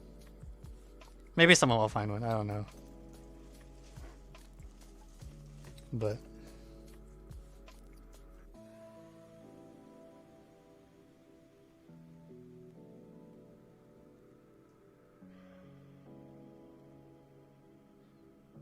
Dotted solution doesn't have that many terms. Well,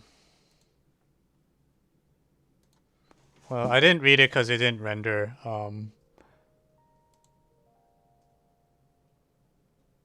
Oh, when I said 15,000, I meant like before collecting. Like, of course, after you collect the terms, will be smaller.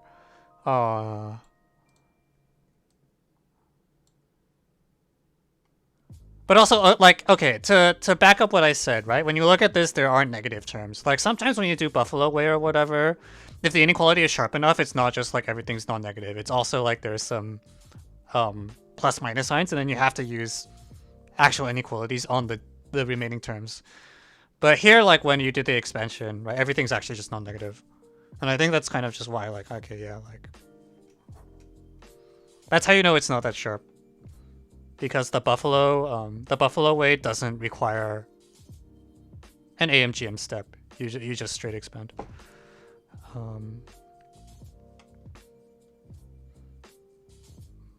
But yeah, I don't see a clean way to do it. Like, none of the standard things that would have given clean solutions seem to work.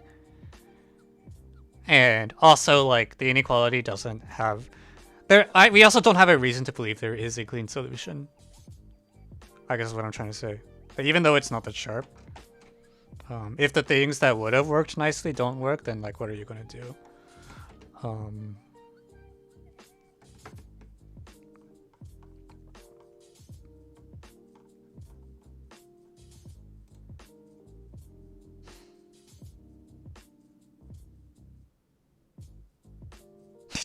Well, yes, yeah, I am not surprised ChatGPT did know the solution.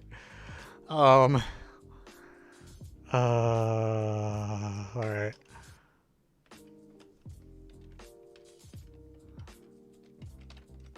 Okay, so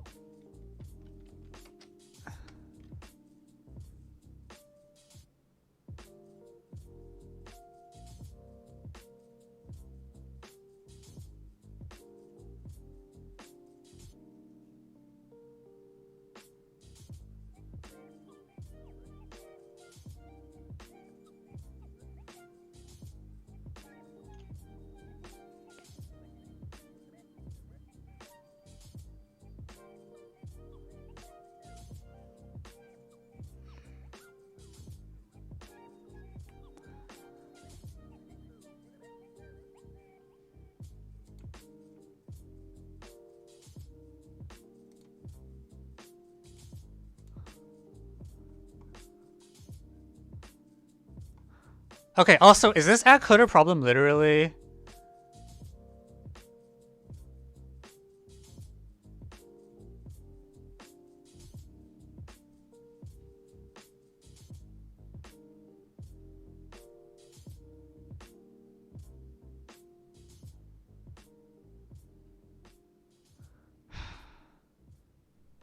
Okay, I'm gonna try the add coder problem. Add this to grinding? No. Please no. Like, I can't. Hang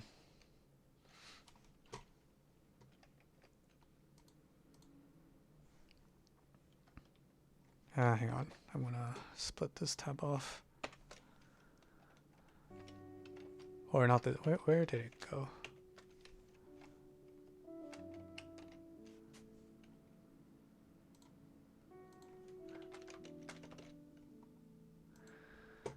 Okay, all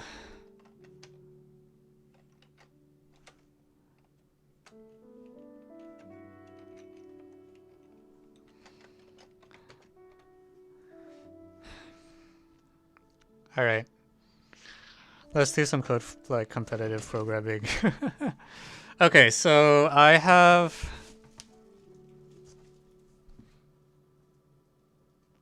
You're given n at most 1,000, and I want to construct a directed graph where on a certain page, I'm allowed to... On each page, I'm allowed to make two, like, out degree 2. And I want it to be able to get from any page to any other page with at most 10 clicks.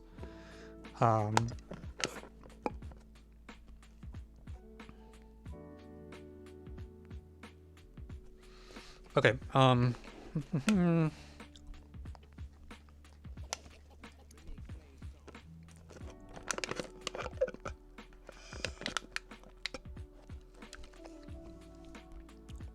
so, like, should be binary of some sort, right?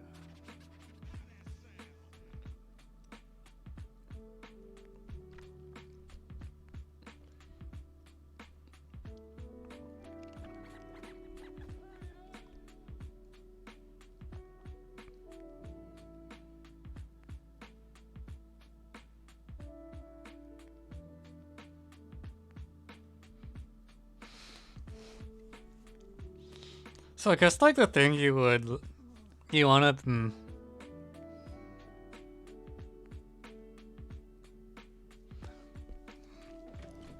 it is at most 10 links and rather than exactly 10 links. So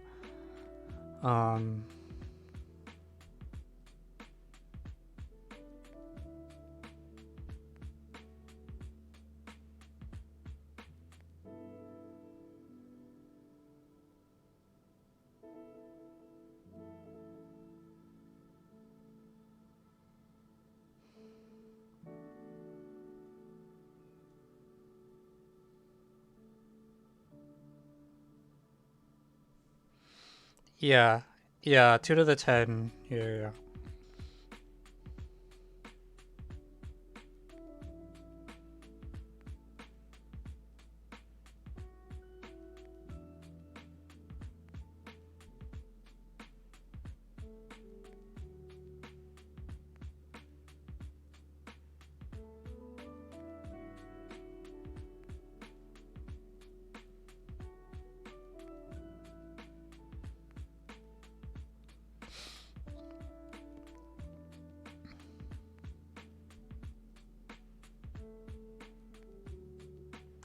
So I'm trying to imagine like I want to divide. You can imagine you want to divide the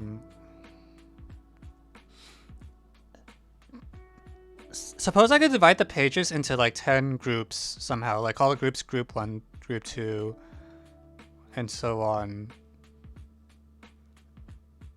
And then for each group,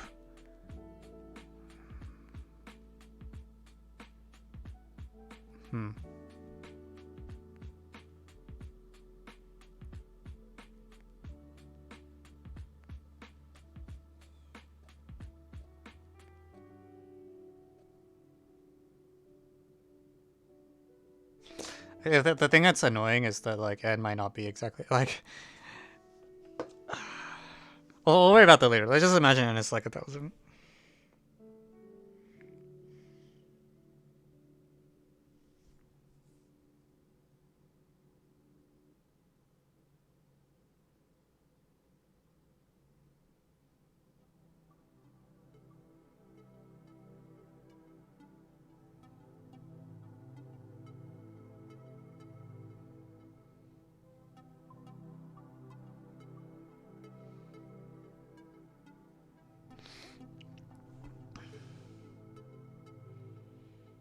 Yeah. Anyone know if 2 is primitive mod 11? It should be, right?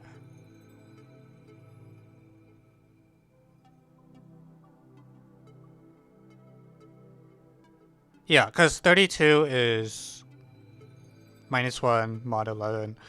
So what if I do a thing where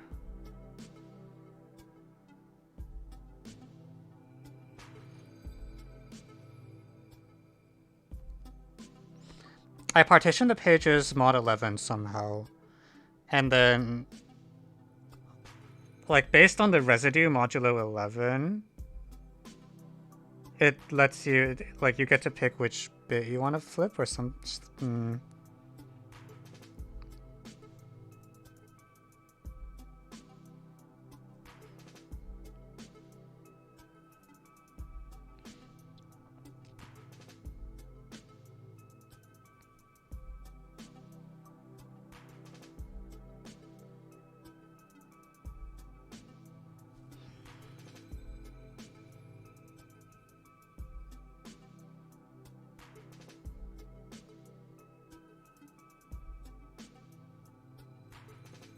I don't know if that made any sense at all.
Maybe I should just draw out a tree for like some smaller input value and see if it looks like anything.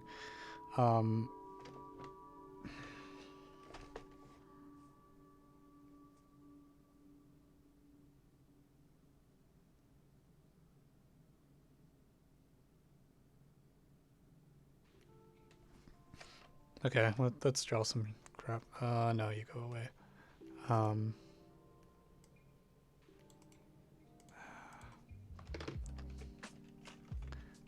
no ineq.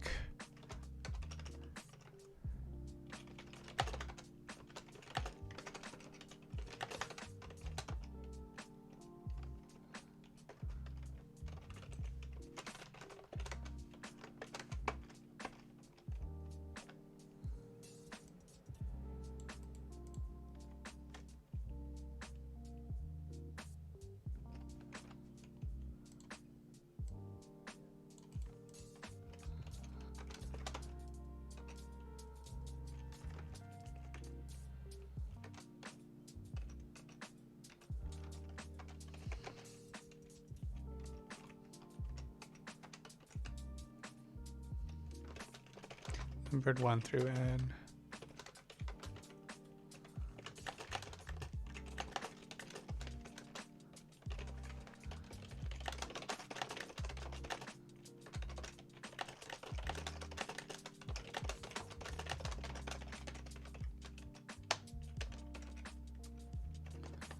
Okay, so here's the problem.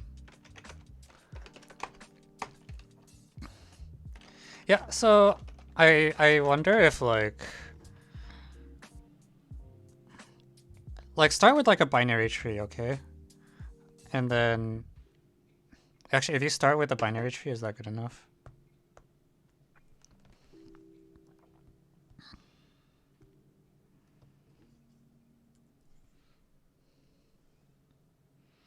Why doesn't anything work? iPad, wake up.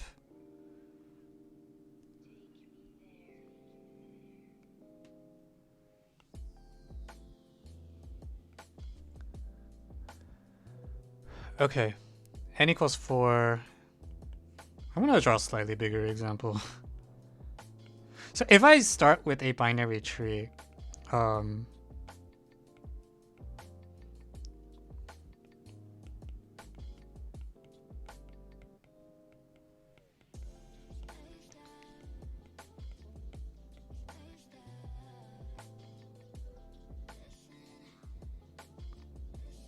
it's 1, 2, 3, 7. There's like n equals 15 or whatever. And I want to be able to get anywhere, from anywhere to anywhere in at most 3 clicks.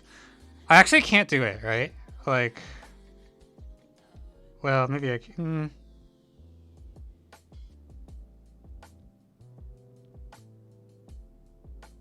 Like the question then becomes like, where do I send these? Like these need to go back into the tree, and I need to do it in some.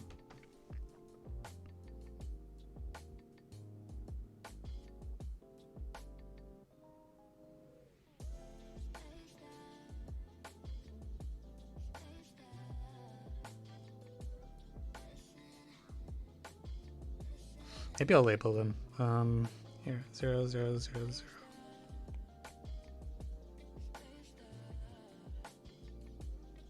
I think it's better if I one index these actually.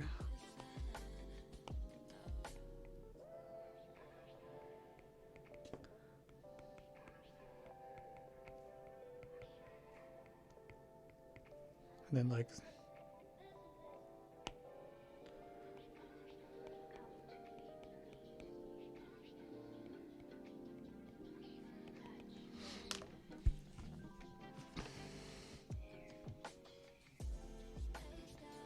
So I might be screwed, I think. Maybe? Well, there's like 8 things in the bottom. I get 4 moves.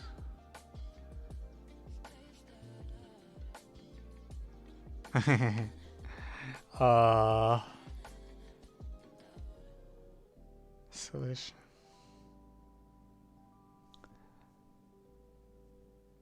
Oh yeah, I just specified at least 10,000.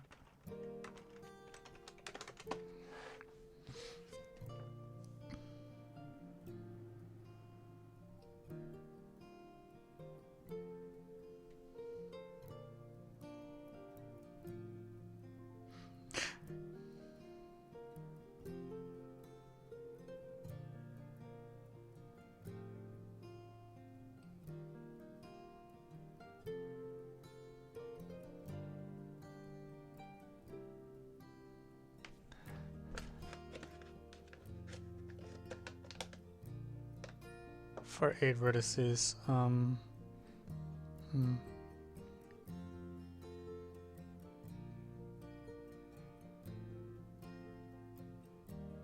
So if I start somewhere, then going down the binary tree is the same as being able to choose my opening bits. Like everything to the left of the right, to the left of the leftmost one, right? Or hang on, is that true? Hang on, am I on correct?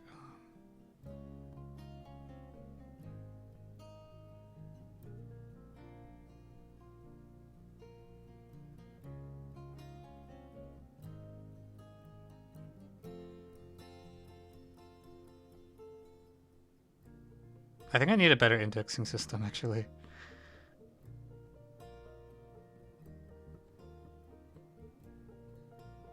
Sorry, I'm gonna change the way these are numbered. I don't like the way that I drew these labels.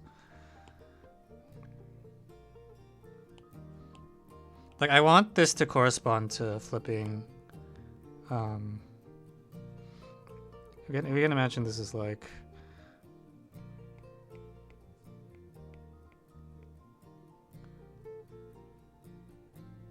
Wait, hang on. Now I'm confused.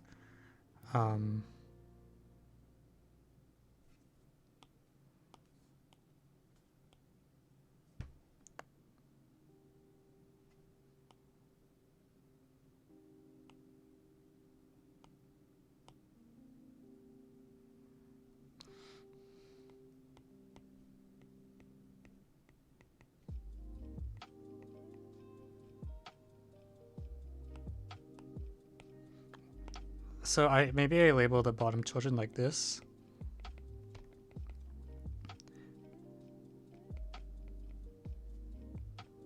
So okay, I'm deviating slightly from binary, but I want to capture the tree or something.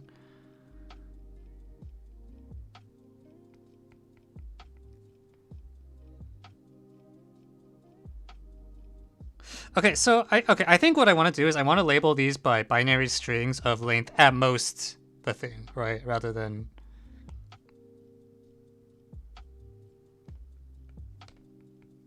this is the empty string. I think this is the labeling I want. Can't you just induct at the 8? Wait, what? How does that work?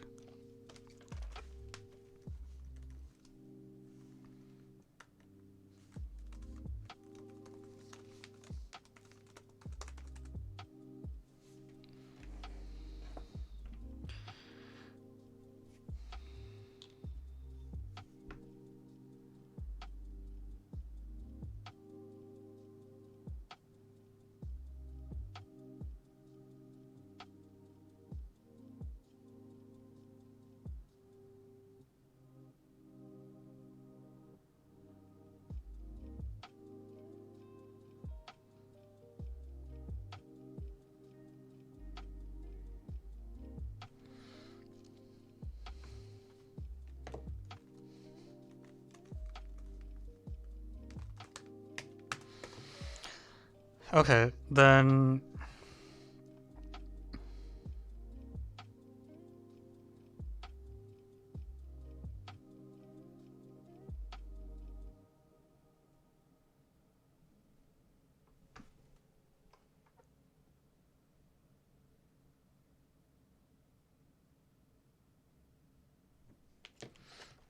is the stream dying again?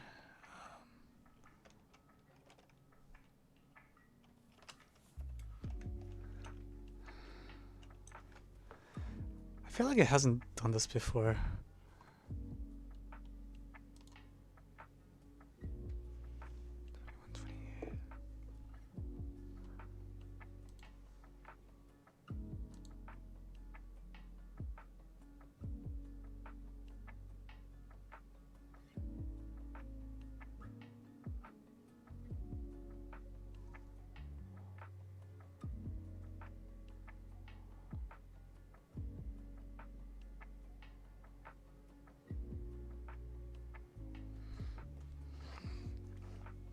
Okay, anyways. Um,